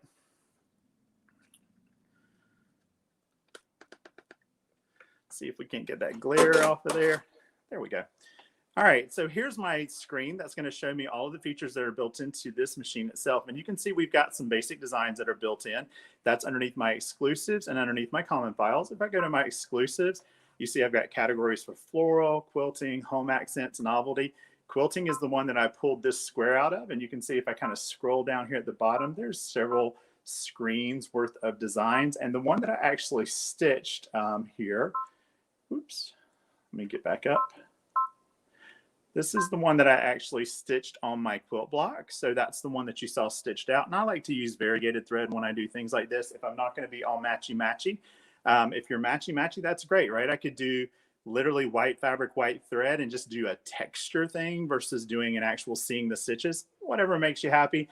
It's all about personal choices, right? So there's that design, but this is not how I started to build this design. So I'm going to kind of back up and go to my home tab. It's going to ask me if I want to close. Oops, my needle's in the wrong place. Let me move my needle. Oh, I hit the needle threader. Don't you love live TV, right? There we go. So I'm going to go in and I'm going to use this category here. This is what's called my frames. Now, I like to use my frames to do a lot of things. The frames is actually what we're going to use to build the quilt label as well. So I'm going to use my frames. And you can see down on the bottom here, you can see I've got all these different shapes. So I've got circles, squares, diamonds, ovals, rectangles. I even have like a badge, a heart, an octagon, all of these things. And I can use all of these however I like to. But for the quilt block, what I'm going to do is I'm going to use a square. And as soon as I hit the square, you'll see it gives me 14 different choices of types of stitches. I'm going to just use my triple stitch, which is my very first one here. And you can see whenever it comes in there in the middle of my design. It comes in at 2.4 inches by 2.4 inches. Well, that could be a quilt block, right? There's nothing to say we can't do small quilt blocks, but I'm going to do a big quilt block. So I'm going to hit set to bring it over to my screen where I'm ready to embroider it. But I'm going to come right down here to my editing tools and I'm going to hit size. And because I hit size, now I can resize this out. And what I'm doing is I'm going to create a tack down line for my batting. Now, there's different ways to do this. I actually like to make it to where my batting is not underneath my stitch down line for my top fabric. So I make my batting square a little bit smaller than what my actual quilt square is going to be. Now, this particular machine has a embroidery field of just shy of 8 inches square. So if I was to take this all the way out, you'll see that it limits me at 7.78 inches. And that is the full embroidery square size for this, 7.78 by 7.78. That's what we're going to make our actual quilt block. So what I'm going to do is I'm going to just make it a little bit smaller than that. So I'm just going to click it down a couple of clicks. I've got it at 7.63 by 7.63. Good to go. So I'm going to hit OK. And that's it. Just like that, I've created the tack down stitch for my batting. So now I need to create the tack down stitch for my back fabric. So I'm just going to hit add down here at the bottom. I'm going to go back to my frames. I'm going to pick up that exact same frame because Why not, right? It worked great that time. Let's do it again. Now this time you notice that it brought it in as the same color. I'm going to change my color. So right here is my color palettes. I'm going to do that. I'm just going to turn this one red, and you can see it changed it to red right there. And now there's my red square, my second square. We need to resize it. Now this one I want to make it the full size. So I'm just going to hold down my resize tool here until it gives me that full 7.78 by 7.78. There you go. You can see right up here, it gives me that measurement. And now you can see as soon as I hit OK here, you can see I've got 2 steps. So I've got my batting tack down stitch, and I've got my background block fabric tack down stitch. And then the last thing to add is just going to be my design. So again, I'm going to go to add down here at the bottom. And this time I'm going to go into my exclusives, quilting, and we'll pick a different one for this one. Maybe we'll do this one here. This is number 4, design number 4. I'm going to hit set. And then I'm going to resize this because if I'm going to do a block, I might as well do the full block, right? So I'm going to hit size, and I'm going to make it as big as it'll go. And there you see it can take me up to 7.78 by 7.78. Now that's not going to stitch all the way to the very edge. It's giving me some room around the edge, so it'll look very similar to the block that I just did. If I hit OK, now you can see I've got 3 steps. So what I would do at this point is I would take my hoop, I would hoop up a piece of cutaway stabilizer, I would run my put down a piece of batting on top of that, run my very first stitch, which is going to be my tack down stitch for my batting, and then I'm going to use my favorite applique scissors. I like double curved scissors, but if you're a duckbill person or something like that, you can use those. And then I'm going to trim away all the excess stabilizer. So when I'm done, I'm going to move the camera again, so don't get seasick on me. When I'm done, my batting is not coming out from underneath my stitch line for my background fabric. So my batting gets trimmed right up in here. So that's where the batting tack down is, but it's covered up right now by my background fabric. Once I do that, I put my hoop back on my machine. I put my background fabric down. I run that next tack down line. That's going to tack that fabric down. And then my last thing is just doing my quilting pattern. So just like that, in just a matter of a few minutes, I now have a beautiful custom quilted quilt block that I can take and put into any project that I want. These make wonderful bags, quilted bags. I saw one person who did this and made a quilted jacket out of it. All kinds of things you can do with it. And of course, you can just make traditional quilts as well, no problem. So that's for the quilted block. For the actual quilt labels, pretty much the same process. So let's take a look at that. I'm going to move my camera back again. The sun's so bright over here, so it's like glaring. So I'm just going to hit home. It's going to ask me if it's okay to delete. I'm going to say sure. And then I'm going to come in and use that same frame tool. And this time I'm going to do a rectangle. And you could use any of these decorative rectangles. You could use any shape, right? You can make a quilt label that's a heart if you wanted to. I'm going to do a rectangle. I'm going to go ahead and put in my triple stitch again. And I'm going to leave it at its default size. That's what size I actually stitched this first one out as the default, which is 2.09 by 2.94. So it's a little bit bigger than 2 inches tall, a little bit short of 3 inches wide. I'm going to go ahead and hit set. And then all I've got to do now is put in whatever text I would like to add to this. So I'm going to hit add, go into my text. Now we have a couple of different font keys here. This first font, these are all going to be decorative fonts. If I use these are all fairly large. Whenever I use these, each letter is going to be about 5 inches in height. So obviously that's not going to work for our quilt label. So we're going to hit return and go into our regular fonts. And you can see we've got a total of 14 fonts on here. It may say 13, but Exclusive Script is actually a font. So we have 14 total. The one I used was number 6 here. This is the one I used in the little sample.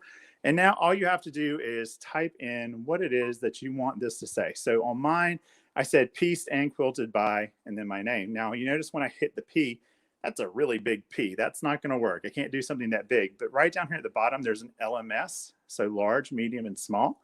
I'm going to click that twice. You'll see it resized to medium and then resized to small. Okay. I'm going to go to my lowercase alphabet and I'm going to type in the rest of my word here for pieced.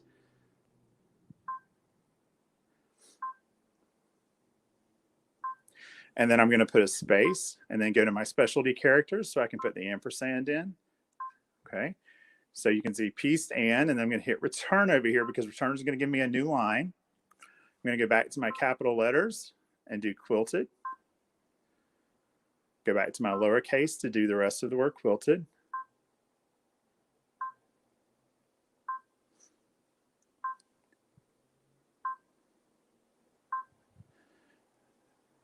and then put space, and I did lowercase by for buy.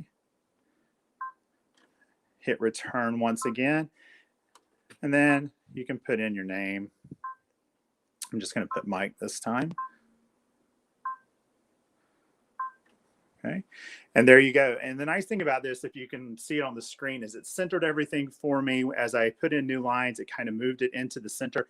One thing that's really nice about Baby Light machines is no matter what design you're working with, it always brings the design centered into the work area of the design area. So this is my entire design area here. This represents the full 7 7/8 by 7 7/8. So whenever you're bringing stuff in, by default, it's going to put it in the center. Now you can move it off center if you want, but if you don't do anything to it, it will be centered, which is good, because if you're using different size hoops, then you want to make sure that it's not going to be off centered in that hoop, because it could tell you, you know, I stitched this in my 4x4, and if I would have moved this whole thing up to the top corner, it wouldn't have let me stitch it in the 4x4. It would have told me to go to the 8x8, but because it kept it in the center, it'll work on the 4x4 with no problem. I'm just going to hit set, and then you can see now I've got my outline, I've got my pieced and quilted by, and then on this one, I actually added a little decorative border around it. Okay, so same process as that original square. I'm just going to hit add, go back to my frames, go back into my rectangle, and I think the one that I used was number 13 here.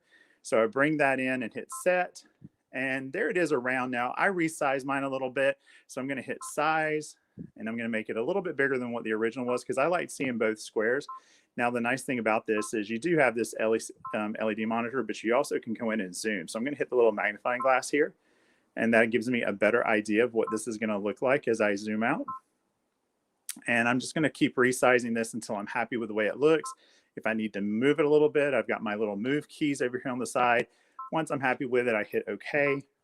And then there's my quilt label. So all I did with my quilt label was I took and I hooped up some no-show mesh. I put down a piece of fabric for my label itself, and then just stitched it out. Now I stitched mine all monochromatic, right? So it's all one color, but you could do it in colors if you wanted to. Once I get done with this, I would take this, I would trim it down, and then you've got a couple of choices. I like to take and just hand turn my edges back and then hand sew this to the back of the quilt so that it doesn't go through the front of the quilt as well. But if you want to do it ahead of time, you can actually pre-sew this to your backing before you actually make your quilt sandwich. You could also use fusible and fuse this on. So there's a bunch of different ways that you could actually go through and attach that to your quilt. Now, one last thing to talk about this machine is an add-on feature. I'm going to move the camera back a little bit. So the two hoops that you just saw, those come with the machine. There's one other set of hoops that comes with the machine, and that's these. So you've got these little bitty hoops. You can see really tiny. These are amazing for doing things like cuffs of shirts or collars of shirts, or you can even use them to do like the little frilly stretch socks for the little girls, things like that. These come in super, super handy. But these four, plus the two hoops that you've already seen, come with the actual machine. But what you can do is you can actually get what's called the free motion add-on for this machine. And this machine will actually turn into a mid-arm quilting machine. So what I'm going to do is I'm going to reach back here and I'm going to take off my embroidery arm frame holder. Okay, so this just lifts off. There's two screws back there. You can see I just took the thumb screws out. I'm going to put that aside. I've got a little guard that comes in my my add-on kit that fits down on top of the little piece of the piece in the back there. I'm going to hit home so that I clear this out. And then this is the main piece that makes this work. This is actually a guard, and this actually snaps right over your needle. Okay, now as soon as that snaps, let me move the camera up a little bit. As soon as that snaps in place, I get a new icon, this one right here, and this is my free motion icon. So when I touch my free motion icon, it moves my embroidery arm back out of the way, and then it gives me some choices here as far as my speeds and how I would like my needle to stop whenever I stop stitching. So I can stop with my needle up, my needle down. I can do a 2-stop position on my needle. I can do a 3-spot position on my needle. I do have a laser light on this, so that I get a little laser dot at the bottom of the needle. And then I can actually program in 2 different speeds. So I can do this to where I have a fast speed and a slow speed, because you're controlling the fabric on this. So this would be equivalent to, like, if you're familiar with the sit down quilting machines, that's basically what this turns this into.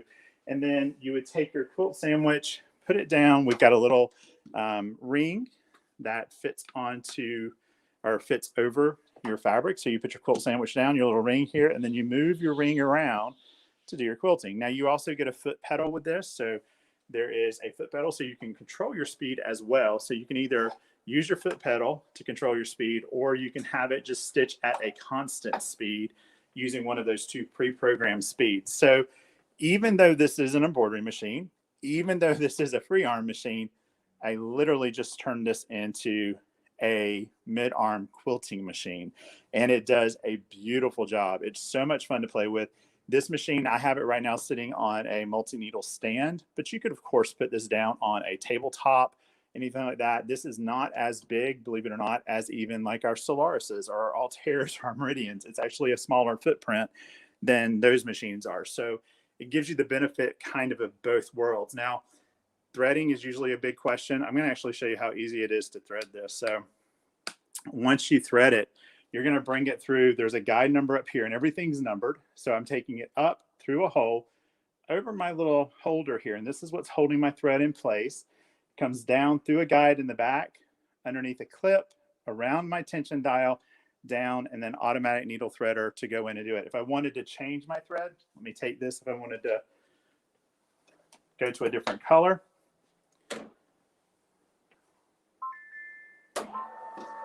all I have to do is, there's actually knives up here in these two little white pieces that actually will cut your thread. So I'm just going to hold my thread, give myself a little bit of slack, cut it. Okay, so I've got to cut in. I'm going to grab one of my other threads, and I just do an overhand knot.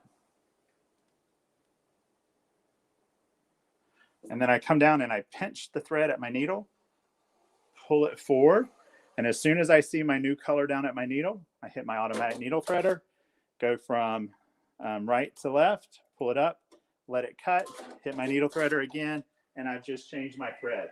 Okay, so just that easy, I was able to change the thread on my machine with no problems. So that's the Baby Lock Alliance. It's great if you've ever had any interest in moving over to a free arm machine and you're interested in playing with that. It's great for embroidery. It's great for quilting.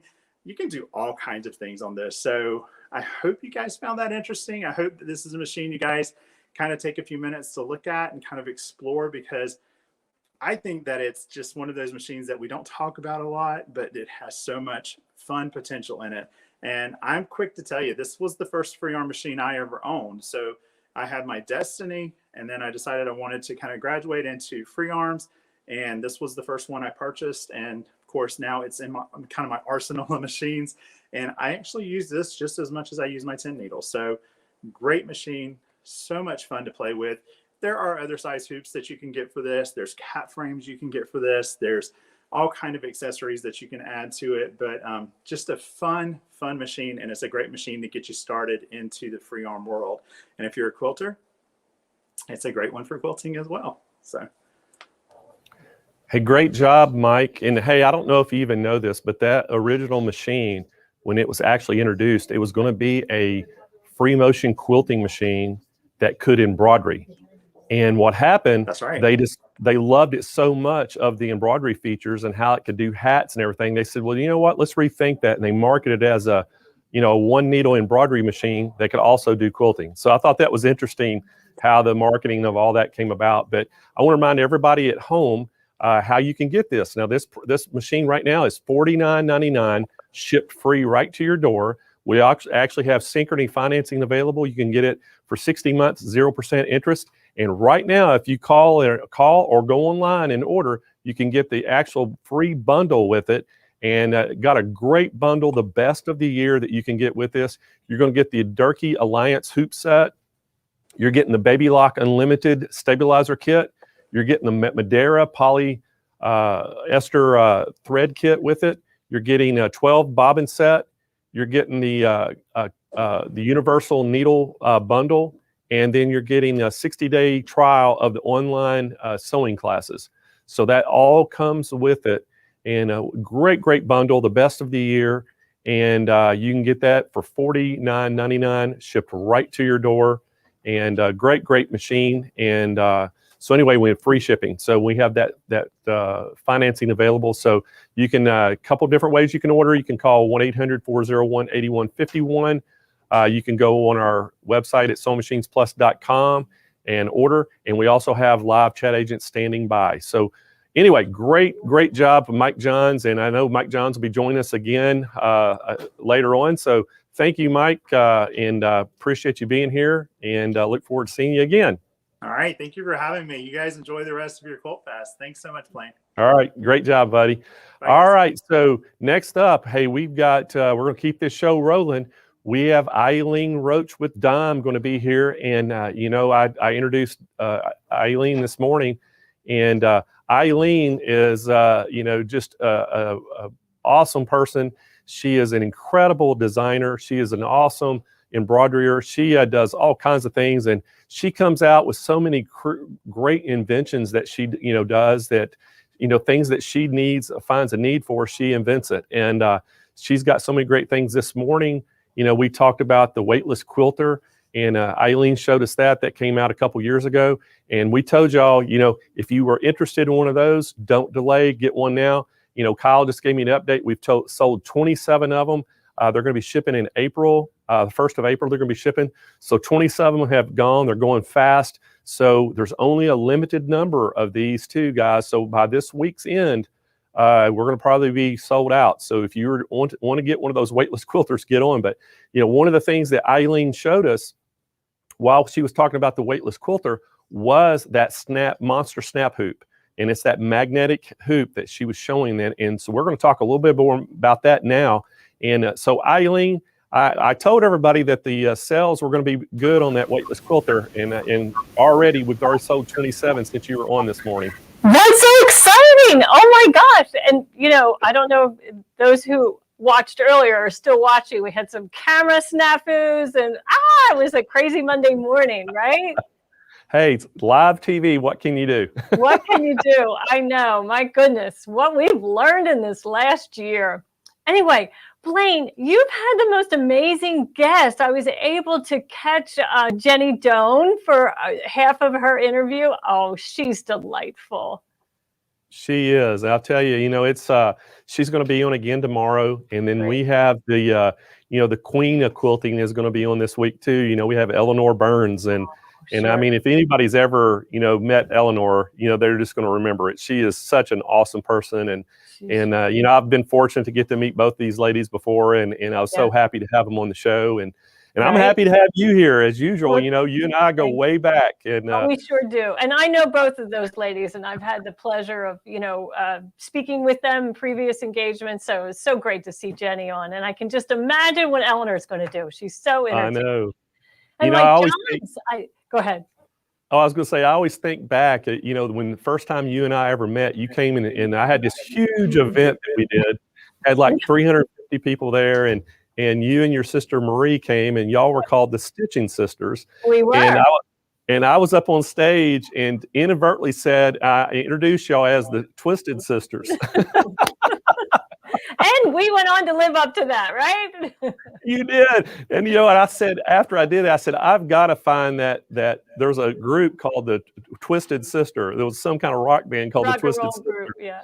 Yeah. And I was like, I guess that's why I had on my mind, or something. Sure. I don't know. That's so funny. But I never let me live that down. Isn't that funny? Some of the things you say that someone would say, in a entertainment venue, boy, it sticks with you for life, for sure. I know. For sure. Well, hey, tell us all about this monster snap hoop. Okay. I tell you, the response for the the weightless quilter has been awesome, which I knew it would, because that thing is so awesome. And like we said, it's your three best friends holding your quilt. I want you to tell everybody how you can use this monster snap hoop along with that, and with all your embroidery needs. Right. Well, the Snap Hoop Monster just makes hooping so easy. It eliminates that inner and outer ring, which many of us struggle with, right? You force that inner ring in too much and it pops out, or if you don't tighten up the screw enough, it pops out. So I invented the magnetic hoop because I always struggled with hooping. And I also didn't like the fabric distortion that you get over an outer ring, under the inner ring, across the sewing field, up and over, hills and valleys, right? And I know if you're like me, the minute you hoop something, the next thing you want to do is pull or tug on that fabric. And in a standard embroidery hoop, you can't do that, or you should not do that, because that causes fabric distortion. So shall we go over to the overhead cam and take a look at Snap Hoop Monster so that you can really get a good look at it? And I sure hope that I have the right, there we go. So when you open the box, you're going to find your hoop. Here's a Bernina one, and you'll notice it has a top. It has that magnetic shield that we talked about and the metal bottom.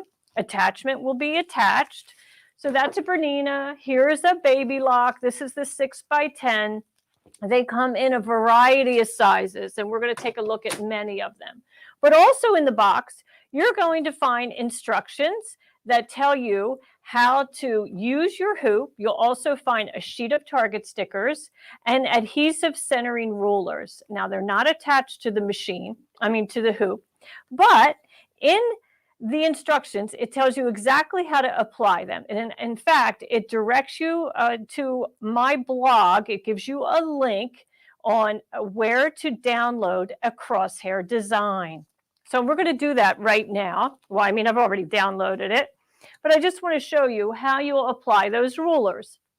So you will stitch your crosshair, and it comes in multiple sizes, like 4x4, 5x7, maybe a 6x10. But frankly, the size doesn't matter because the center is always in the center. So you're going to hoop a piece of tearaway stabilizer or cutaway. What doesn't matter what it is, because you're going to waste this stabilizer. And you'll attach the hoop to the machine and stitch that crosshair. And then with a ruler, you're going to advance the stitch line all the way to the edge. Here's my ruler. And I've already done that on the horizontal line. You can see that red mark. So I'm just going to extend that all the way out and do the same at the bottom edge, and then remove the ruler. And then we take our centering rulers. Now, these are in metric, but you know what? Don't fret about that at all, because all you are concerned about is lines. The measurement doesn't matter. In fact, your standard hoops don't have any numbers on them. They just have some raised notches on the inner ring. So don't get hung up about that. So what we would do is then place the 0 right at that line. And the first thing I'll do before I remove the protective paper is I'll snip off the excess part of the ruler. And then I'll just, start the corner to peel off that protective back. And this is always the most difficult task to do on camera. Okay. And so now it's tacky, right? That protective paper is gone, and I'm aligning that 0 with that red line that I marked. And then I will do the very same thing here and here and here. And then I have my rulers in place. And I know that as long as my top frame is aligned with my bottom frame, my center will always be aligned with my zeros. And that's really all that matters. Okay, so let's remove this and take a look at what I call the scissor test. Now, many people want to know if the magnetic hoops will harm your machine. And I can tell you that when we first started embroidering, we weren't allowed to have a magnetic pin cushion anywhere near our machine. But today's today's machines are so highly sophisticated and highly insulated. So the computer chip is probably about the size of your thumbnail, and that's encased in that head, on the right-hand side, far away from the machine, from the needle and where this hoop is going to be placed. So if I place a pair of scissors on the bottom of that magnetic frame, you can see it will not fall off. But once I place the hoop together, and I'm going to pull my fingers out of there and align that, and now I try to adhere those scissors, they won't stick. And that's because the magnetic force is stopped by that metal bottom. So you can rest assured that the magnetic frame is not going to harm your machine.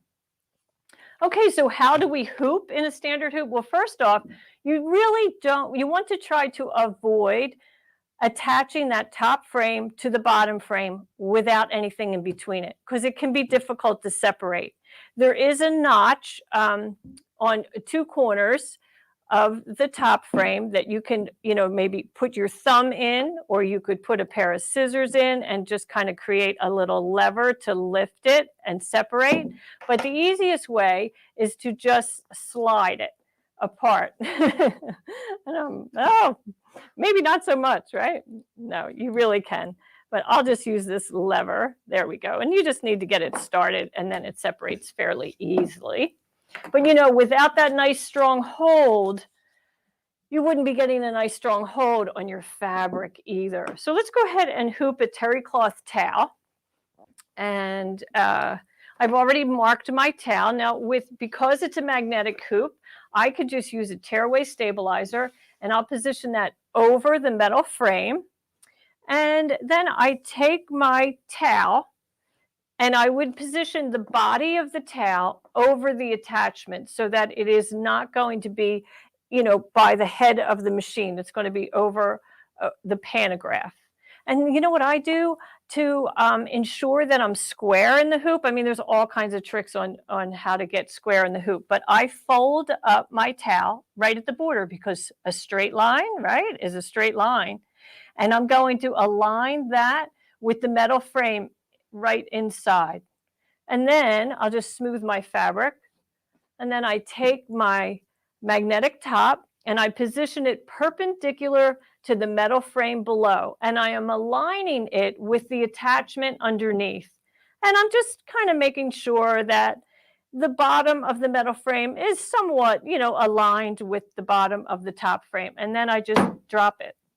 And now, what do you want to do, right? You want to pull and tug on that fabric, and you are absolutely entitled and allowed to do that. You're not going to harm the fabric in any way. But one of the beauties of these magnetic hoops is that you can make minute fabric adjustments right in the hoop. Sometimes you want to just move the fabric ever so slightly, or, the starting position. You can even, lift this while it's at the machine and just separate it and make a really minute adjustment and then drop it back down. And so that gives you so much freedom in the hoop, which I think is what we all want. We get very frustrated without it. So let's go ahead and move on to, well, I know we all love to quilt. Now I'm just going to show you a simple quilt sandwich. This is like the beginning of a table runner, right? And we would do the very same technique, where now we don't have any stabilizer, but we do have our backing, our batting, and our quilt top. And we just center that over the frame, drop this in place, align the edges. And I'm going to give you a good rule of thumb to do whenever you're doing a large quilt, a heavy beach towel, something like that. Give it the hoop test, where you pick up the hooped material by the fabric and kind of give it a shake. And if it doesn't separate or slide apart, you're going to be safe stitching in this hoop. Now, if it's a queen size quilt and you do this shake test, it's going to work. But if you put it onto the machine and it begins to separate, that's because of quilt drag, which we talked about this morning. And that's why you need a weightless quilter to lift that whole quilt above the pantograph. But that's another class. So we'll do that again tomorrow morning if you missed that. Okay, so what will we do next? Well, how about left chest? Because that seems to be a very common item that people always want to embroider on. And I have a 4x4 here. So like I said, they come in all different sizes. And you'll see some of my hoops have imperial measurement rulers, and some are the metric. And frankly, today we just have the metric. So these rulers are older. But I'm telling you, don't worry about the measurements. It's only the lines, because when you are aligning seam lines or target stickers or templates, you just want to make sure your crosshair is aligned with the same marks, top and bottom, right and left on your hoop. So don't fret about that. Okay. So on my garment, I already have my left chest marked, and I do have the no-show mesh fused in place. And now this is a single needle machine, so I'm going to insert the bottom frame into the garment, and I'm going to feel for the position. I can just kind of feel around that, and then I'm going to drop that metal frame in place. And now to go to the machine, I have to nest everything above the hoop. So I literally turn the whole garment inside out, even take the sleeves inside out, and open up that design area. And when attached to the machine, here's my attachment here. When attached to the machine, I just make sure that the design area is open, everything is nested around, and it will stitch beautifully. Now, you are probably hooping away from the machine on a work surface like this. And once you're hooped, take your magnetic shield, slide it underneath the hoop, and transport the whole project to the machine in this fashion. That way, you won't have any chance of dislodging the fabric from the hoop. So take your time to do that. Don't lose these. They're really handy in your work area. Okay, so now we'll unhoop this and we'll move on to a onesie, because I know everybody wants to do a onesie. So onesies are a little bit different because they're small and challenging, but they're adorable because, you know, we're all in love with the baby when the baby first arrives. So I have my center chest marked, and I have my fusible no-show applied, fused in onto the front of the garment, and I'm going to turn that garment wrong side out. And this gets a little tricky. You have to remember what side's up, what side's down, right? But, you know, it's helpful that the stabilizer identifies the design area of the garment. And that's the area we want to hoop, even though we're hooping inside out. So for right now, I'm just going to take my metal bottom and position that right here, kind of in front of the shirt. And I'm going to take the top of Snap Hoop Monster, and I'm going to put my hoop guard on this end of the hoop and insert the hoop into the t-shirt. Now you're going to take a moment to make sure like your shoulders are not caught or doubled over. You're just going to take a moment and even lay it down on the surface of the work surface, and you can take, you just kind of want to make sure you can even peek in there to see where your target sticker is. Are you somewhat centered in the hoop? And then you'll lift this, or you can slide your metal frame underneath, and you're just going to slide it and match the two layers. And then you pull that snap suit open, and there is your design area, and you are ready to stitch. This is how it goes onto the machine, right? It's going to slide onto the machine in that fashion. So to get it on the machine, you have to flatten the back area to get it onto the machine, and then you lift this open. Now your foot is back here, right? And that's going to stop this from falling into the sewing field, and your hoop guard is going to keep this area open. Isn't that awesome? I love that. That's just one of my most favorite things to do, is the onesies. And you know, such a lovely gift for a new mom and new baby in the family. It doesn't get more exciting than that. Now let's go ahead and, you know, your friend Mike Johns was just on showing that beautiful machine, and you know, onesies are pretty popular on a well, he called it a free arm machine, right? So I usually call it a tubular machine, but he's right, it's a free arm. So our magnetic hoops for multi-needles are a little different. They have two arms, and the rulers go on the metal, and the magnetic top is designed to go underneath. because this will allow you to use that free arm ability of the machine. So on this instance, we'll go ahead and we'll insert that shirt into the neck area. And I'm just taking some care that, you know, it's aligned and it's square. Although you most certainly can change that after or rotate the design. And then we're just going to snap this in place and take the time to make sure it's taut in the hoop and just pull on that fabric. And now when I attach this to the machine, I'm going to put that free arm right through here. You can see that's where the free arm is going to go, and the design will stitch like this, move around, and the back will not be captured. So that's how fun these are. But if you're quilting with your multi-needle or free arm machine, you can also put that metal frame on top. So let's go ahead and put our, not the metal frame on top, but the magnetic frame on top. So there we have our bottom hoop, our metal. And now I'll just drop this in place. And now I can use the table on my free arm machine, my multi-needle machine, whatever term you're comfortable with, and I can quilt with my embroidery machine right in this fashion. So the multi-needle hoops are very versatile in that sense. Okay, let's see, what else do we have? So how about, well, this is, you know, a man's polo shirt. So again, you would do the same thing that we did on the pink t-shirt. I would insert that,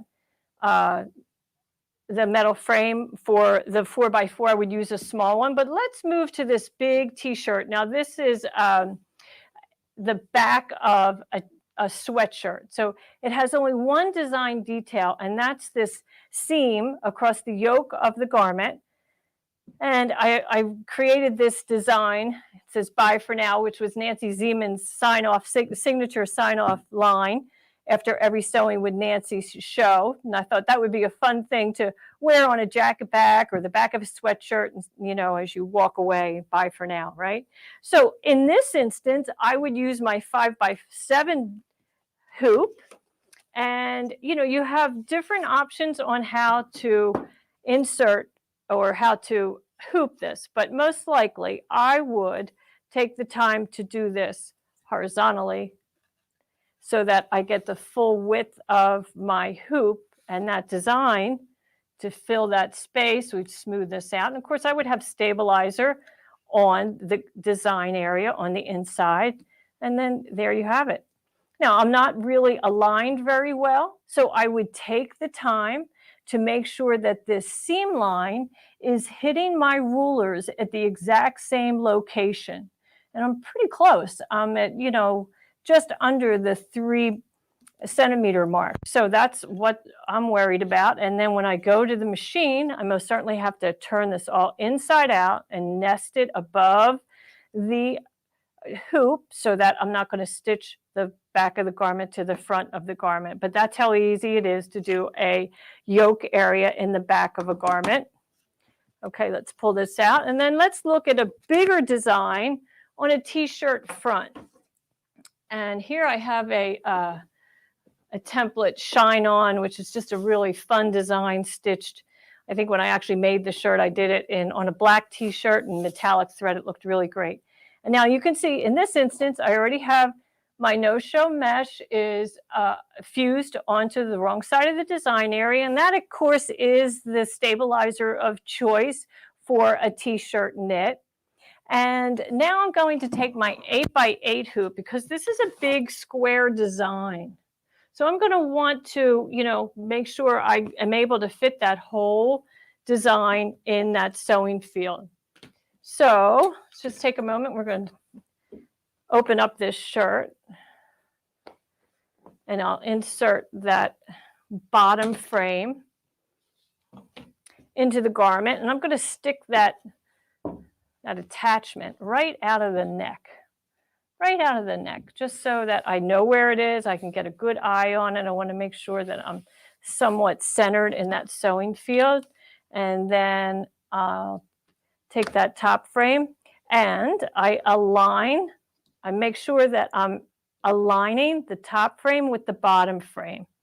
And again, I can pull and make this taut, and that's not going to harm the fabric at all. And then when I go to the machine, I'm going to center my needle right over the target sticker.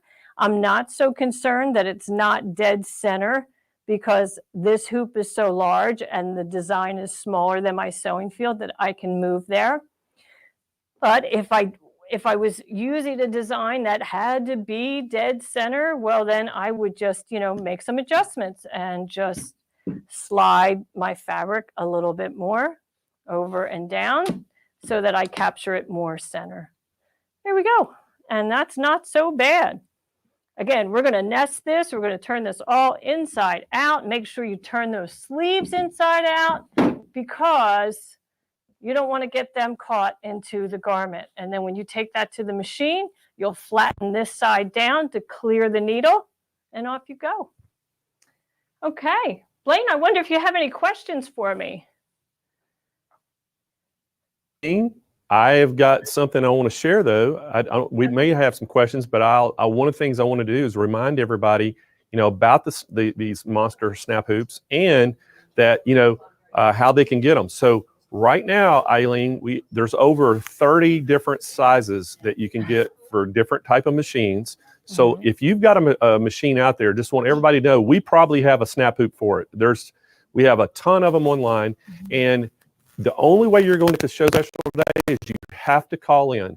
You have to call in to get the show special, or you have to speak to one of our chat agents online. If you go to sewmachinesplus.com and speak to one of the live chat agents, they can help you out. Or if you call in 800-401-8151, one of the phone people can take your order right over the phone, and they can share with you what the special is. But we can't advertise what the special is today, but we sure do have a show special that we can get it. And the prices start at about $130, Eileen, and go all the way up to a little over $200. So there's a lot of different sizes and a lot of different machines that'll fit. So guys, if you're excited about this hoop, I'm telling you, Eileen made it so easy. The hardest part to me, Eileen, of watching you do this was taking it apart without that divider. Right. I don't normally struggle, but I'm really 24, but my hands are north of 55, let's say, right? But see, you broke your own rules because you're supposed to keep the little plastic divider between them when you're not using them, right? That or fabric, right. But for that demo, I do have to show that, so I always get caught on that.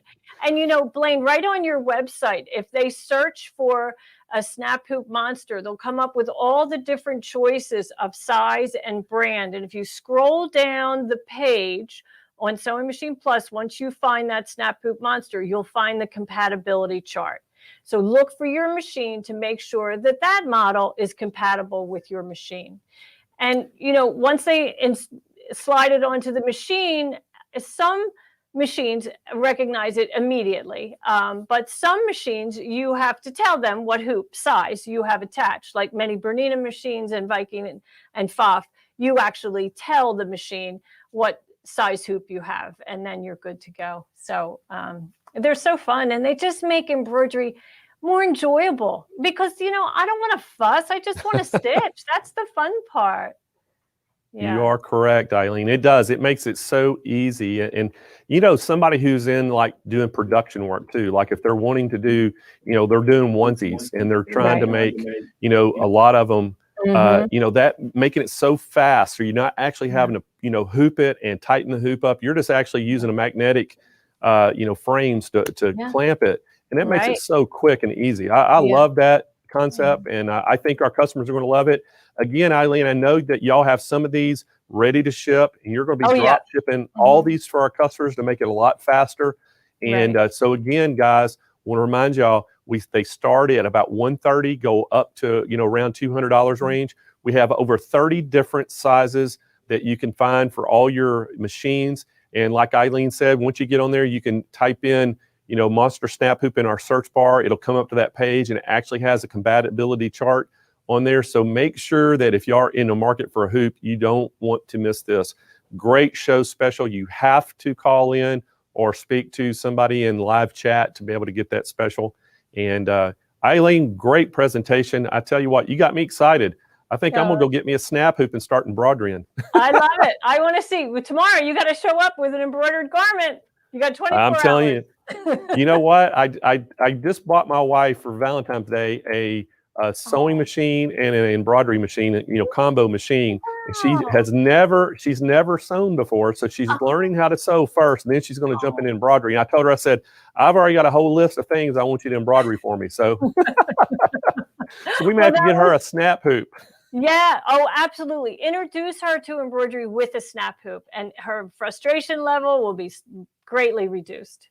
Definitely. I know mine is, because I tell you, that's one of the most frustrating things you do, you know. And as you know, you've worked some of these big events with me when we have, you know, 300 people in the crowd and everybody's trying to, you know, do a project on an embroidery machine, and you have, you know, 10 of that 300 all have trouble hooping. They can't get their hoops to go together. And that's been the frustration with many people that do it. So I'm super excited about this.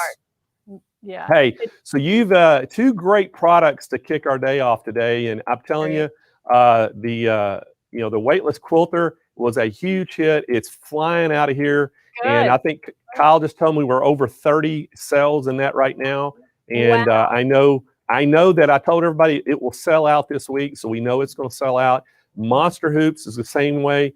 If y'all are wanting to get this special, get it today. Don't delay, because I know the first batch will probably sell out. I know y'all have a bunch more coming in, but we're probably going to sell out this week. So y'all don't want to delay on that. Call in and get that show special. Great. Thank you so much for having me, Blaine. We'll see you tomorrow. Hey, we'll see you tomorrow. Thank you, Eileen. Look forward to seeing you.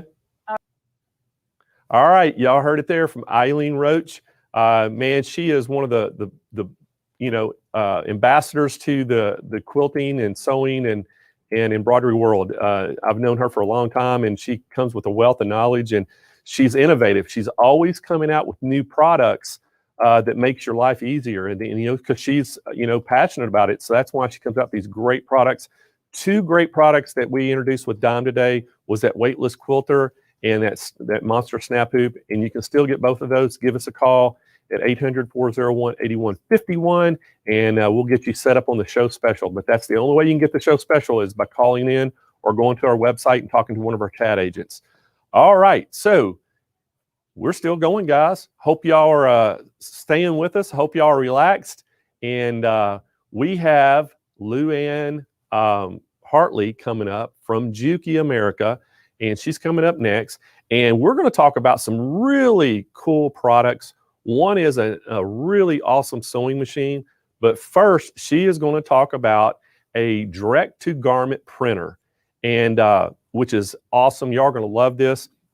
But Lou-Ann is the, you know, she's the National Education Manager for Juki America. And, you know, prior to this position, she was actually owned her own shop, and she actually traveled nationwide as an educator for not only dealers, but to consumers as well. And she did a lot of that. So she is well versed in when it comes to sewing, quilting, embroidery. And who better to have as the Juki Education Manager than Lou-Ann? And Lou-Ann, we are so happy that you're, you know, coming and joining our show today. And I'm looking so forward to seeing all about this direct-to-garment printer, because it just goes hand in hand with people wanting to get very creative quilting. So thanks for coming to our show today, Lou-Ann. Hey, good to see you. You ready for me to get started? We are. We're ready to see. The weather's warmed up. We're ready to see that direct-to-garment printer. Are you ready to show that? I am. I have the samples here to show you for this. So I'll get started with that, and then we'll chat in just a few minutes. How's that? Sounds wonderful. All right. So this is our Ricoh direct-to-garment printer, and what that means is that this is going to print directly fabric. So this printer uses water-based textile inks to print.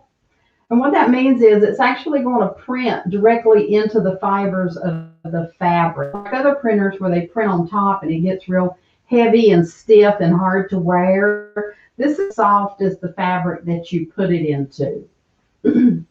So this is the printer. And it looks a lot like your home printer. It actually works a lot like your home printer. So we have, and then down here, I hope you can see on camera, is our finisher. This is our heat set finisher. Finished printing, we put it in there for 3 minutes. It's going to press it, heat press it, and flatten it, and we need to take it out and wear it or wash it or whatever. But it does look a lot and work a lot like your home. It even has those print cartridges, just like your home printer, except these print cartridges are super, super large. You're going to get hundreds of prints with one, or actually the whole set. There's 4 of them in here. So it's your black and here, just like your home printer. So this is the software that comes with it. And this is where you're going to run your designs through to send them to the printer. So what I'm going to do is just open my software, and I can choose the fabric I'm going on. So if it's a thicker fabric, it'll put more ink into it. We're just doing a t-shirt, and I can choose portrait or landscape depending on which orientation I want it to, and touch OK. And I'm using landscape today. And here's my canvas width. Now I can bring in a picture. There's hundreds of designs built into where there are fonts built into the software. And I can bring in any of those designs, and you can combine designs up to 20 different images on a screen and print. Or I can go in graphics software and create my own graphics. Save them on your and bring them in. The other cool thing you can do, you can plug your phone directly into your computer, and the software is going to look through all the pictures on your phone. Choose the one you want, and it's going to print for you directly from your phone. There's no setup, there's nothing. Just plug your phone in and print. So what I'm going to do, I'm going to import an image though, because I have one saved USB drive that I transferred from another computer. So I'm going to select my image, and mine happens to be on the USB drive, and here is my image. And I'm going to open. And it's going to open right in there. And that's it. All I have to do is send this to my printer, and I am ready to print.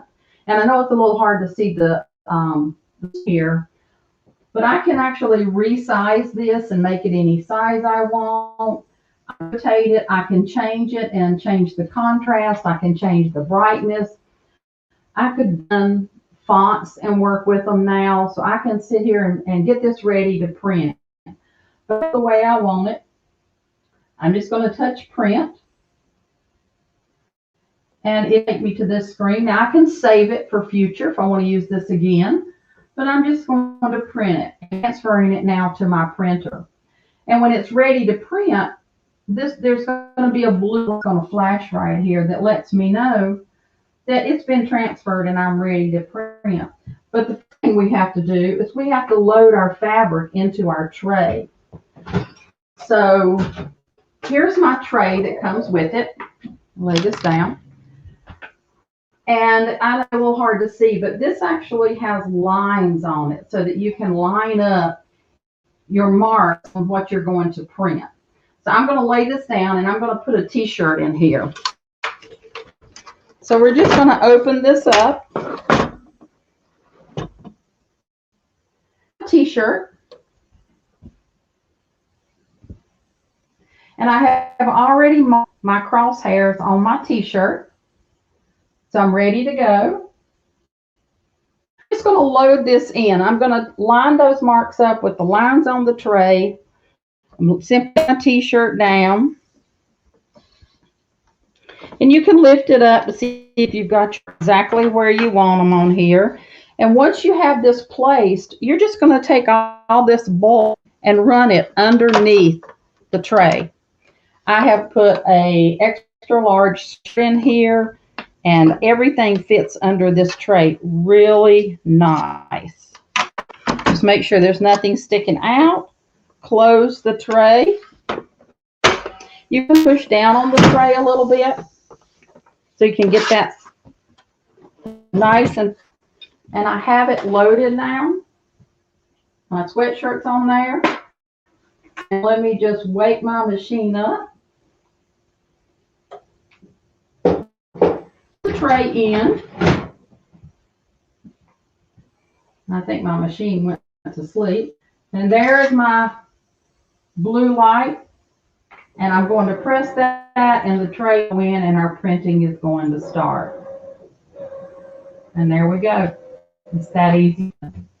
So while this is printing, I'm going to show you some things that you can actually do with the printer that I've done. I'm going to take it out and we're going to put it in the finisher.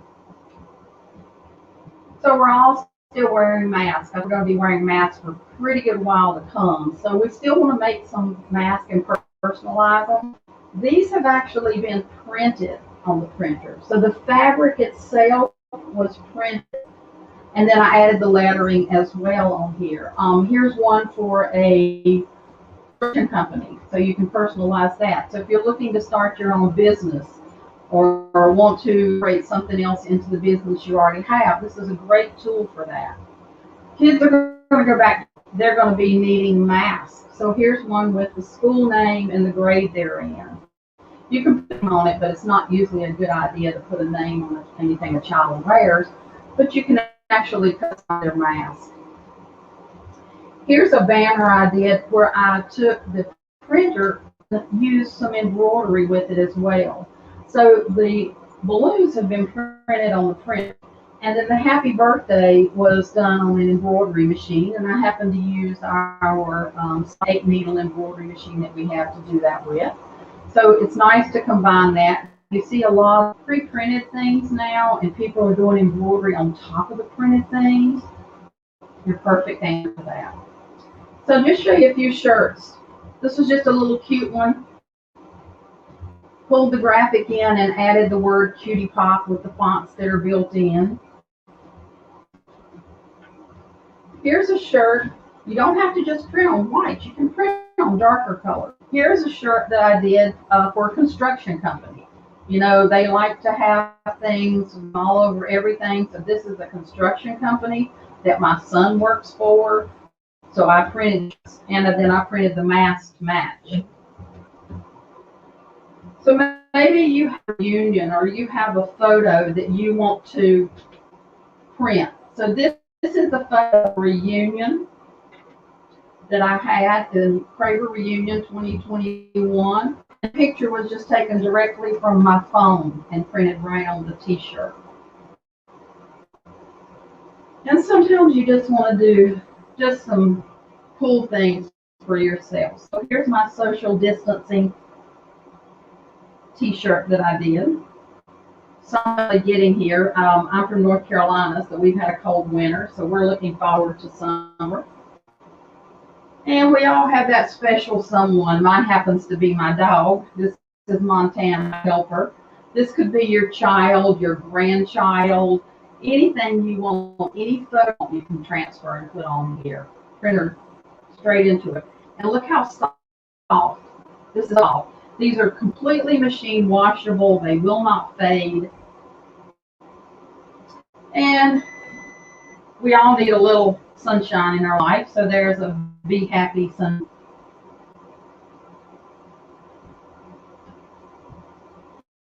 And I want to do something a little different. One of the things I really like about the printer is I'm a quilter. So I wanted to create fabric that I can quilt with. With the pandemic, hadn't been able to get out and buy fabric or look for fabric that I wanted. So I wanted to create my own. So here is a wall hanging that I did. And these are just some graphic images that I put up, personalized them. You can see my name down here at the bottom of this one. And then I even used a decorative stitch on our sewing machine just to give it a little pop and get into the pictures. So there's a wall hanging for Easter. And this is the coolest, what I really like.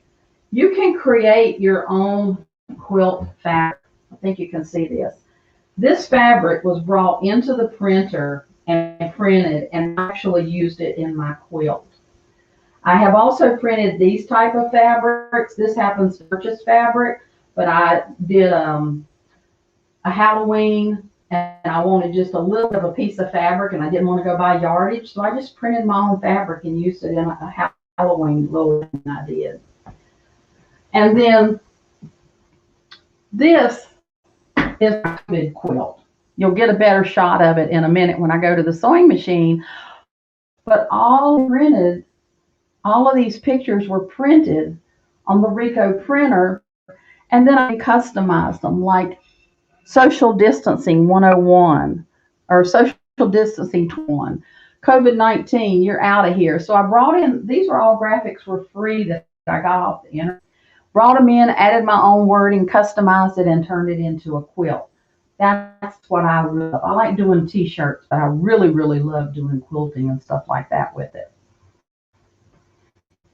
All right, so we have printed this, and what we're going to do now is we're just going to take this out, and there's the printing. We're going to put it in the finisher, which this has been preheated. I'm not sure you can see on camera, but I put it in and I've just pushed the knob over, and in 3 minutes this is going to be done. And so let me just say that the Ricoh printer is available through Sewing Machines Plus, and Sewing Machines Plus is one of our premier dealers that can sell this. And Blaine, while this is drying, this might be a good time for you to talk to them a little bit about your specials going on. When we come back, I'll pull it out and show it to you, and then we'll go over to our sewing machine and talk a little bit about our X4000 sewing machine. How's that?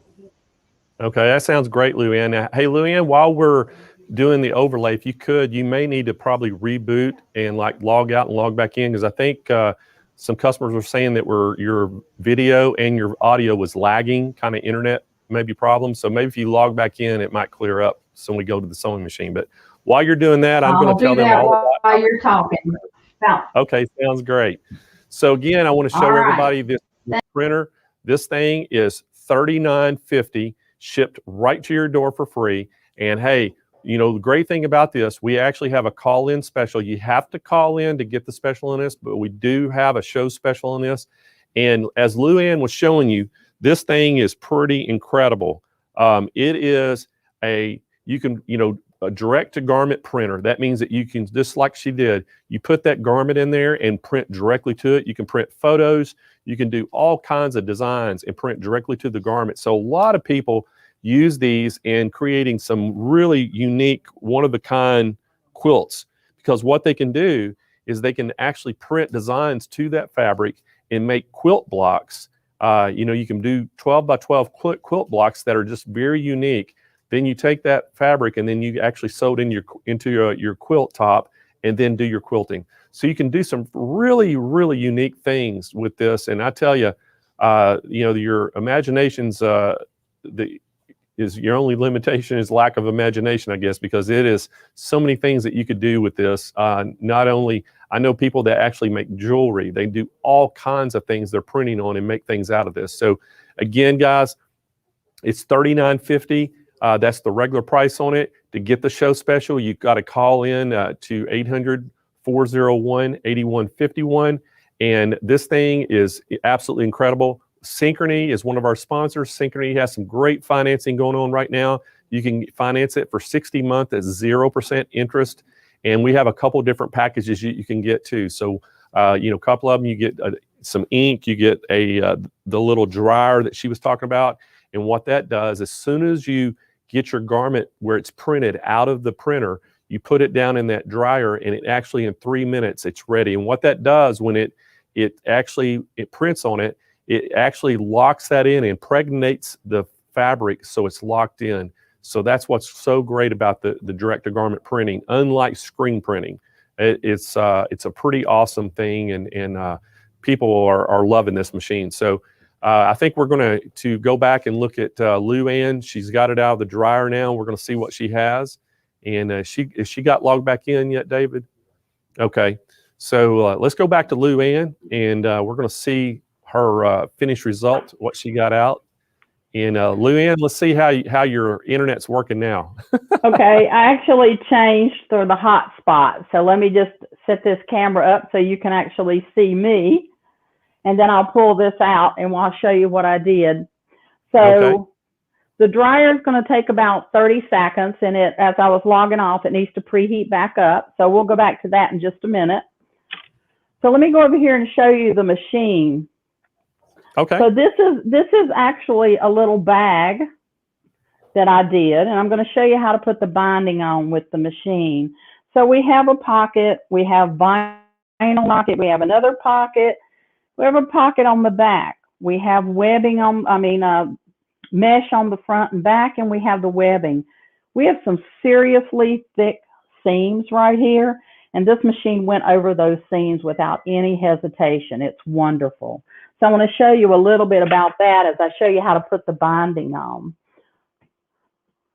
So, all right. So I'm just going to jump over again, and I'm going to switch cameras so you can see the machine a little bit better.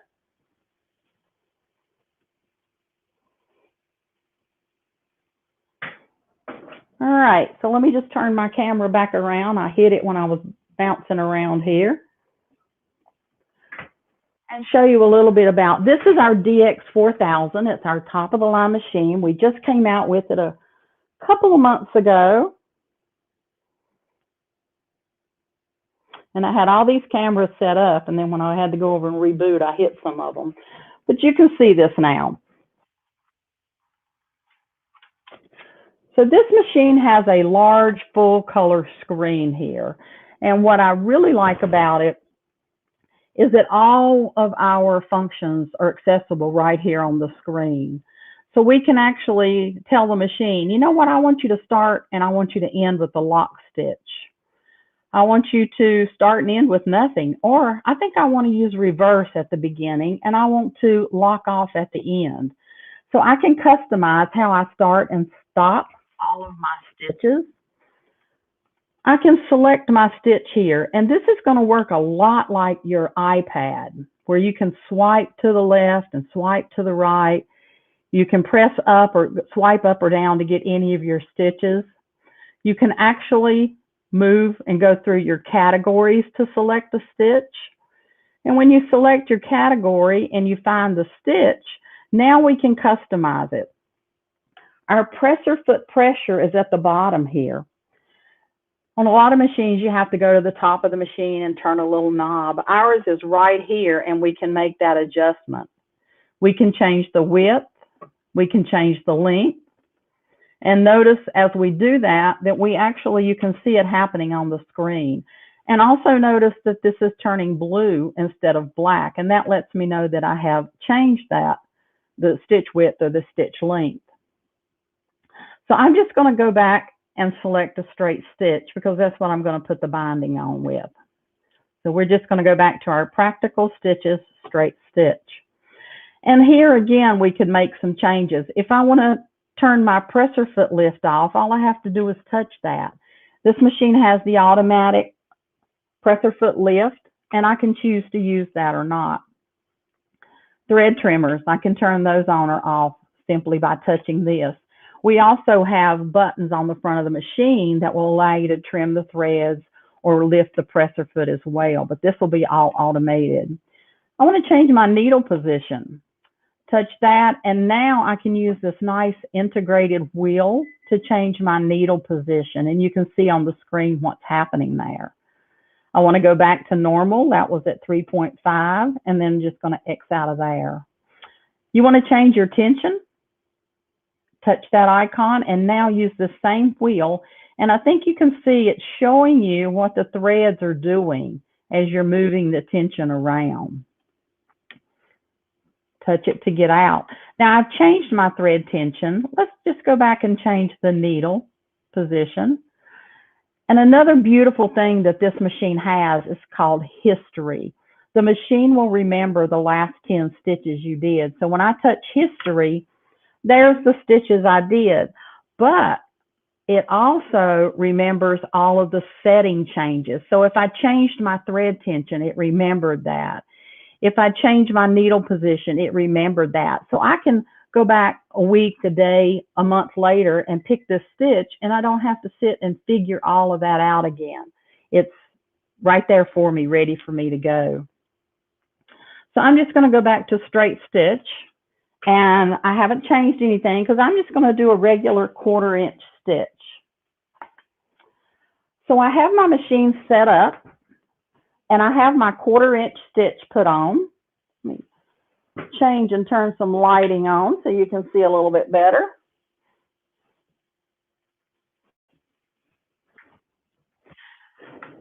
And with this machine, when we actually put our 1/4 inch stitch on, we don't have to adjust, we don't have to select a certain stitch, or we don't have to adjust our needle position. It's going to be a perfect 1/4 inch from the center needle to the edge of the foot. I already have my binding ready to go. So I've already got that on. And what we're doing is, this is a little pocket. This is a little pocket that I printed, and now I'm going to attach it to a bag. So this is what we're going to do. So another feature that our machine has is called Smart Feed.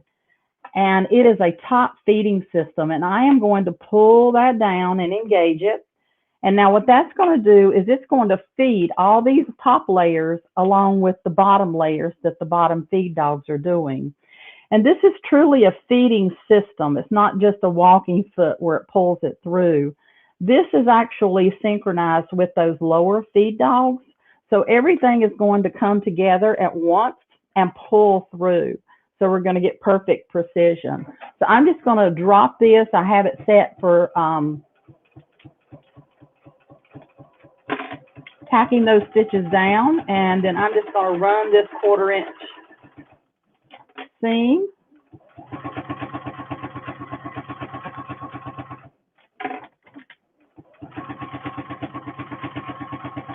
And I have told the machine I want you to take lock stitches at the end. So when I come to the end, it's locking my stitches, it cut my threads, and it lifted my foot, a nice time saver.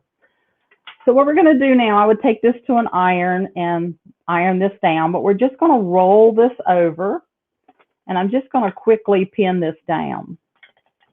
So give me just a minute to roll this over.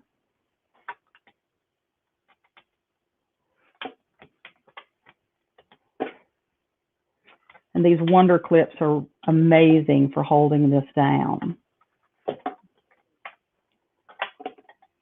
All right, so what I want to do now is I want to stitch this binding down by machine. I like to do them quick by machine sometimes instead of by hand. So I'm going to change out, first I'm going to release the Smart Feed and change out this foot.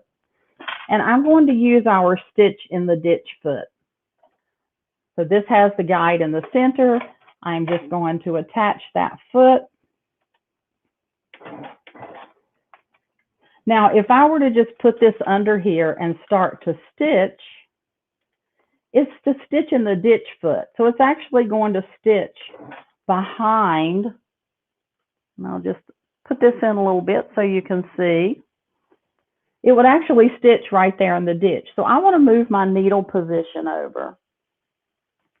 So all I have to do is go to my machine, needle position. I'm going to move it to the right. And you can customize this to whatever you like it at. I like it at about 6.8. And now I'm ready to stitch. So I'm just going to keep that bar right along the edge. Oh, I actually have that too far over, but you'll get the idea.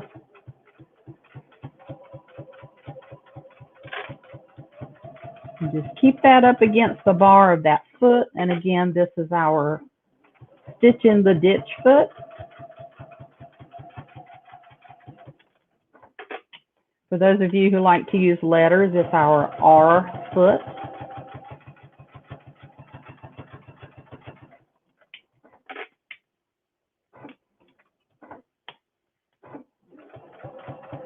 And again, I told it to lock stitch. So when I touch that, it's going to lock stitch, cut my threads, and lift my foot. And we have a perfect straight stitch, if you can see that this foot allowed us to create. So there are a lot of things about this machine. Let me give you a full view again. This machine even has the capability of connecting to the internet. So we'll talk about that later on in the week and show you how you connect to the internet. You can pull up your accessories, your machine. It's got the built-in manual, all of that. We have several more demos coming this How much? week. $39.50?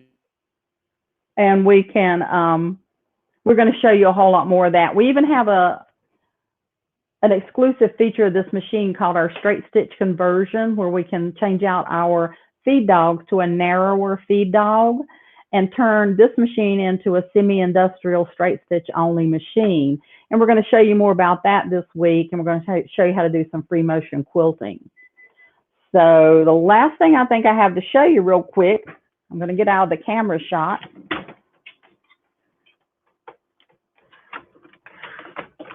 Is our t-shirt that we printed. So let me come back in. Here it is on the printer.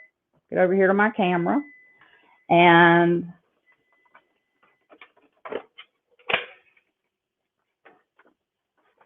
just pull the t-shirt off here. And there is my new summer printed beach t-shirt. This is a lot of fun. I like working with the printer. All right, Blaine. Well, hey, Luann, that looks awesome, and I know that everybody out there that's been looking at that direct to garment printer is pretty excited. But I tell you, that sewing machine is pretty awesome as well. And I know right now, let's show everybody how they can get that. Dave, we'll pull up that overlay of the machine. It's the DX 4000 QVP sewing machine, and it is $39.99 shipped free right to your door.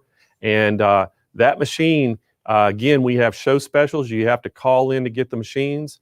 And so if you want to call in and get the show special on the garment printer or this QVP 4000, you got to call in and get the show special and talk to one of our live chat agents on the website, or you can call in and talk to one of our sales agents on the phones. It's 800-401-8151, or you can just go on to sewingmachinesplus.com. And again, if you're on Facebook or YouTube, we also have people that are chatting on the chat on YouTube and Facebook that can help you out. And I think we have Marina, Candace, and Deb that are helping you. And then we also, I think, have, it's Bonnie, Aaron? Karen. Oh, sorry. Karen. Karen is also on chat helping you out today. So if y'all see any of those four on there, they're trying to answer questions you have on the chat on Facebook and YouTube. If you're on our website, you can chat. We have a chat team. It's on live on the website, and we naturally have our phone operator standing by. If you can't get through to the phones or the live chat on the website, Kyle's been putting up a link to Google Sheets, and the Google Sheets, just put your name, your contact number, and what you're inquiring about, and somebody from the call center will actually give you a call as soon as they're freed up off the phones. So there you saw the two Juki products, and we're going to have Luann come on later in the week, and we're going to show some more of the Juki products like that. And so if you have any questions, make sure you chime in, and we hope to answer those. So guys, next up is we are going to have Karen K. Buckley here, and she is actually one of our judges. And Karen, his work has been featured in numerous magazines. She was voted Teacher of the Year by the Professional Quilters magazine in 1997. She has 350 quilts under her belt, which is incredible. And she is, had her awards included 12 Best of Shows, and in 2013 and 2015, Best of Show at the Paducah Quilt Show, which is very, very impressive to ever win that. So we're super excited to have Karen here with us today. And we're actually going to talk to Karen a little bit about, what she looks for in quilts and all that. So Karen, welcome to the Virtual Quilt Fest. And we're so happy you're a part of it and glad you were able to make it. Hi, I'm happy to be here. So I got to ask you, I know that, you being a judge and having to look at those quilts and virtually was a challenge because it's unlike seeing something in person. We had to try to make sure we had some really good photos for y'all to look at. But, I know that was a big challenge to you, but what are some things that typically you look at that would make a quilt stand out to you? What are things that you look for? Well, I think the very first thing as a judge that we're often looking for is really good visual impact. So we want the quilt to really jump out, and it's by color and design. So I think that's one of the first things we're looking for. And one of the things I really liked that you did for us from the judging perspective was that you gave us 5 photographs of each of these quilts, because that allowed us to see more of the quilt since it had to be done virtually. And when we're looking at these photographs, we're looking for good workmanship. So that's part of what the up close photography is about. So if we're looking at pieced or applique, we're looking for nice sharp points. So we want the intersections to meet on the piece blocks. And we don't want the points to be cut off, because that can happen when you're stitching. And that if you're doing applique, you want nice sharp points on your leaves or whatever your shape is going to be. Likewise, we want smooth curves if you're piecing your curves. And if you're doing applique, say a circle, we want a really, really smooth, nice circle. So we're looking at those edges to make sure that they are how they should be. And when I'm putting blocks together, I want to make sure that the seams are meeting at the proper place. And so that's another thing we're looking at. Fabric choices to me add a lot of interest to the design. So that's another thing that we're maybe, not maybe, that we are actually looking at. So what fabrics did you choose and how did you work with them? For example, if you, let's say, chose to do an intricate applique project and you picked a light background fabric, then we want to make sure that we're seeing all the pieces you put on top of it. So all of the fabrics that you picked for your applique need to have a really good contrast with the background, because we don't want those to just kind of get faded into that background and lost. I mean, I say a light background, but it could be a black, dark background, navy blue, brown, what have you. And again, we're still looking for the contrast. So we want those pieces that you put on top of it to really stand out so that we can see those clean edges of whatever you're doing. The other thing, which the up close photographs on the front and the back were helpful to us, were with the quilting. Whether you hand or you machine quilt, we're looking for really nice, even stitches, and either hand or machine, both of those, we want to see nice, even stitches. And one of the issues that comes up frequently with machine quilting is that the tension is, it has to be set properly so that the top threads are on the top of the quilt and the bobbin thread is on the back. And we don't really want to see dots of either one on the other side. So if your tension is not set correctly, what you risk is that you will have dots of the bobbin thread come up onto the top, or possibly the top thread coming out and seeing little dots of it on the back. So we're often checking for that in those close-ups to make sure that you have a good tension. One of the things I know that quilters who do a lot of entering, if they're machine quilting, they will actually use the same thread on the top and the back. Really smart idea, because then we can't tell.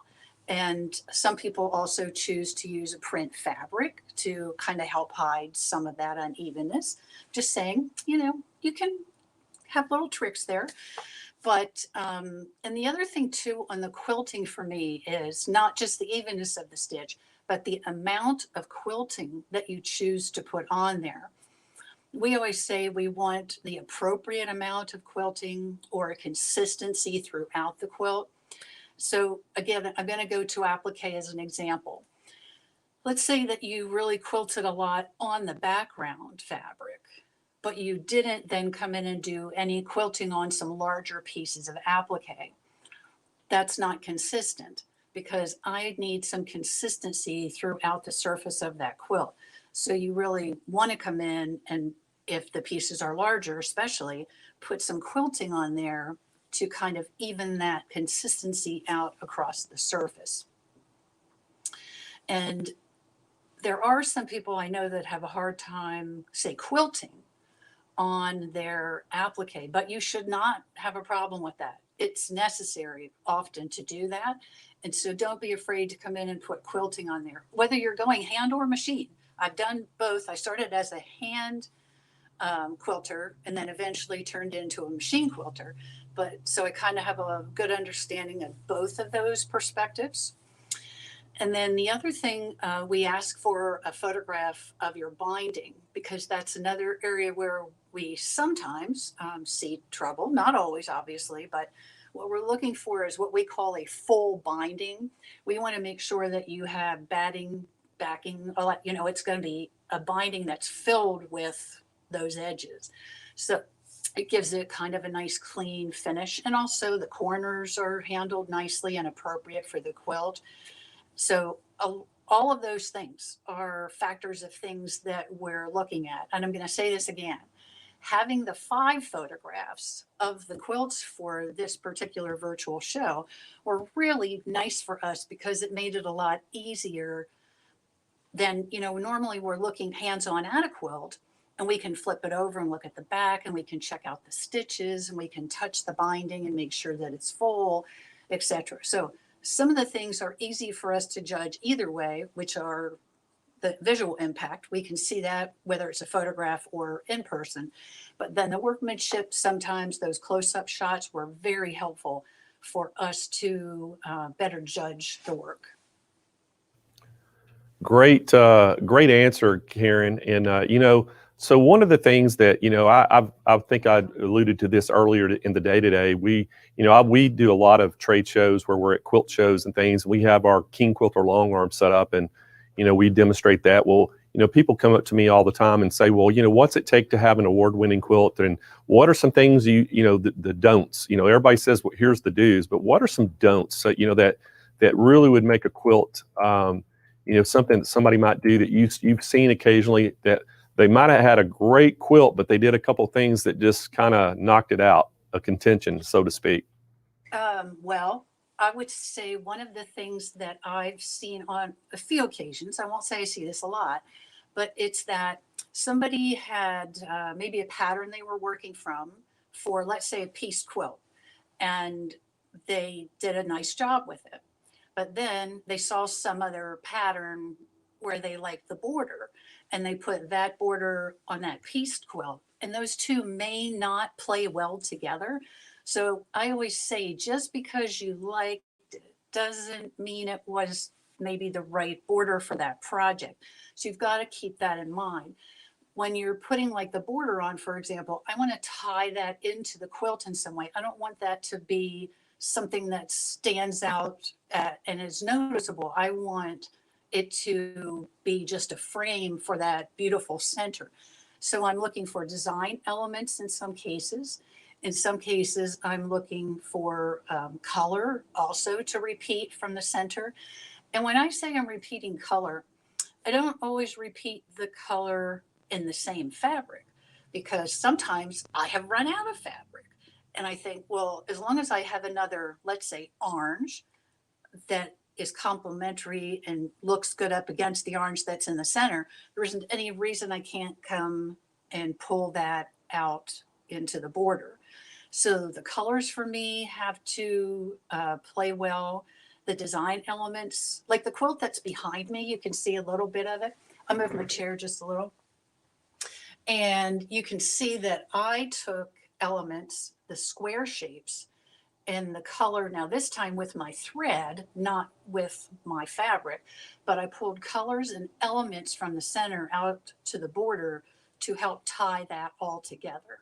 So I think that is one of the things to always keep in mind if you're putting a border on a quilt, because not every quilt needs a border. Sometimes it just doesn't call for it. It looks perfectly fine without it. I have this beautiful antique log cabin quilt, and it doesn't have a border on it. It's all these scrap fabrics from a shirting factory. And it's just got the most amazing collection of fabrics in it. And the person chose to not put a border on it. And every single time I've looked at that quilt on my spare bed, I think it just didn't need the border. It could have had one on there, but it didn't need it. So I say, it doesn't always have to have a border on it in order for it to be a great quilt. Great, another great answer, Karen. So, hey, one of the things that I wanted to ask you, what do you consider yourself, like what kind of style would you consider your style of quilting? I'm probably more on the traditional side, but I'm finding in the past couple of years, that I've been experimenting a little bit more with a little more on the modern flair. I should probably say I've been quilting for 40 years. 40. That's a very long time. And I started off as a hand piecer, hand applicator, hand quilter. And then don't quote me on this, but I think it was around the mid 80s, if my memory is right, or maybe early 80s, people were starting to do more machine quilting. And I was intrigued, on a home sewing machine. And then I kind of kept going with that and doing more of it. And I actually liked it more than I enjoyed hand quilting. And so I sort of converted into that.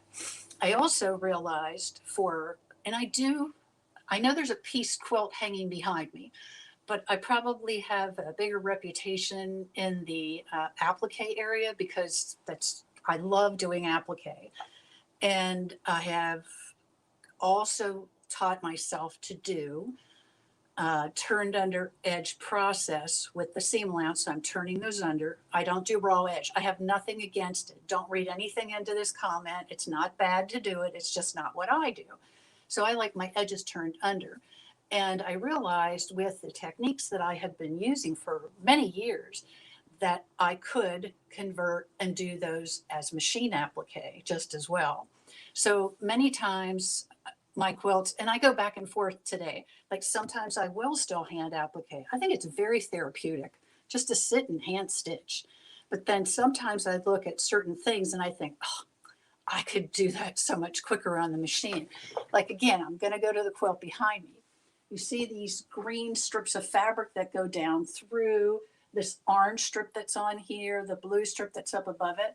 Well, they were made like you would make a stem through the process of how that was done, but then they were put down and machine appliqued on that gray background before it was quilted. Because hand stitching that, well, I could do it, there's no doubt about it, but a whole lot faster to machine applique that, so I decided to do that. So sometimes I still, like I said, and some of my quilts on occasion have combined hand and machine. And especially when I was sort of converting into trying it on the machine, there were some shapes that I felt more comfortable, I guess would be the way to say that, doing them by hand. Now I kind of don't fear any shape, but when I was first starting, I was like, oh, I know how to do that by hand, but I'm not sure I could handle that on the machine. Today, I feel pretty comfortable on the machine. And then my last step was, a year ago, I purchased a long arm. And so now I am learning to do that. And I have been at it for a year and I still feel I have a lot to learn, but I have learned a lot during that year. And I've been doing tons of charity quilts to learn. So it's good practice when I'm working on the charity quilts, because I said if I mess it up, well, they're not going to be upset. The baby is not going to yell, not be mad. It's okay. And it takes the pressure off because I've done a whole lot of charity baby quilts. And so anyway, I hope that answers maybe more than you needed to know. It did, Karen. So, hey, one of the things that people ask all the time too, they're always wondering, and I know that you're an award-winning quilter. You've anybody who can go best of show at Paducah is, that's a pretty big cap in your feather. But how long, from the time you started doing a machine quilting, I'm sorry, when you started doing the machine quilting, till you were winning awards, how long did it take you in that process? Whoa. Well, okay, then when you ask that question, I did some machine quilting on my quilts for many years, but just for me in the beginning. I would never have considered entering them yet because I I hadn't done enough that I felt comfortable with that. But then what happened was, as I was working at the machine, and I had entered, how many years, I had to think this through. I'd been machine quilting, like I said, just for fun. I owned a quilt shop for several years, so I would machine quilt the samples I wanted to hang so that I could get them done more quickly. But entering, I'm taking a guess here. I think it might have been 2 years before I was comfortable actually entering something. But the two quilts that won in Paducah were actually a joint effort. I did the applique. One was hand, one was machine applique, and the quilting was done by Renee Haddadine, who is a long armor. And she approached me, and we ended up working together on, I think, 4 quilts now that we've done together. So she gets credit for the quilting on the 2 big wins in Paducah. That's awesome. And, I was always wondered about that because, that everybody that's getting into quilting always kind of wonders about that process of, how long it takes to get to where they want to go. But, hey, I wanted to talk a little bit before you get off here. I know that we carry a lot of your products on our website. And I think later on in the week, we're going to show some videos of you showing some of those. But, I want to remind everybody, you can go to our website in the search bar and just type in Karen K. Buckley, and all your products are going to come up, so they can actually purchase products right there. Oh, but great. I know that you have a line of things. But how can somebody reach you? Like, do you have a website? Do you have a Facebook page and all those things? Yes, everything. I do have a website, and it's just under my name. So if you just put in Karen K. Buckley, it'll come up. And on Facebook, I'm actually under Karen K. Buckley's Perfect Quilting Products, because that's my products are called Karen K. Buckley's Perfect, whatever, scissors, circles, whatever the product is. And yeah, so they would be the 2 best places to maybe reach me. I saw the note, somebody just said my blouse colors match the quilt. I noticed They that do. afterwards, and I thought, I didn't really plan that, but subconsciously, I find that happens to me. Like, I'm not planning it, and then I think, wow, that's weird that I synced everything together. Yeah, it does. You do kind of match. So, well, hey, Karen, it was a pleasure you being on the show, and I know that we were so thankful for you agreed to being a judge, and we're going to have you on later in the week, and we're going to talk about some stuff, and then you're going to be on again Saturday and help us give the prizes away to the winners, and so we appreciate that, and it's going to be fun. So thank you for coming on today, and can't wait to see you back on here this week. Yeah, I think I'll see you again on Thursday. You sure will. All right, we'll see you then. Take care. All right, everybody. Karen K. Buckley, one of our judges, and she's an award-winning quilter, and we're so happy to have her here. And but next up, hey, we have something great from Handy Quilt. They're going to be here. But before we introduce the educator, we're going to have a quick word from one of our sponsors.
Hey, and we're ready. Before we bring our next guest on, we're going to do some giveaways. What do y'all think about that? That's what y'all been waiting on. We got some great giveaways, and thank to one of our sponsors, just like Handy Quilter you saw right there. That's why we have our giveaways today, because of all of our great sponsors.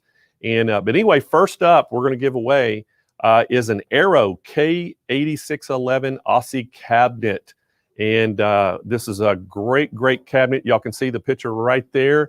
And our winner is Etta Morales. Etta Morales.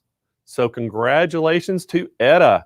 And I'm going to tell y'all how you claim your prize at the end of this. After I announce all the winners, I'll tell you how you can claim that prize. But our next thing we're going to give away is from Dime, and it's the MEQ8 book.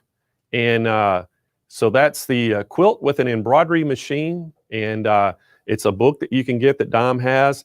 And our winner for that is Donna Rackley. So congratulations, Donna Rackley, for winning the MEQ8 book. All right, our next winner is another one of the Circus Cheater quilts. And that is also from Dime. And our winner for that is Star Raymond. Star Raymond, congratulations on that.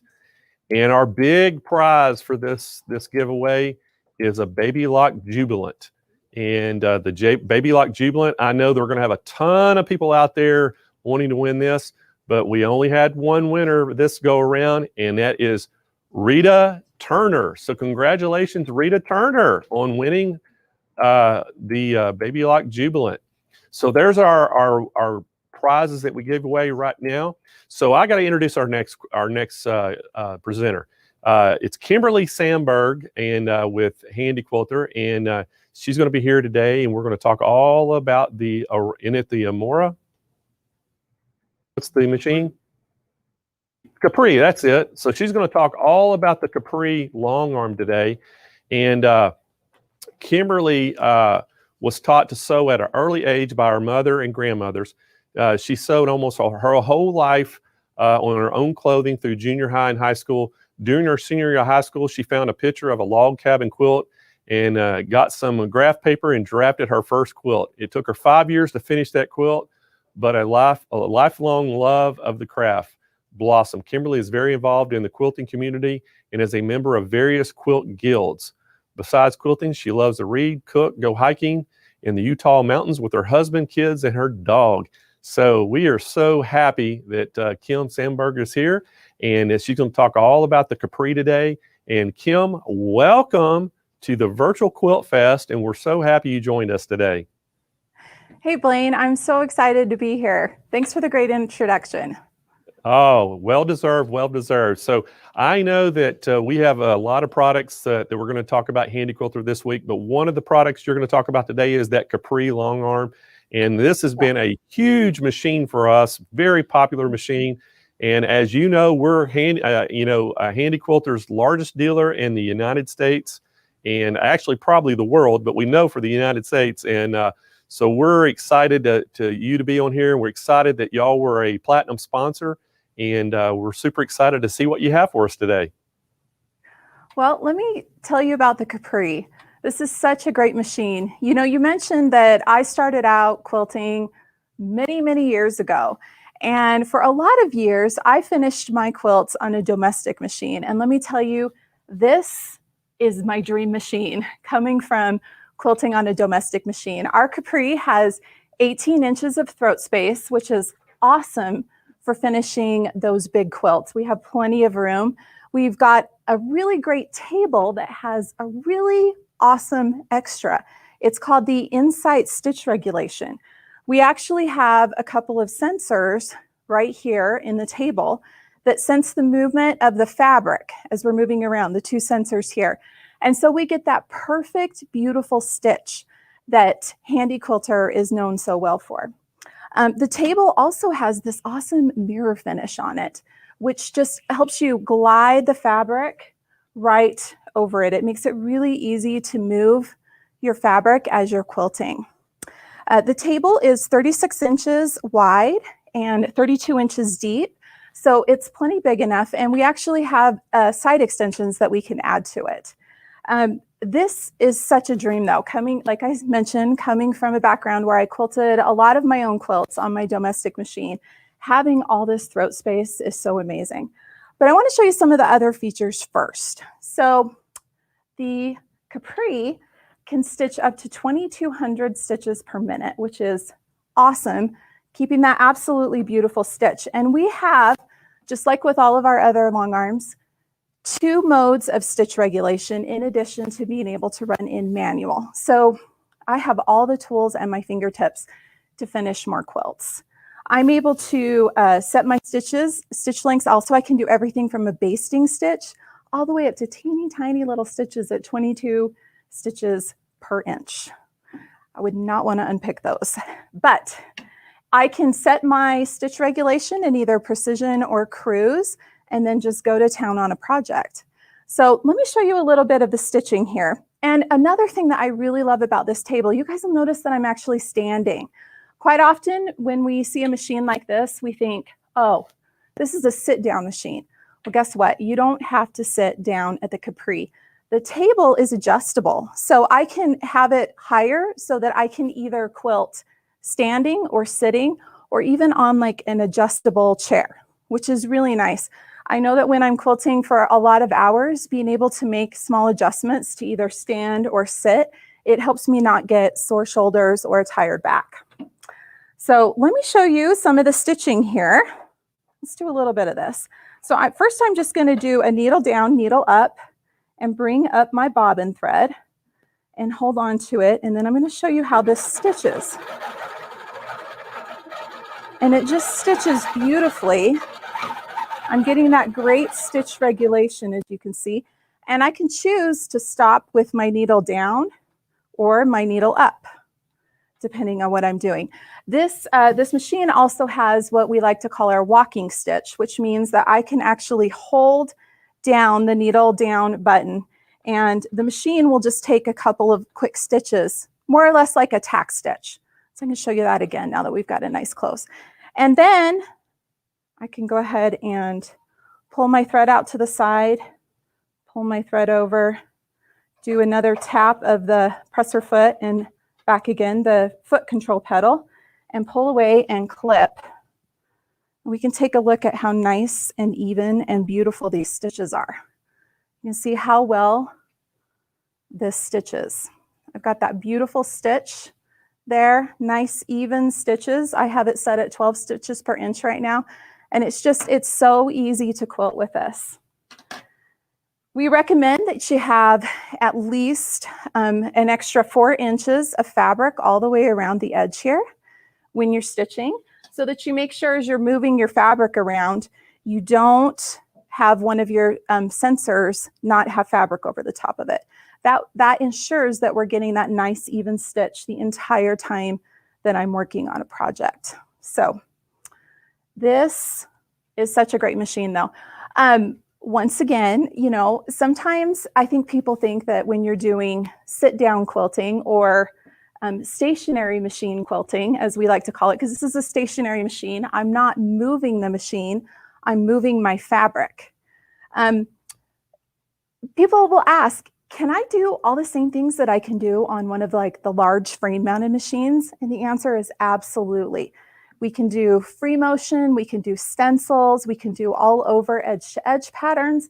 We can even use rulers, which is really fun. It opens up the window of the type of designs that we can stitch. So let me show you a little bit of that. I've actually got another demo piece right over here with some rulers.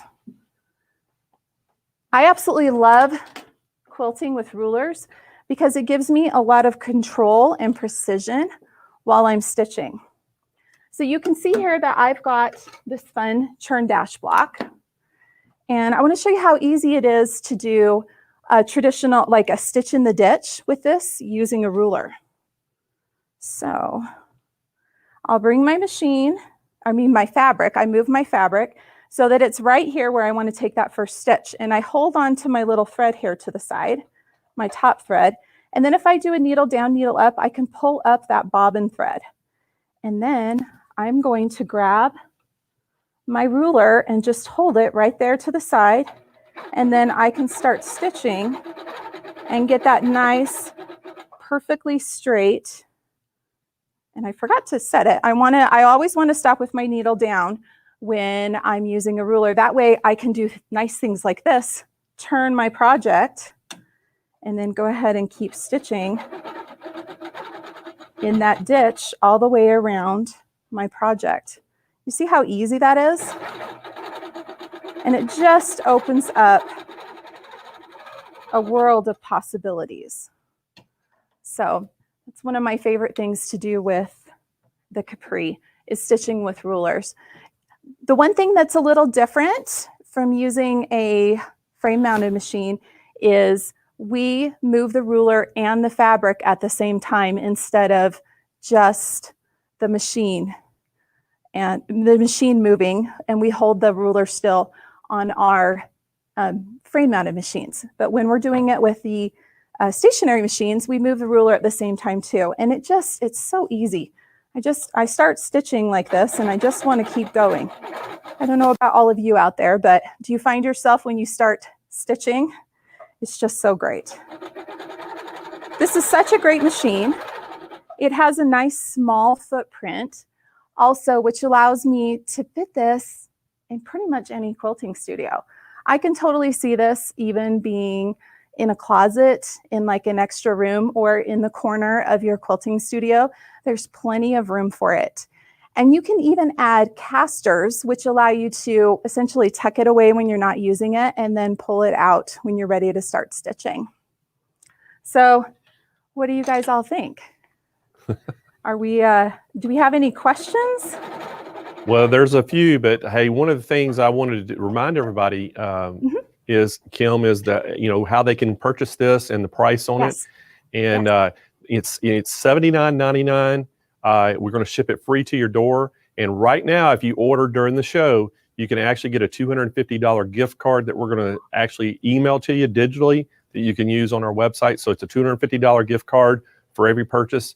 And hey, I want to remind everybody about this insight table that comes with this. This insight table is 36 inches by 32 inches. So it is extremely small. It's not going to take up much room at all. And you can do, you know, king size quilts up to on this machine. Free motion. It is awesome. And you saw how Kim was using the ruler work. You can use the ruler work on this to do a lot of different things. So what a great machine. And I'm telling you, this has been a great machine for us. We love this thing. And we're going to make it easy. I know a lot of y'all are out there saying, I wish I could get this machine. Hey, we're making it easy for you today. Synchrony is one of our sponsors of the show. Synchrony is offering 0% financing at 60 months. So it makes those monthly payments extremely low. So everybody can afford this machine at $79.99. Plus, we're going to give you that $250 gift card that you can come back and use to buy some quilting supplies for it. So Kim, what are some other things that you can do with this machine other than just doing some ruler work and things? I know free motion is a lot of people, that takes a lot of talent, but I know the free motion is extremely easy on this with that stitch regulation. It really is. Let me show you here. I'll slide this project out of the way. Free motion is so easy on this machine. And this insight table, as you're mentioning, you know, the other real plus to this insight table is the finish on the top of it is so smooth. It just makes it so easy to move the fabric around smoothly on it. So let's do a little bit of free motion quilting. So once again, I'm going to bring up my bobbin thread. And the reason why I always do this is bring up my bobbin thread is so that I don't end up with a thread nest on the back. I'm also able to clip my thread right there so that I get nice even stitches. I'm going to start by doing that walking stitch, take a couple of stitches, and then I can just do a nice little meander with a loop. You can see how easy it is to just do that stitching. And the machine, I don't know if you guys can hear it, it is speeding up and slowing down as I'm stitching, which it's what that's doing is keeping that beautiful even stitch, which, you know, all those years that I finished quilts on my domestic machine, I was the stitch regulator. And it was a lot of practice to figure out how to try to keep the same speed, because we all have a tendency, especially when we're doing curves, we tend to speed up in certain parts of a curve and slow down. And this machine compensates for that beautifully. So I end up with that perfect stitch every time. We do have the option too. One other thing I wanted to mention that I know a lot of people love to do on this machine, and it is a type of free motion quilting, but we like to call it thread painting. So it's actually taking and being able to, and I'm just going to move the machine stitch over here, and I can show you a little bit of this kind of a technique. It's where we're laying down a lot of thread to create texture on the quilt.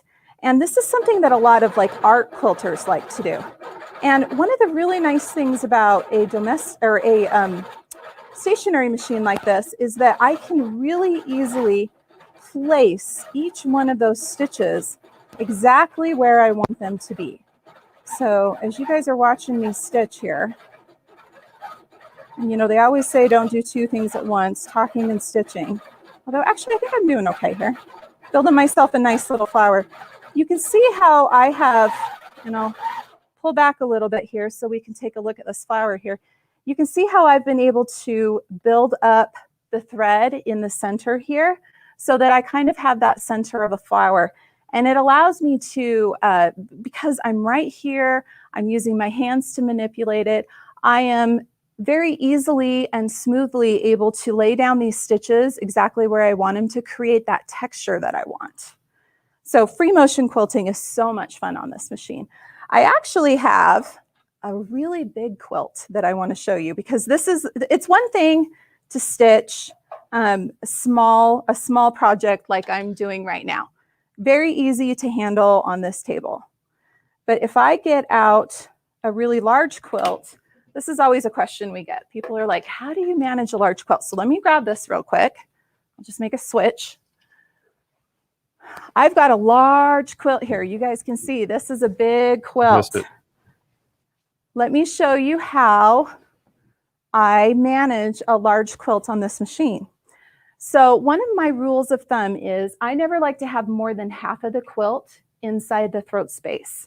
So I am going to roll this top edge of my quilt a little bit so that I'm starting in the center.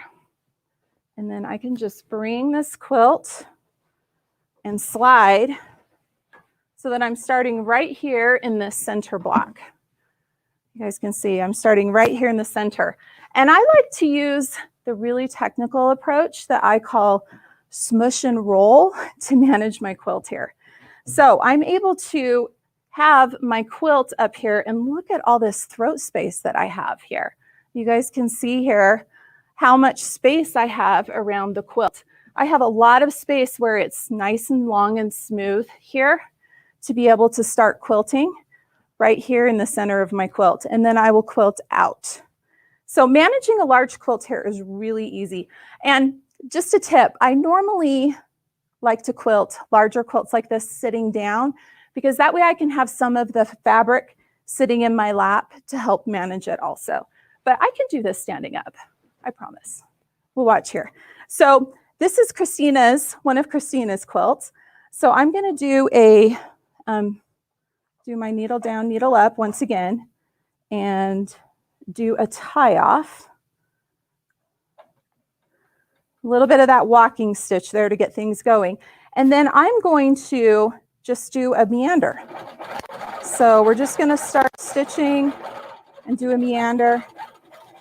And you can see how this table, the way that the fabric moves, the way that I have all of my quilt here, it's easy to manage the fabric and have a really clear quilting space. I know that with my domestic machine, quite often I would have a large roll of fabric here to the side, and because of the orientation of a domestic machine is over here to the side, this roll of fabric was here to the side, and quite often I would only have a few inches of space to actually do my quilting in.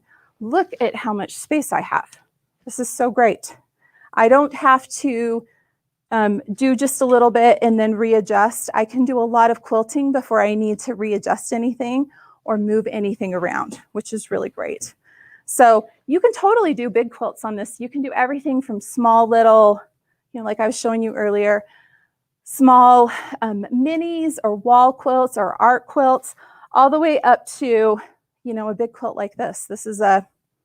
I think this is actually like a twin size, so which is easy to do. I used to be terrified of quilting twin size quilts in the throat space of my domestic machine even, but with this machine, It's a piece of cake. I love it. It's really great. So do we have any other questions? I want to see if anybody has some questions that I could answer or something they'd like me to show them. So, hey, Kim, I wanted to think while we're looking to see if there's anybody who has any questions. One of the things I want to remind everybody too, I know that you're showing the table, it's a 36 by 32, but there are extensions available that you can add to that. So to help manage that quilt like you're doing on the sides, you can actually put those extensions in. And do we have the dimensions of those extensions, Kyle? They are 18 32 by 18 by 32. Yep. Okay, 18 by 32. So that's going to make that, extension out there. So you can put those extensions, and I think they're $239. Is that right, Kyle? $239 that you can get those. And on the webpage, on our webpage, they're right there where you can buy them on the page in one of the drop-down boxes. Sorry about that, y'all. My earpiece is about to fall out. I can't have that. I wouldn't be able to hear you, Kim. But anyway, y'all can go right on the website. There's a way to buy them right on the website right there. And do we have any questions for Kim so far? Or see anything? The table height is adjustable. I see one there that says, is the table height adjustable? Absolutely. You can adjust this table from, I think it's about 29 up to, I want to say 39. I looked at the stats before I went on air, but numbers.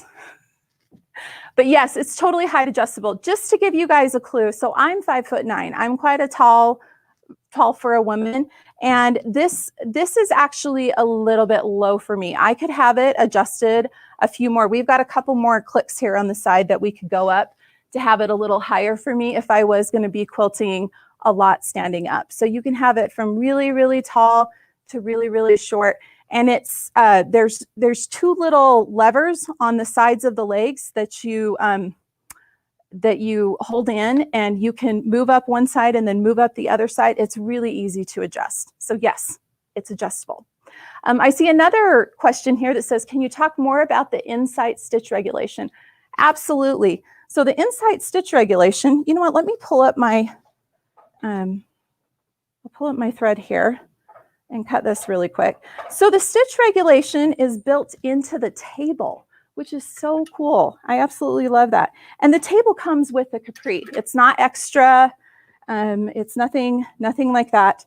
So let's go ahead and we'll pull this quilt over to the side here, and I'll just set it down here.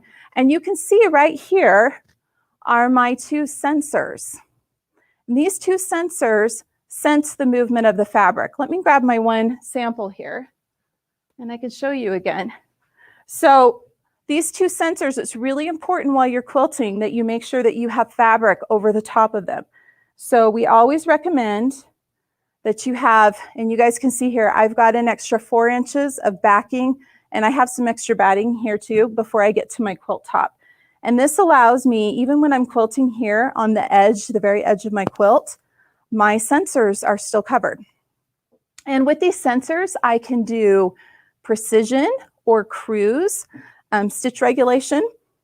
Precision is, I like to think of it as being very precise.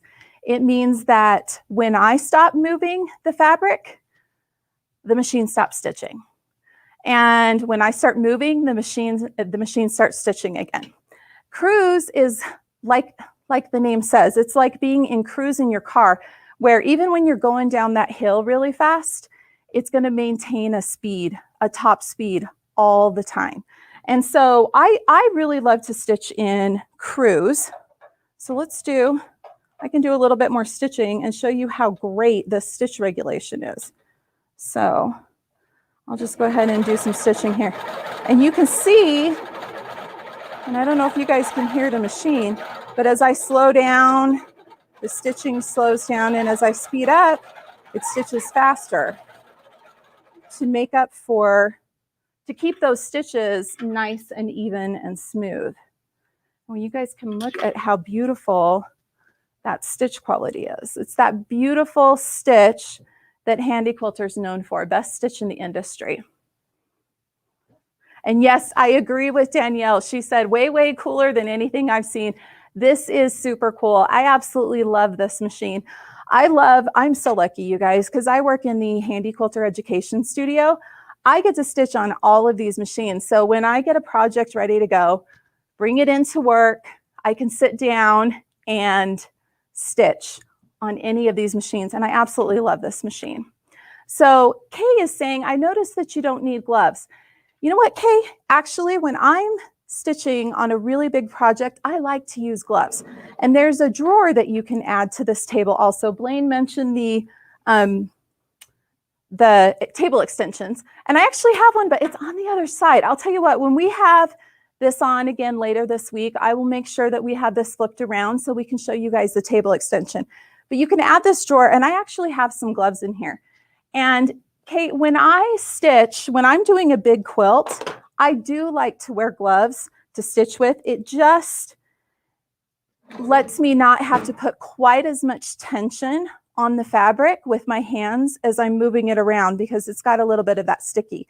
And I love to use these. These are the Machingers from Handy Quilter. They're a really great product. So no, I'm not stitching right now with gloves on, but I usually do stitch with gloves on when I'm doing a big project, just so you know.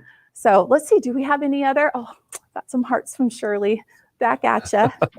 And this is such a great machine though. I absolutely love it. And if you have been in the market for moving away from stitching on that domestic machine, this is the perfect machine for you. Blaine, do we have any other questions? Well, you know, Kim, one of the things I wanted to clarify for people, so because I you know, there may be some people out there, it's new in quilting. Like, you know, when I first started, I didn't know why would you wear gloves? I'm like, okay, why would you wear gloves? But could you tell them, explain to them why you would wear gloves or use other things for free motion? Absolutely. So when I'm quilting on this machine, I'm moving the fabric. I'm not moving the machine like I would on one of our frame mounted. I'm moving this fabric. And fabric, it has a tendency, especially depending on how it's finished, it might be a little slick. It also has a tendency to kind of dry your hands out. It tends to kind of wick the moisture out of your hands. And maybe that's just me here in the Intermountain West, which is a total desert. It's very dry. But the gloves, so these gloves have a little bit of tack on the end of them. You can see that there's a little bit of some like some grippy stuff here on the end. Kind of think of like your garden gloves. It's a little bit of that grippy. And when you have this on your fingertips, it means you don't have to put as much pressure down onto the fabric. And I know it's hard for you guys to see that, but you don't have to put as much pressure onto the fabric to make it move. I can have a lighter touch, which over the course of a day, if I'm quilting for an entire day, my hands don't get as tired. So that's the reason why we wear gloves. So I can show you guys a little bit of stitching with them. I can even stitch one-handed, which is probably not as pretty, but I just don't have to put as much pressure on the fabric to get that stitching done. So that's why we wear gloves, Blaine. Well, you know, Kim, that answers the question, because you know, people ask all the time, do they need gloves? Do they need, you know, there's kind of some of those little free motion rings that you can put on your quilt and to move it around. So, but I wanted to remind everybody out there, if we could pull up the overlay again, David, on this. This Capri, we'll show everybody the price. It is $79.95. It comes with the Insight table that you see it sitting on right there that has the speed regulator built in the table. So it makes it where it's really extremely smooth when you're doing free motion quilting. You can also have as you know, an extra, you can add the table extensions, which we'll show you those later on in the week, but that you can add those table extensions that you can fold up, and it makes it to where you can do you know, your fabric management a lot easier if you're trying to do a big king size quilt. But you know, you're seeing you know, Kim doing what she was doing on that 32 by 36 table without the extension up. And then you can also add on that drawer that you see. So there's a drawer on there that you can add on as well. So it makes it extremely easy to use. And again, it's $79.99. We're going to ship that free right to your door. And we've got Synchrony Financing. Synchrony is one of our sponsors. We have 60-month no interest financing to make this extremely affordable for you to make it monthly payments. There's a couple different ways you can order. you can call 1-800-401-8151 and speak to one of our sales agents standing by. You can go on our website at sewmachinesplus.com, and we have live chat agents that can help you, or you can just go right in and on the website unassisted and order one of these, and we're going to get you taken care of, which is a great price at $79.95. And so we're super excited to bring this to you with the Insight table. And Kim, I think that this would be a great investment for somebody that doesn't take a lot of room, does it? Yes, and it's one of the best features about this. You can tuck it in the corner of a room, pull it out when you want to use it. It's a great machine. So what is, if I had to ask you and put you on the spot, what would be one of your favorite feature of this machine? Oh, it's the throat space. After quilting on my domestic machine that had a 9-inch throat space for a lot of years, and having my quilt rolled up there and trying to quilt in tiny little space, having all this space is absolutely my favorite feature.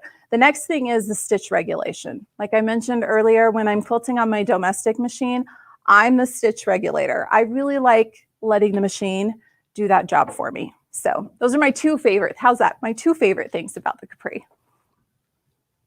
That's great. And hey, I just want to remind everybody too, again, if you're interested in purchasing this, it's $79.95. We're going to ship it free to your door. We have 60-month 0% financing by Synchrony available. We're going to get you a $250 gift card. If you order this week, you get a $250 gift card. We're going to send that electronically to you. And then we also, on that page, if you're interested in those 2 extensions that go on it or the drawer, you can purchase those. There's little drop-down boxes on the product page that you can get, or you can just ask one of our sales agents when you speak to them. But a great price and a great machine. And Kim, I'm telling you, this is one of our favorite, sit downs that we've had.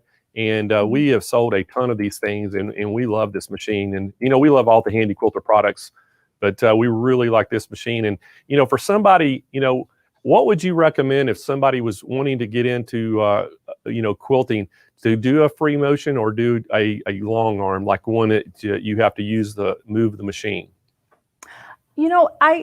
Honestly, it depends on the amount of space that they have. And like you mentioned earlier, the Capri is perfect when you have the tight quarters. You just have maybe a corner of a guest bedroom or a corner of the dining room. You don't have that 10 or 12 feet for a big frame mounted machine. This machine is perfect for that. Like I even mentioned, I've seen people tuck this into like an oversized walk-in closet. It fits beautifully. So the size.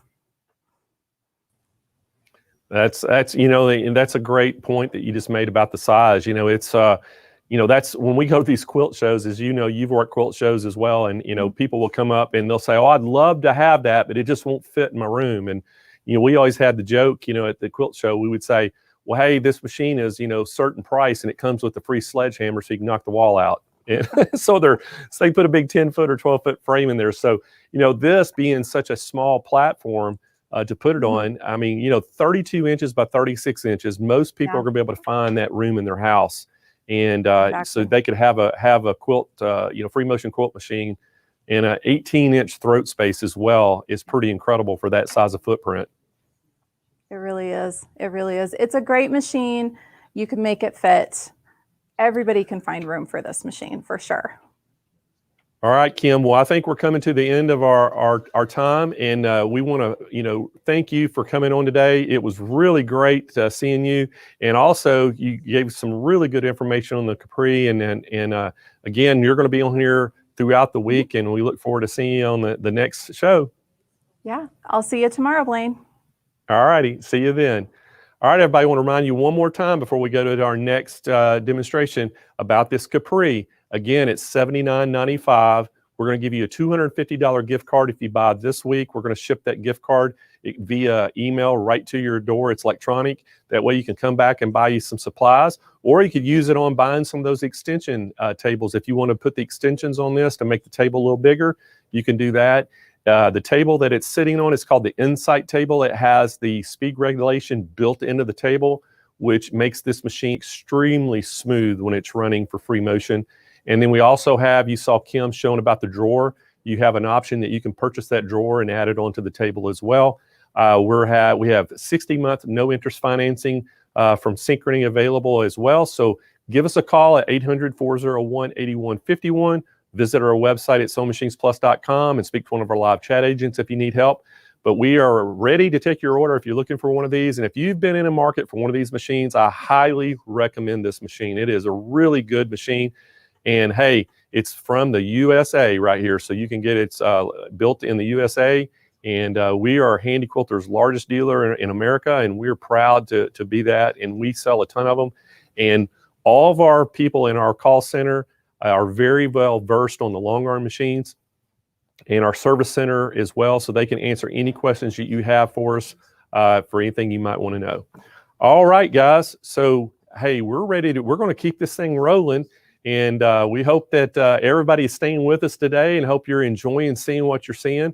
We're going to be here all the way through Saturday, and so our next presenter is coming up is from Sew Steady. And I got to tell you a little bit about Stacy Louie. Stacy and I have known each other for a lot of years. And, you know, Stacy, she studied business and economics at University of Oregon. She's a marketing and product manager, as well as one of the owners of Sew Steady. And Sew Steady acquired a brand called Westerly Design a few years ago. And so they have a couple of different products that they show now. And, you know, Stacy's going to be here today, and we're going to show some of her products. And so, Stacy, welcome to the Virtual Quilt Fest. We're so glad and happy that you're here, and so happy that Sew Steady was one of our sponsors. Hi, Blaine. I'm so excited to be here as well. We are going back to the basics today.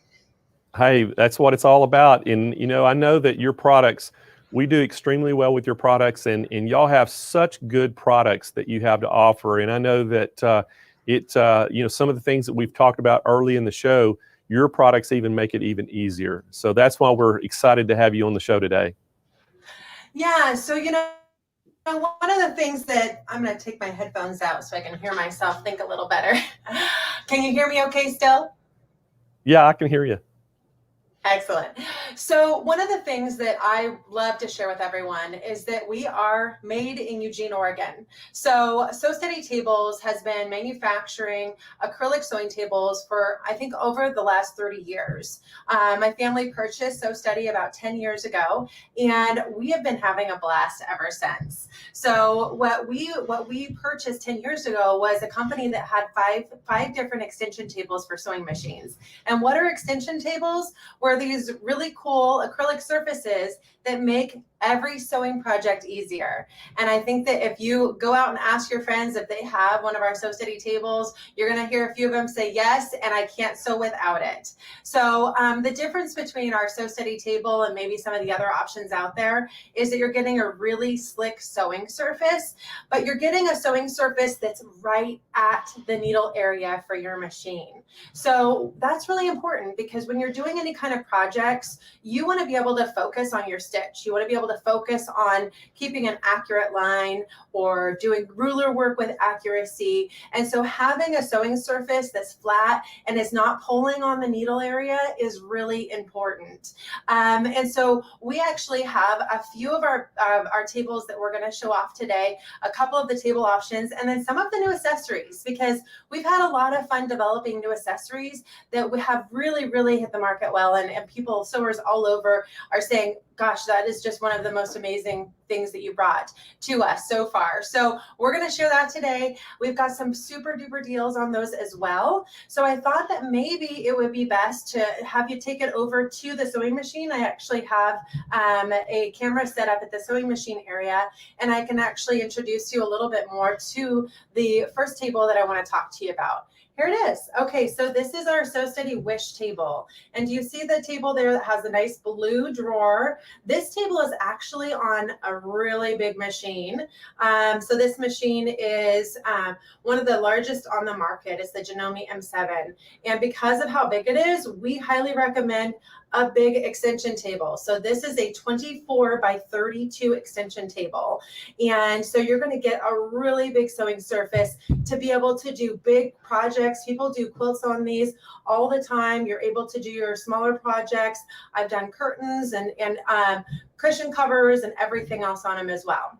So some of the fun features about this table are this big blue drawer that we have here. This is built into the underside of the table and allows you to be able to just store all your extras, pins, any kind of thread that you want to have as extra, needles, all that stuff. It keeps it right there. Some of the other reasons why people love our Sew Steady is that you can see through it. So you can have a whole bunch more storage area for your extras underneath the table. Maybe it's your quilt squares that you're working on and that sort of thing. And I think if anybody is watching, they're going to probably say, yes, that's, you know, one of my favorites is that we can really see below it and be able to store things down here as well.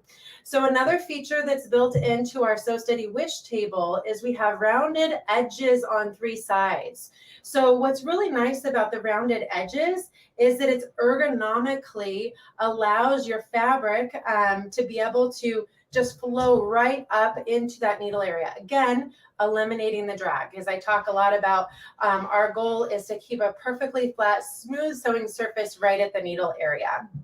So the other feature is the holes in the table. You can kind of see these holes right here, but what we've done is we've created a circle sewing solution for everyone where we basically have this cool tool that comes with our Wish table. You drop it into the holes on the table, and then you're able to create really fun circle projects like you see here. So I've done circle cushion covers, I've done circle quilting. So I've taken quilt projects that I've wanted to finish and I've done Baptist bands with them. I've done big circles, little circles. Recently I did a whole circle blanket because I have one of my daughter's friends wanted a burrito blanket. So I made her a circle blanket with this because it's such a big sewing table. You have the ability to create really big circles as well. So circles you can do all kinds of different things with. You can also integrate some of your amazing stitches that you have built into your sewing machine with circles. So you can see some of the different stitches that we've used here. And I know a lot of times people will get those really great stitches and think, I'm not sure what I'm ever going to do with all those decorative stitches. Here's something you can do. You can integrate them into some sort of quilt project or project that you've worked on and just do fun circles everywhere. I've got one other fun circle project I'll show you here. This is, again, just using decorative stitches and being able to kind of finish even if you're just turning this into a cute little pillow, just having some of those features in there built in and a really easy way to do it. So I think I have enough time. I'm just going to show you really quick how you might go ahead and do the circle sewing. One of the big things is that you actually want your feed dogs up when you're circle sewing. You're able to go ahead and drop put the needle through the center of your project. And then what you're going to do is you're going to go ahead and just put this pin more that you see right here on that needle. So protect yourself from any kind of opportunity to get stabbed. And then you're going to go ahead and pick your stitch. So I'm just going to do kind of a simple circle stitch there. And I'm also going to turn this and just make sure I'm not going to get in any of the stitching area. And then from there, I'm just going to go ahead and drop my foot and be able to start doing the sewing that way. And you can kind of see that it's going to take it into a circle just by simply going ahead and having the feed dogs take it around the tool for you. So really, really simple solution for being able to do circles. The really cool thing too is when you build it into the tool that drops into the table, you're able to keep that pin in the same location and then just go ahead and drop the tool, again, the tool into the holes in the next spot. So it makes it really, really easy. So we do have an awesome promotion going on the Wish table for this event. So I'm going to take you over and show you the other extras that are going to be coming with the Wish table for this event. We're going to actually go ahead and include one of our awesome grid gliders. So I told you that we've had a lot of fun creating new products, and this is one that really has hit it out of the park for us. So the grid glider is basically a 12 by 20 mat that acts as like a really slick sewing surface, but it allows you to not only have a really smooth sewing surface, but also a lot of measurements right at that needle area. So I just pulled it out of the tube that it comes in. We do recommend that you keep that tube for safekeeping, because if you do want to go ahead and store it away, then you'll want to go, then you can just kind of roll it back up and put it in that tube for safekeeping. And then what we're going to do is we're just going to line it up with the needle area. So notice here that we've got these markings right on your needle plate. So we're just going to use that as our guide to line it up with the needle area. And then we wanted the needle to be centered with the centering point on this grid glider as well. And so I'm going to peel the backer off of this, and I'm going to go ahead and stick it onto the table. Now, we've had some really, really cool educators show us some things that you can do with this grid glider that we really honestly never, considered.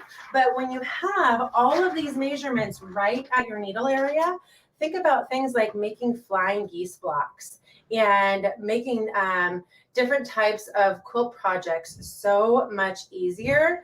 I even saw a lot of people using them in some of their YouTube videos right at the beginning of this last year when we were doing a lot of mask making. I don't know about how many of you are also still making masks, but this is one of the other bonuses is that we actually have all of these measurements for 1/4 inch seam allowance, 5/8 inch seam allowance built in to this plate here. So you can follow that all the way down. So right here we have our centering note, and then we have a 1/4 inch on either side of it. We have a 5/8 inch on this side, and then a centering ruler going both directions. We also have these awesome angles.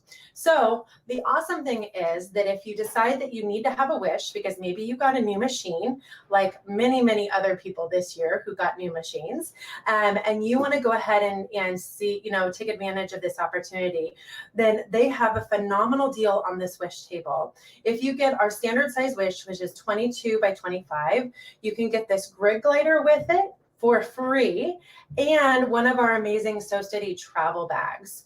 So I'm going to actually go ahead and take you over to this right here. If we can show the other camera really quick, there it is. This is our Sew Steady travel bag. This is coming with it as well for free. So you're getting the travel bag where you get to store your table and a whole bunch of other items. It's got 2 different compartments. You can put your cutting mat in it. It's an awesome bag for storing items as well. So I usually store mine in my closet, actually in my pantry, because I do a lot of my sewing in my kitchen area. And I store my table in here, my cutting mat, extra fabric that I'm using in the project, and then a lot of my tools will go in these little pockets. So this bag with the wish table, with the grid glider, it comes for $149, which is again an amazing deal, because that normally would cost you around $290, I believe. So I highly recommend that if there's an opportunity right now, or you maybe want to put this as a wish item for something coming up, that you can share that with people. So I think that deal is going through March 20th. The other thing that we have that is in our table category, kind of again going back to basics, because I just showed you kind of like our Cadillac of our tables, is our Sew Steady large table. Now, if you don't have the extra $50 to take advantage of the amazing wish table package, then our large table is also amazing. It's actually one of our best-selling tables, and it is also on sale right now. And it's a basic large table. So you don't have the holes in it, but you do have this amazing ruler at the front of it. You can kind of see it here. I know it's clear, so it's harder to see. It comes with the adjustable legs. You can pop on and pop off the legs for easy storage. And then it is, again, it's an 18 by 24 table. So it's a really, really good sewing surface. And if you do want to have an opportunity to maybe take this to retreats in the future, this is an awesome size for taking to retreats because it fits really well on tables and in classrooms. So it's been a really best seller of ours for a lot of those reasons. And it's also coming with a grid glider, guys. So on sale right now for $99. They're offering that as an opportunity to all of you. So again, I highly recommend you take advantage. If you are needing a new table right now, you look at the opportunity for either one of those for yourself to be able to go ahead and jump into that. Now, the next thing that I wanted to show you is actually going to be this amazing project. So as Blaine said, we've had a lot of fun over the last few years diving into quilting in a whole nother way. You know, we were doing a lot with our Sew Steady tables and sharing with people how they could do circle sewing. And then we got this great opportunity to work with this amazing designer called Leonie West and Westaline Designs. And what they brought to our world was a way to be able to quilt on your domestic machines with a ruler foot and quilting templates. And so this is one of the beautiful projects that they have that you can create by simply using their templates on any of your quilt projects that you might have. So I'm going to take you back over to our sewing machine area. And there you go. Thank you. And I want to show you the other amazing deal I have for you today. And that is going to be our ruler work kit. So our ruler work kit, you can see right here. I'm like, where's the camera? Okay, so our ruler work kit, you can see right here. So the ruler work kit is kind of our ultimate get started package for doing any kind of quilting with rulers. And again, what's quilting with rulers? Well, quilting with rulers is where you're taking a project that maybe you're wanting to complete by quilting it, and you're able to use a specialty foot that you have on your machine. The ruler foot is actually a foot. It's a 1/4 inch on either side of the needle, and it's round all the way around that needle area. So you're able to go ahead and put that foot onto the machine and then be able to sew any kind of different projects by using that on your foot. So you can see here, I'm just going to go ahead and drop my foot. And what we would be doing is we would go ahead and start our sewing, and then we would go along the edge of the template. You can kind of see how I would trace along the edge of the template there to be able to create quilt designs. And I'll bring up that other project and show you a few of the designs that you can create with just these 2 templates here. But it allows you to go ahead and create those designs. It allows you to be able to do whole cloth quilting. This last year, we have had so much fun quilting with rulers. Our Facebook page, almost every single day for the entire year, from really April on, we were doing Facebook Lives with different types of techniques and projects and classes using these quilting templates and rulers. And what people were learning is just really how to start quilting their own projects, because so many people had quilts at home that they needed to go ahead and, finish. And this was allowing them to finish those quilt tops, maybe the ones that they had done just with a stitch in the ditch, and that sort of thing. So this was allowing them to finish those quilt tops. So we're so excited to be able to bring that education. Then we actually started doing a lot of what we call virtual events, where people could join us for 2-hour classes and be able to complete projects with us. And so some of it was technique, but a lot of it was project-based classes. And so we have so many virtual events that are happening every single week, where people are logging in from home and they're signing up to take different types of classes that you're able to go ahead and create different projects with. We've got a few that we're actually going to be giving away with the templates and the class entry fee in your big giveaway that you guys are having this week, Blaine, through the through this show. So that a few of them include our Flower Power series by Ann Moore, where Ann is actually taking people through how to create 12 different blocks using her template set called Flower Power, which is a Westerly Design rulers. And she's gone ahead and created these beautiful designs with it. And then we've got Beginner to Quilt series with Darnell McAdams. So we have educators all over the country that are teaching people how to quilt designs with these amazing rulers and really getting people comfortable and excited to do their own ruler quilting. So we're excited about all of this education, but you know, again, it all starts here. It all starts with this sampler set, with this 12-inch arc ruler, with this crosshair ruler, and with some of the education that you're getting within that. So that is the other amazing deal that they have for you during this special event, is that you're getting these starter tools to be able to start doing ruler work with your domestic machines. And so again, the price for that set is $99. That's again a phenomenal deal because the total value of all of this product with the education that you're getting with it, because you're also getting a couple of different books that teach you how to create over 100 plus designs, but you're also getting access to the Quilt As You Go class series, which is a class series of 10 hours of video-based education on our So Steady University. And you're learning how to create over 25 different blocks with just these quilting templates. So what you're probably seeing here too, and I'm just going to bring this project up to show you again, is you're probably seeing the opportunity that not only would you be able to quilt your existing quilt and patchwork projects, but you can do a whole lot of Quilt As You Go, and you can also do a whole lot of whole cloth quilting and other methods using these tools. And that's what you're going to learn a lot of whenever you're when you're doing any kind of the education that we have to offer. So earlier I was showing you our Simple Circle template, and that Simple Circle template is part of the So Steady Westerly Design ruler work kit. The Simple Circle template is one of 6 templates that comes in this sampler set.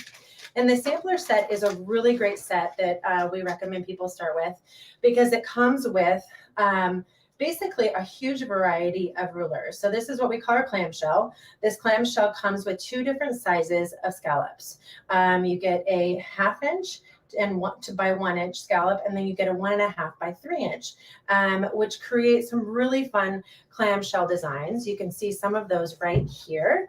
And so I'm just going to kind of take you through kind of moving the fabric and the ruler together, how you might create some of these designs by showing you just using this template on this project here.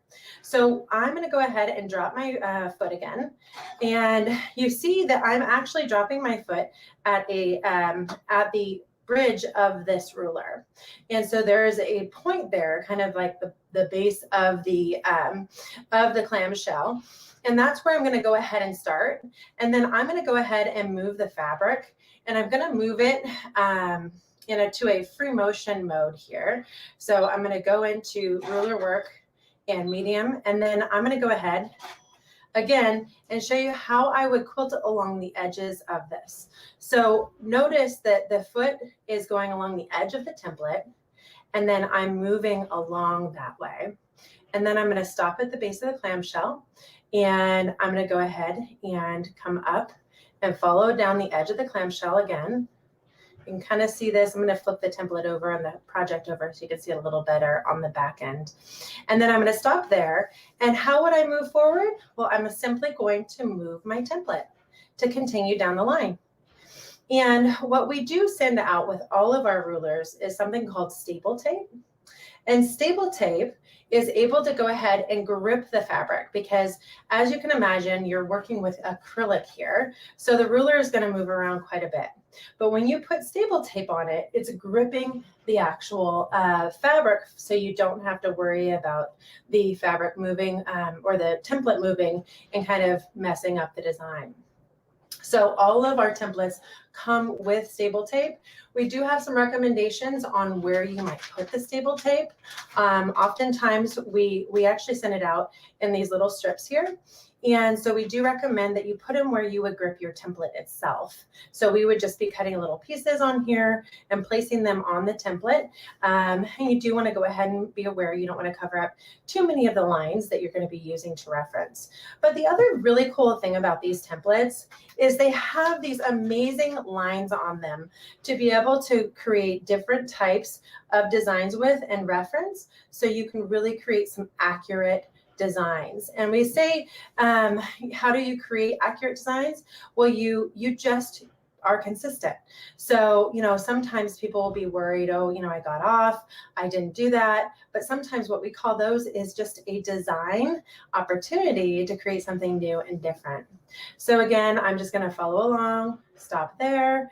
And then, the other cute, really cute thing that we see here is we actually see some of what we call eyelashing, where you see that there's some eyelashes inside of this. In order to do eyelashing, you're just going to spin the template, and then you're going to go ahead and go down that line, and then you're going to come back, and then you're going to spin it again, and you're going to do that again, and just follow down the ruler line, come back, and then you're going to go back down to your next spot. So a lot of times you're going to be doing what you might call, kind of going back stitching or going over those stitches again. But again, what's really great about rulers is that you're able to go ahead and do that with accuracy because you have all of these templates with the markings on them to keep yourself kind of in line and ready to be able to create really accurate designs. So that's our clamshell. That's one of the rulers that comes in it. And Blaine, you're just going to have to cut me off because I don't know how much more time I have. So I figure at some point you're just going to say, I have no more time, but I'm okay with that. I'm just going to keep talking and sharing as we go. The other thing that I did want to throw into you before I move on to the next design is we do have this really cool stuff called Polish Kit. And this is awesome for being able to get your Sew Steady table, your gliders, anything that maybe isn't as slick as it maybe once was. You can get those polished up really fast. So our Sew Steady polish is comes with this little cloth that you can go ahead and use to wipe it off. And then you're simply going to add a little bit of that to the cloth. And then you're just going to go over your table area, go right over that sewing surface, the mat, and you're going to create, again, a really slick sewing surface. A lot of times when we're in person at an event, we would actually have you feel like the difference between rubbing fabric on one side of the table versus the other that we've just polished. So I did want to go ahead and let everybody know about that. I know that Sewing Machines Plus has that available on their page to be able to try out. And so I just polished this section, and now I'm just going to move it over here. And there is still a big difference, and this is, just a brand new sewing surface. So now I'm going to go ahead and bring you to the middle design. The middle design is actually called our Spinifex number 36. And this is, again, part of the sampler set. The Spinifex 36 is one of our, I would call one of our flower designs. But I will say that Leonie West, the designer of these quilting templates, she's just a prolific designer. And she has created an entire series of spinning designs. So her design series includes the Spinning Wheels series, which this is part of the Spinning Wheels. The Spinifex series, this is part of the Spinifex series. There's 15 different designs that come in this one in 5 different sizes each. The Spinning Wheels has over 36 different designs that comes with it. And these 2 spinning designs actually come with pins that are part of the kit.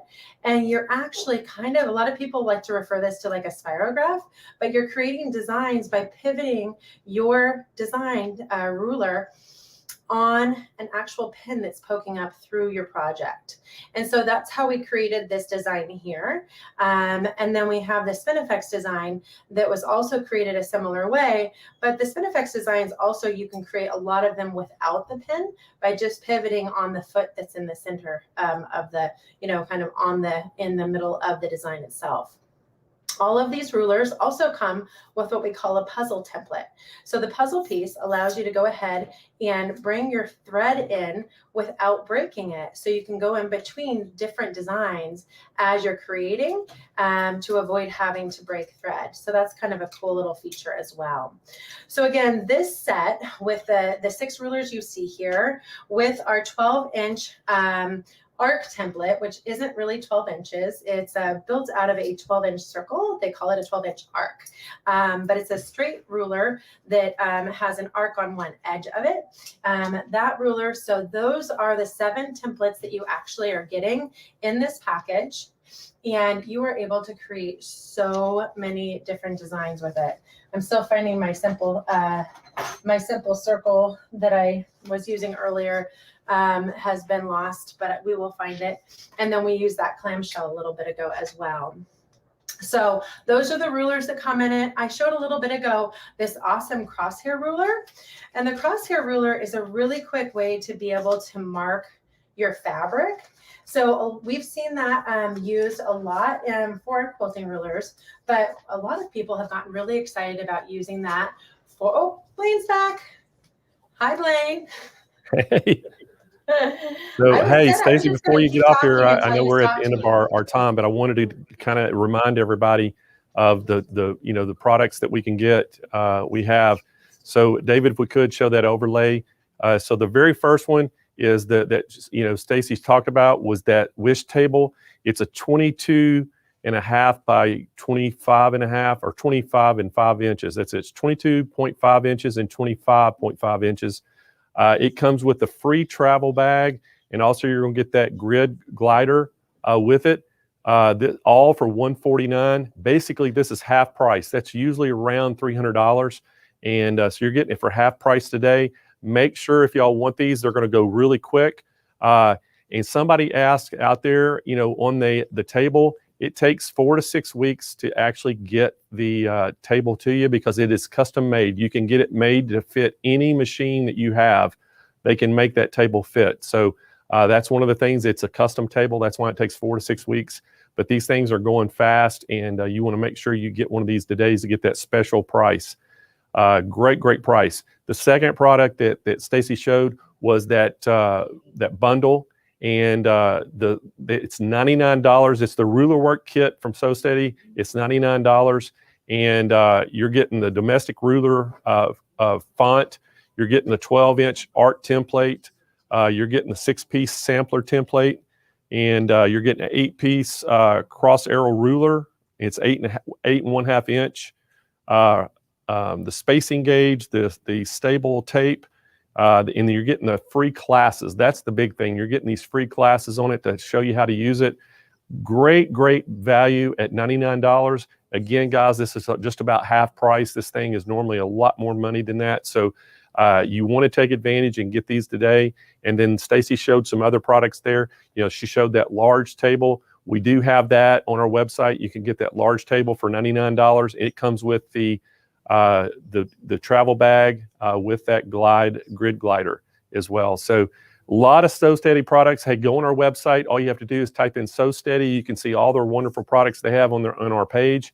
And again, if you want any kind of custom tables, they can make them fit any machine that you have, domestic machine. So again, thank you for Stacy for coming on, and Sew Steady for being one of our sponsors. We really do appreciate them coming on today. Always have great products. And I tell you, Stacy showed me that circle pattern a few years ago at one of the conventions, and I was just blown away by that thing. It was doing circles perfect, and it was just hands-free. Once you got it in, you just turn the machine on and let it go. It was awesome. So the guys coming up next, we've got Carla Jerome with the Grace Company. Grace is one of our platinum sponsors, and we'd introduced, Carla was on this morning, and we talked to her, and she did a great job talking about some products that we have. And I think we're talking about the exact same thing again. We have the Qnique 19 with the queen frame. And, you know, I think there was a little confusion this morning when I was on about the pricing. We were showing you the pricing of just the head only. That didn't include the frame. But I think the price is, do we have the price fixed now? So if we can show that overlay, Kyle and David, the price we have, I think it was 59 or 56. No, but I mean with the first, with the head only. Yeah, it was $56.99. That was just for the head only. But the price that you can get right now is $79.98. And it's 79, is that right? Oh, 70, I'm sorry, $70.98. So $7,098. And that is with your head, and you get that queen frame with that. So that's the thing that was a little confusing about it. We weren't talking about the whole thing together. So it's $56.99 for the head only. But if you want to add that frame to it, it's $7,098. So great price. And you're getting that, the free accessory kit with it. So anyway, we're going to quit talking about that. We're going to get Carlo in here and show you some more about that great machine and that frame. So Carlo, welcome back to the show. And thank you. About show us some more things. Yeah. So today, right now, I'm going to talk about the automation.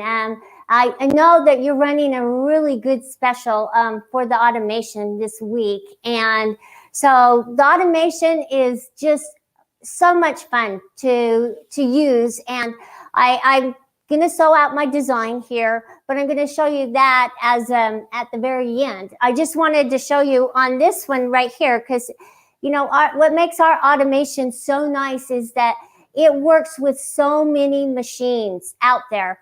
And it works on all these different frames, so it's very universal. And so let me just jump right in and show you. I'm going to open up the automation here. And another nice feature about our automation that you don't realize and you don't get with others is that you can load the automation on 3 different devices at home, because we are asking you to go out and purchase your own tablet so you can buy the tablet that you want and that you're going to want to use. But you can also load the automation onto your desktop or your laptop and your tablet, so you can have it on 3 different devices. And I like to use it on my desktop because I like to sit there and play with the different designs. And so I'm going to open the automation up in what we call simulation mode. And that means that it's not hooked up actually to the motor and everything, to the USB cable. And so I'm just playing with it and I'm just simulating what it's going to do. So as you can see, it's asking me if I want to open up in simulation mode, and I want to say yes, because I want to show you all the fabulous features. I have some glare on that, so let me see if I can turn it. Okay, is that a little better? Maybe we can turn that light off. Okay, we got some glare on there, so I apologize. I'll try to stand off so we can take that, just move it all the way off. Yeah, just turn it. Okay, now you don't have to see me and my face reflecting on the tablet. That's awesome. Anyway, when you open up, you see all the features that you get with the Pro version. I'm going to show you what features you get with the beginnings, because we have 2 styles of the automation. And one is the Pro. It has a lot of different features, and the other is beginnings. So beginnings is a little bit lower cost, and you don't get as many features with it. But you can do so much. You can buy and purchase patterns and import them in and use them over and over. But you don't get to create your own, but you get the select and sew and the pantograph in the beginnings. And it's just a good price starting point if you want to get familiar with the automation and then advance on to more and more options or more and more programs that you can purchase with the Pro later on. So you don't have to start out with the Pro if you feel uncomfortable with that, or if you are just not quite sure with your price point that you can handle that large amount, but it's on sale. So it's an awesome price. But anyway, this is what you'll get. You get to sew your blocks and you get the pantograph feature. So you can sew your pantograph designs 2 rows at a time, and then you'll sew the next 2 rows. So it's a wonderful place to start and create your designs.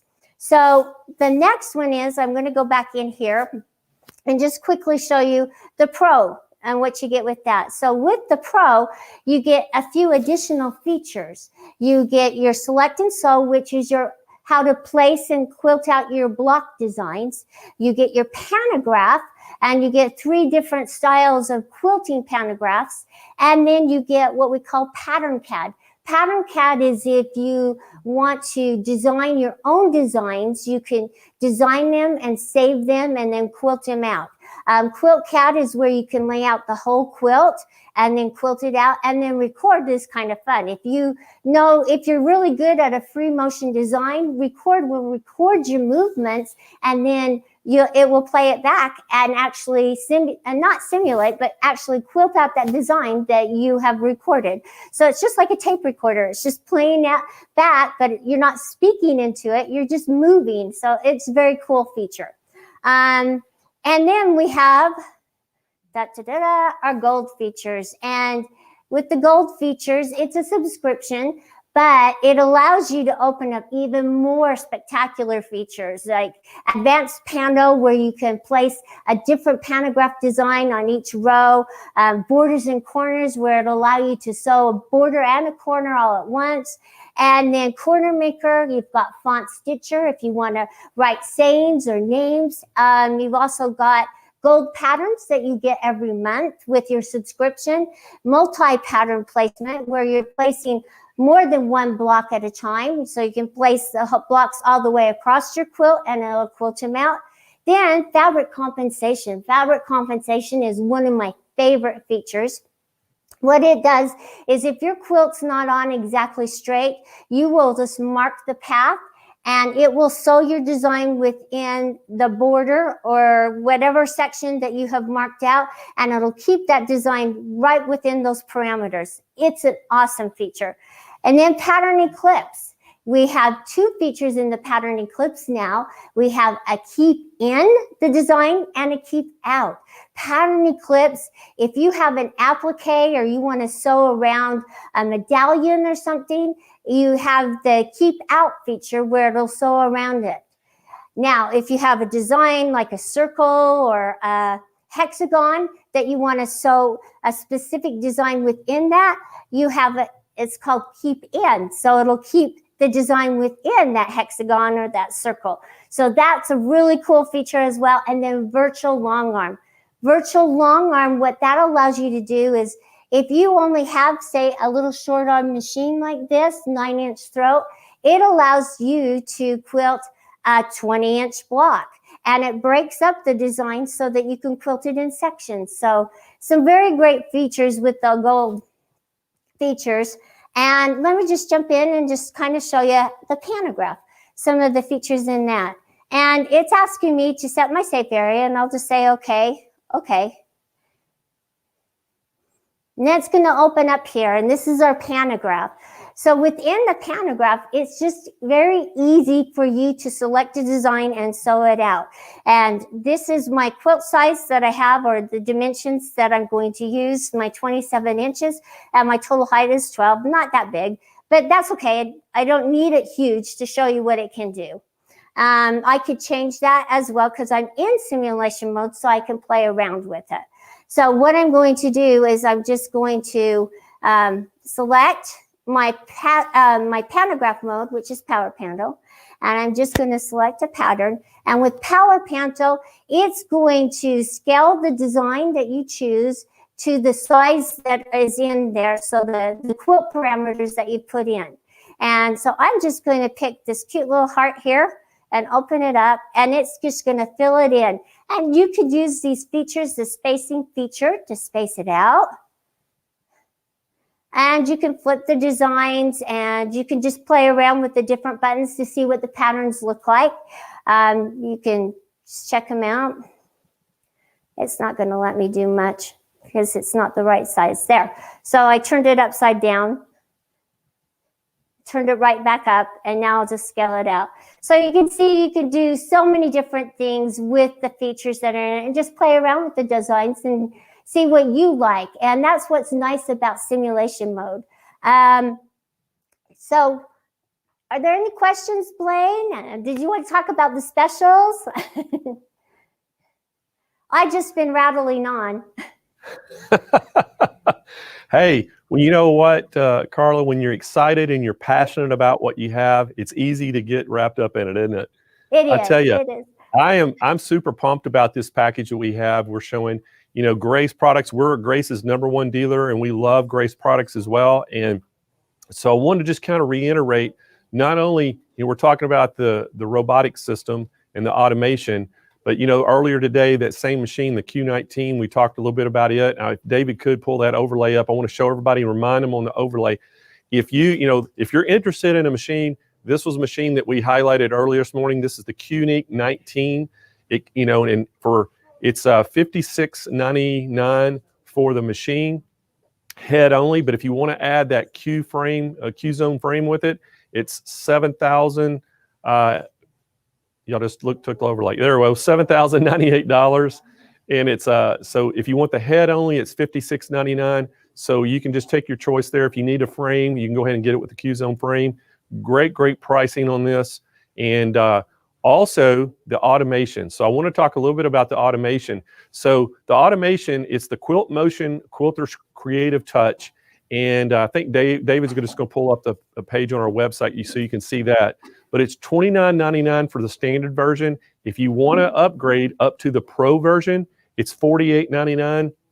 And the Pro version just has more features on it and things you can do. But I'm telling you from experience, you know, this is what I've used to actually do any quilt projects that I've done is actually automation. And because I'm not a quilter by any means, but I tell you, it makes things really easy. And I usually do all the demonstrations at our quilt shows when we do that on the automation part of it. And I know my little quilting challenge I had this year with the table runner, I actually used the automation on it to actually do the quilting. So it makes your life so much easier. And one of the things that it's really neat about the automation, it makes it very consistent. You can make it perfect. And then it also has that record feature that you can use to, if you want to do your own design and record it, you can just keep duplicating that own design. So like if, you know, Carla, if you're awesome at feathers and somebody loves your feathers, you could record that feather feature and then duplicate it on a whole quilt, couldn't you?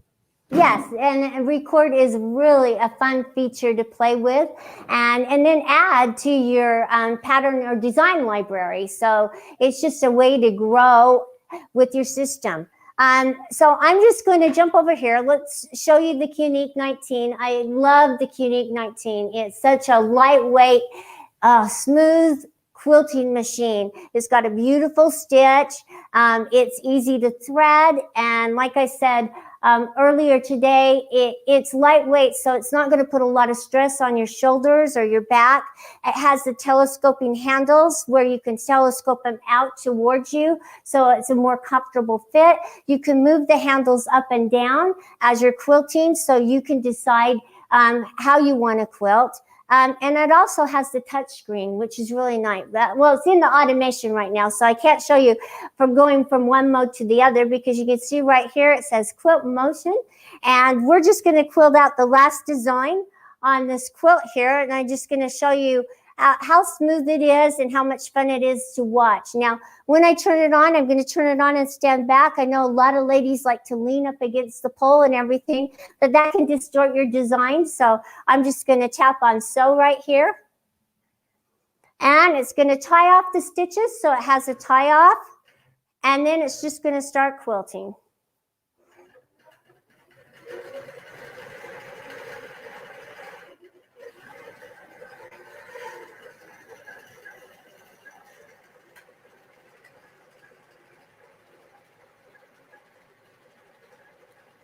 And this is really fun to watch. And you watch it and you want to lean up against the quilt, but don't do that. Just stand back and enjoy it. Enjoy it making a perfect design. And you're just like, oh, wow, that looks really great. And this is a quilt I started this morning, Blaine, with my strip quilt. So this is the last piece of it, and it'll be finished up.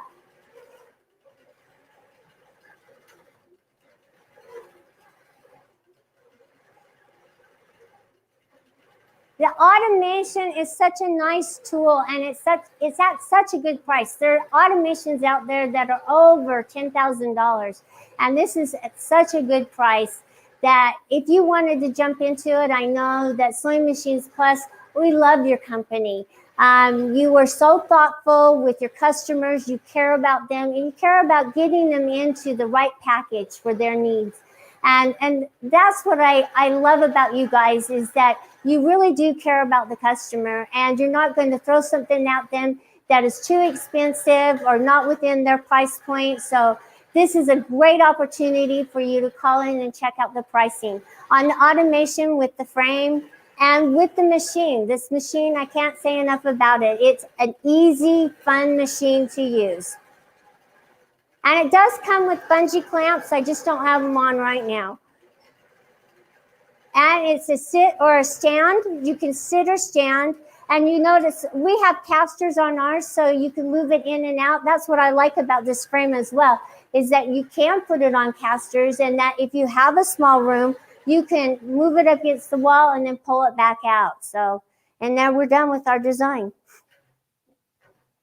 Yep, the automation is fun. This whole system is such a great system. And with the machine, you have 19-inch throat space. So it just makes it quick work. And I was able to quilt this whole quilt just today. Didn't take me any time at all. Any questions? Well, hey, Carla, I just want to reiterate to everybody about this. This is a great package, as you said. And hey, you know what we were telling everybody, for the head and that frame is $79.99. But I tell you, I've got a awesome deal right now, Carla. If somebody wants that 19-inch Qnique head with the frame and they want the standard automation, it's actually a little over $10,000. If they call right now and tell them that Blaine sent them, they're going to get it for $9,999.99. It's going to be under 10 grand. So I don't think you can get that kind of price anywhere in the world right now for this kind of system. Under $10,000, you're getting that Qnique 19, that queen frame, and you're getting the standard automation. And you can always upgrade to the pro automation if you want to for just a little over $1,000 more. But what a great package. And I'm telling you, Carly, I think you showed all the great features of that machine. And if that doesn't get somebody excited about automation, I don't know what does. That thing is awesome. Yeah, it is an awesome machine, awesome frame, awesome setup. I really like this. And actually, one more feature about the frame, which is really nice, is you could start out with the smaller machine and then upgrade to a larger arm machine.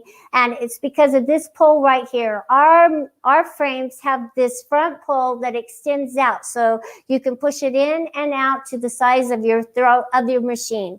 So you can have as large a quilting area as you want, and it also works really well when you purchase that machine and you get the ruler base. So you can pull this out and you have that little extra room to use your ruler base. So it's just a really nice feature to have. And like I said, with the 19-inch machine and the automation, you just have this complete set of features that you can enjoy doing what you love to do.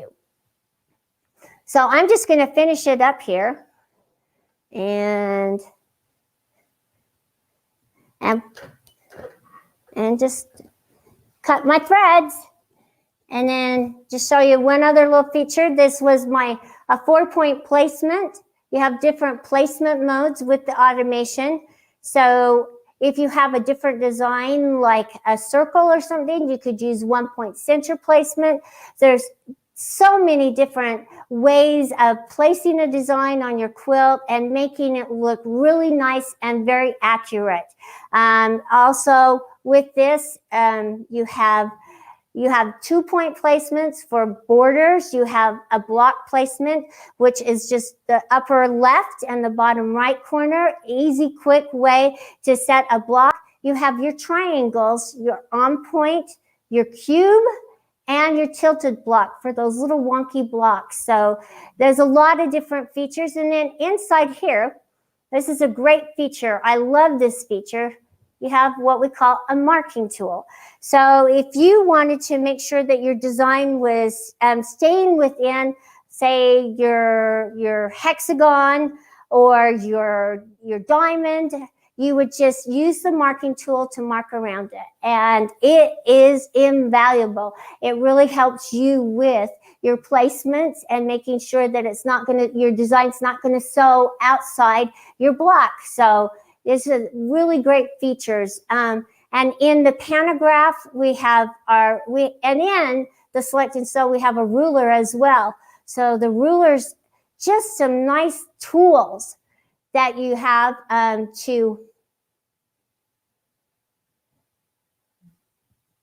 I got to get that out there. Some nice tools that you have to use with your quilting, just to make your quilting that much better and more accurate and more beautiful. So if you have any questions, just let us know. And both Sewing Machines Plus and the Grace Company are here to answer your questions and help you out. So let me know if you have any more questions, and I'm just going to take this quilt off and show you what it looks like. Well, hey, Carla, that was a great demonstration today, and you really gave us a lot of information. And again, I want to remind everybody at home, again, the pricing on all this stuff. If you decide you want a long arm quilting machine, hey, this is a great package to get. It's the Qnique 19. You can get it with the frame, which is the Queen Zone frame. You can get it all together for $79.99. You can, if you just need the head only, you can get just the Qnique 19 for $56.99. So you can get it for $56.99. Or I just gave a little really good deal just a while ago. So if somebody wants to get that automation with it, the standard automation package with it, we're going to sell it to you for $99.99. So you can get it just under $10,000, which is a great savings for you.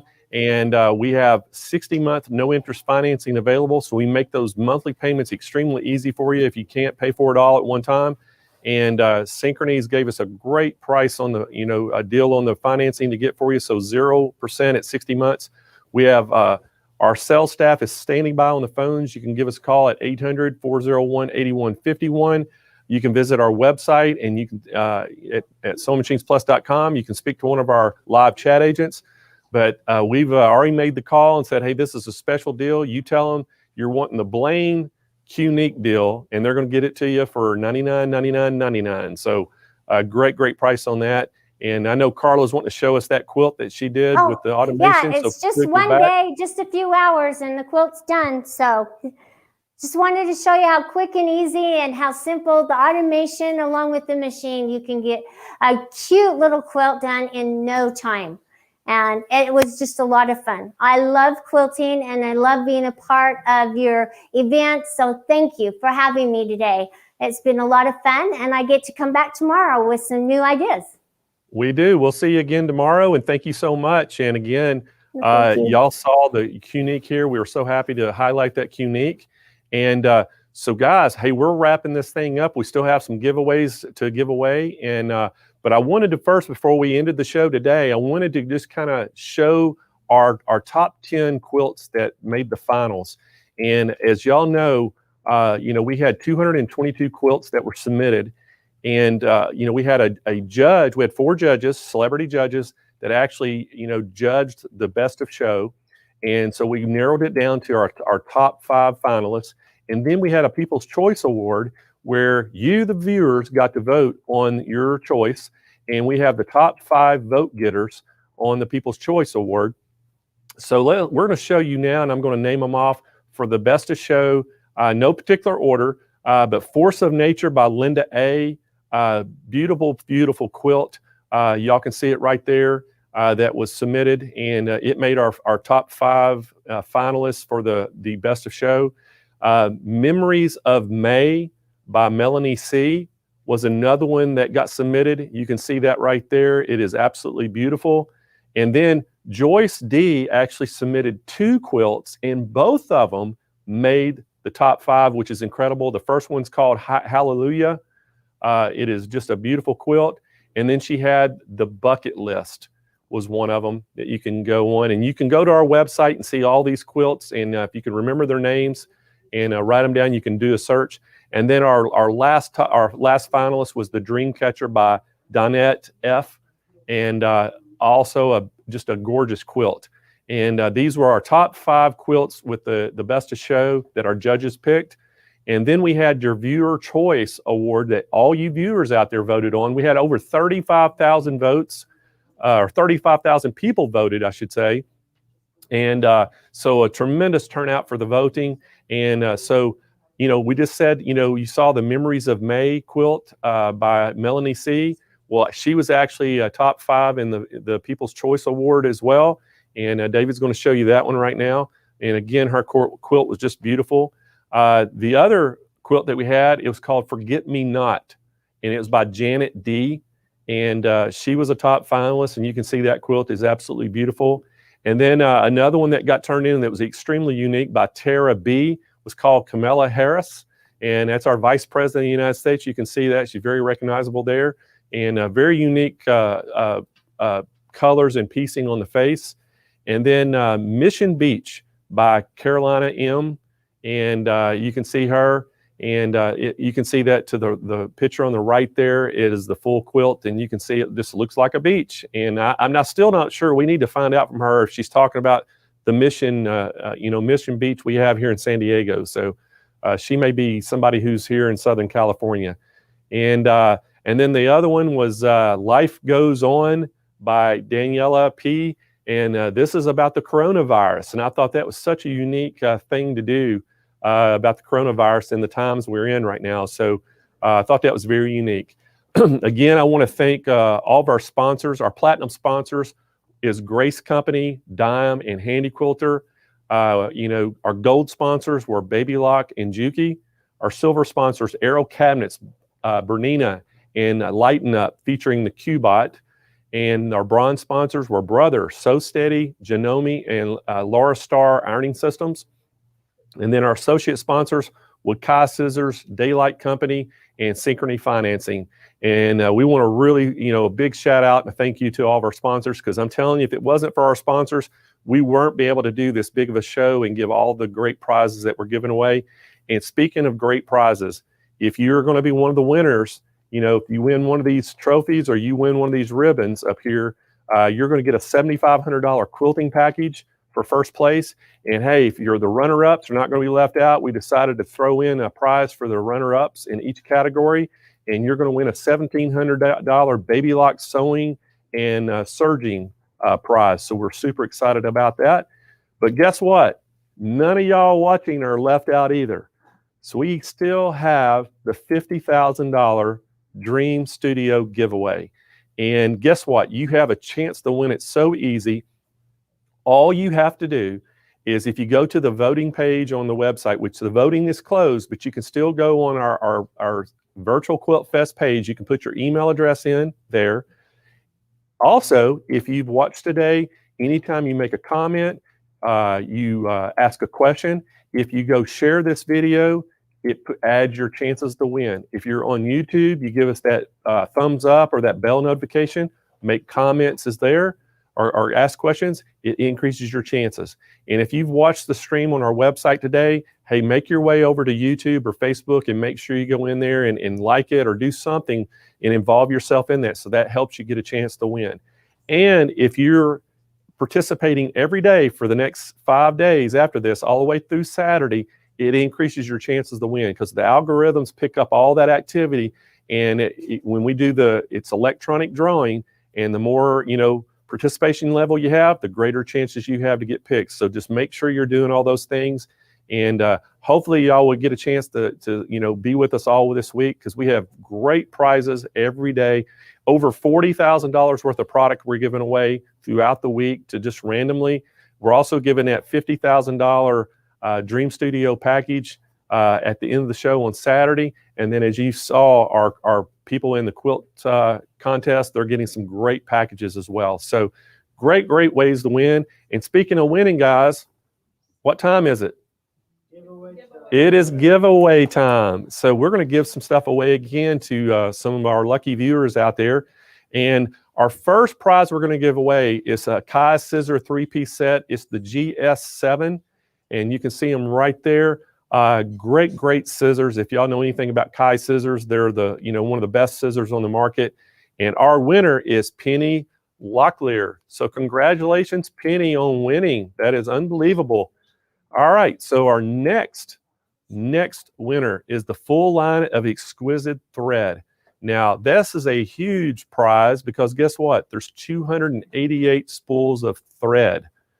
This is a huge, huge prize, and our winner goes to Kimberly Cummings. So congratulations, Kimberly. And then our next prize is So Steady Precise Pedal Power. And so that's Caroline Weinhardt. Caroline, congratulations on winning that. And our another prize is So Steady Table Caddy and Ruler, and that's Johnny Washburn. So Johnny Washburn wins the So Steady Table Caddy plus the ruler. And our next prize is the ruler work kit and Quilt As You Go series. And another great, great prize. And this is Peggy Hodge is winning that.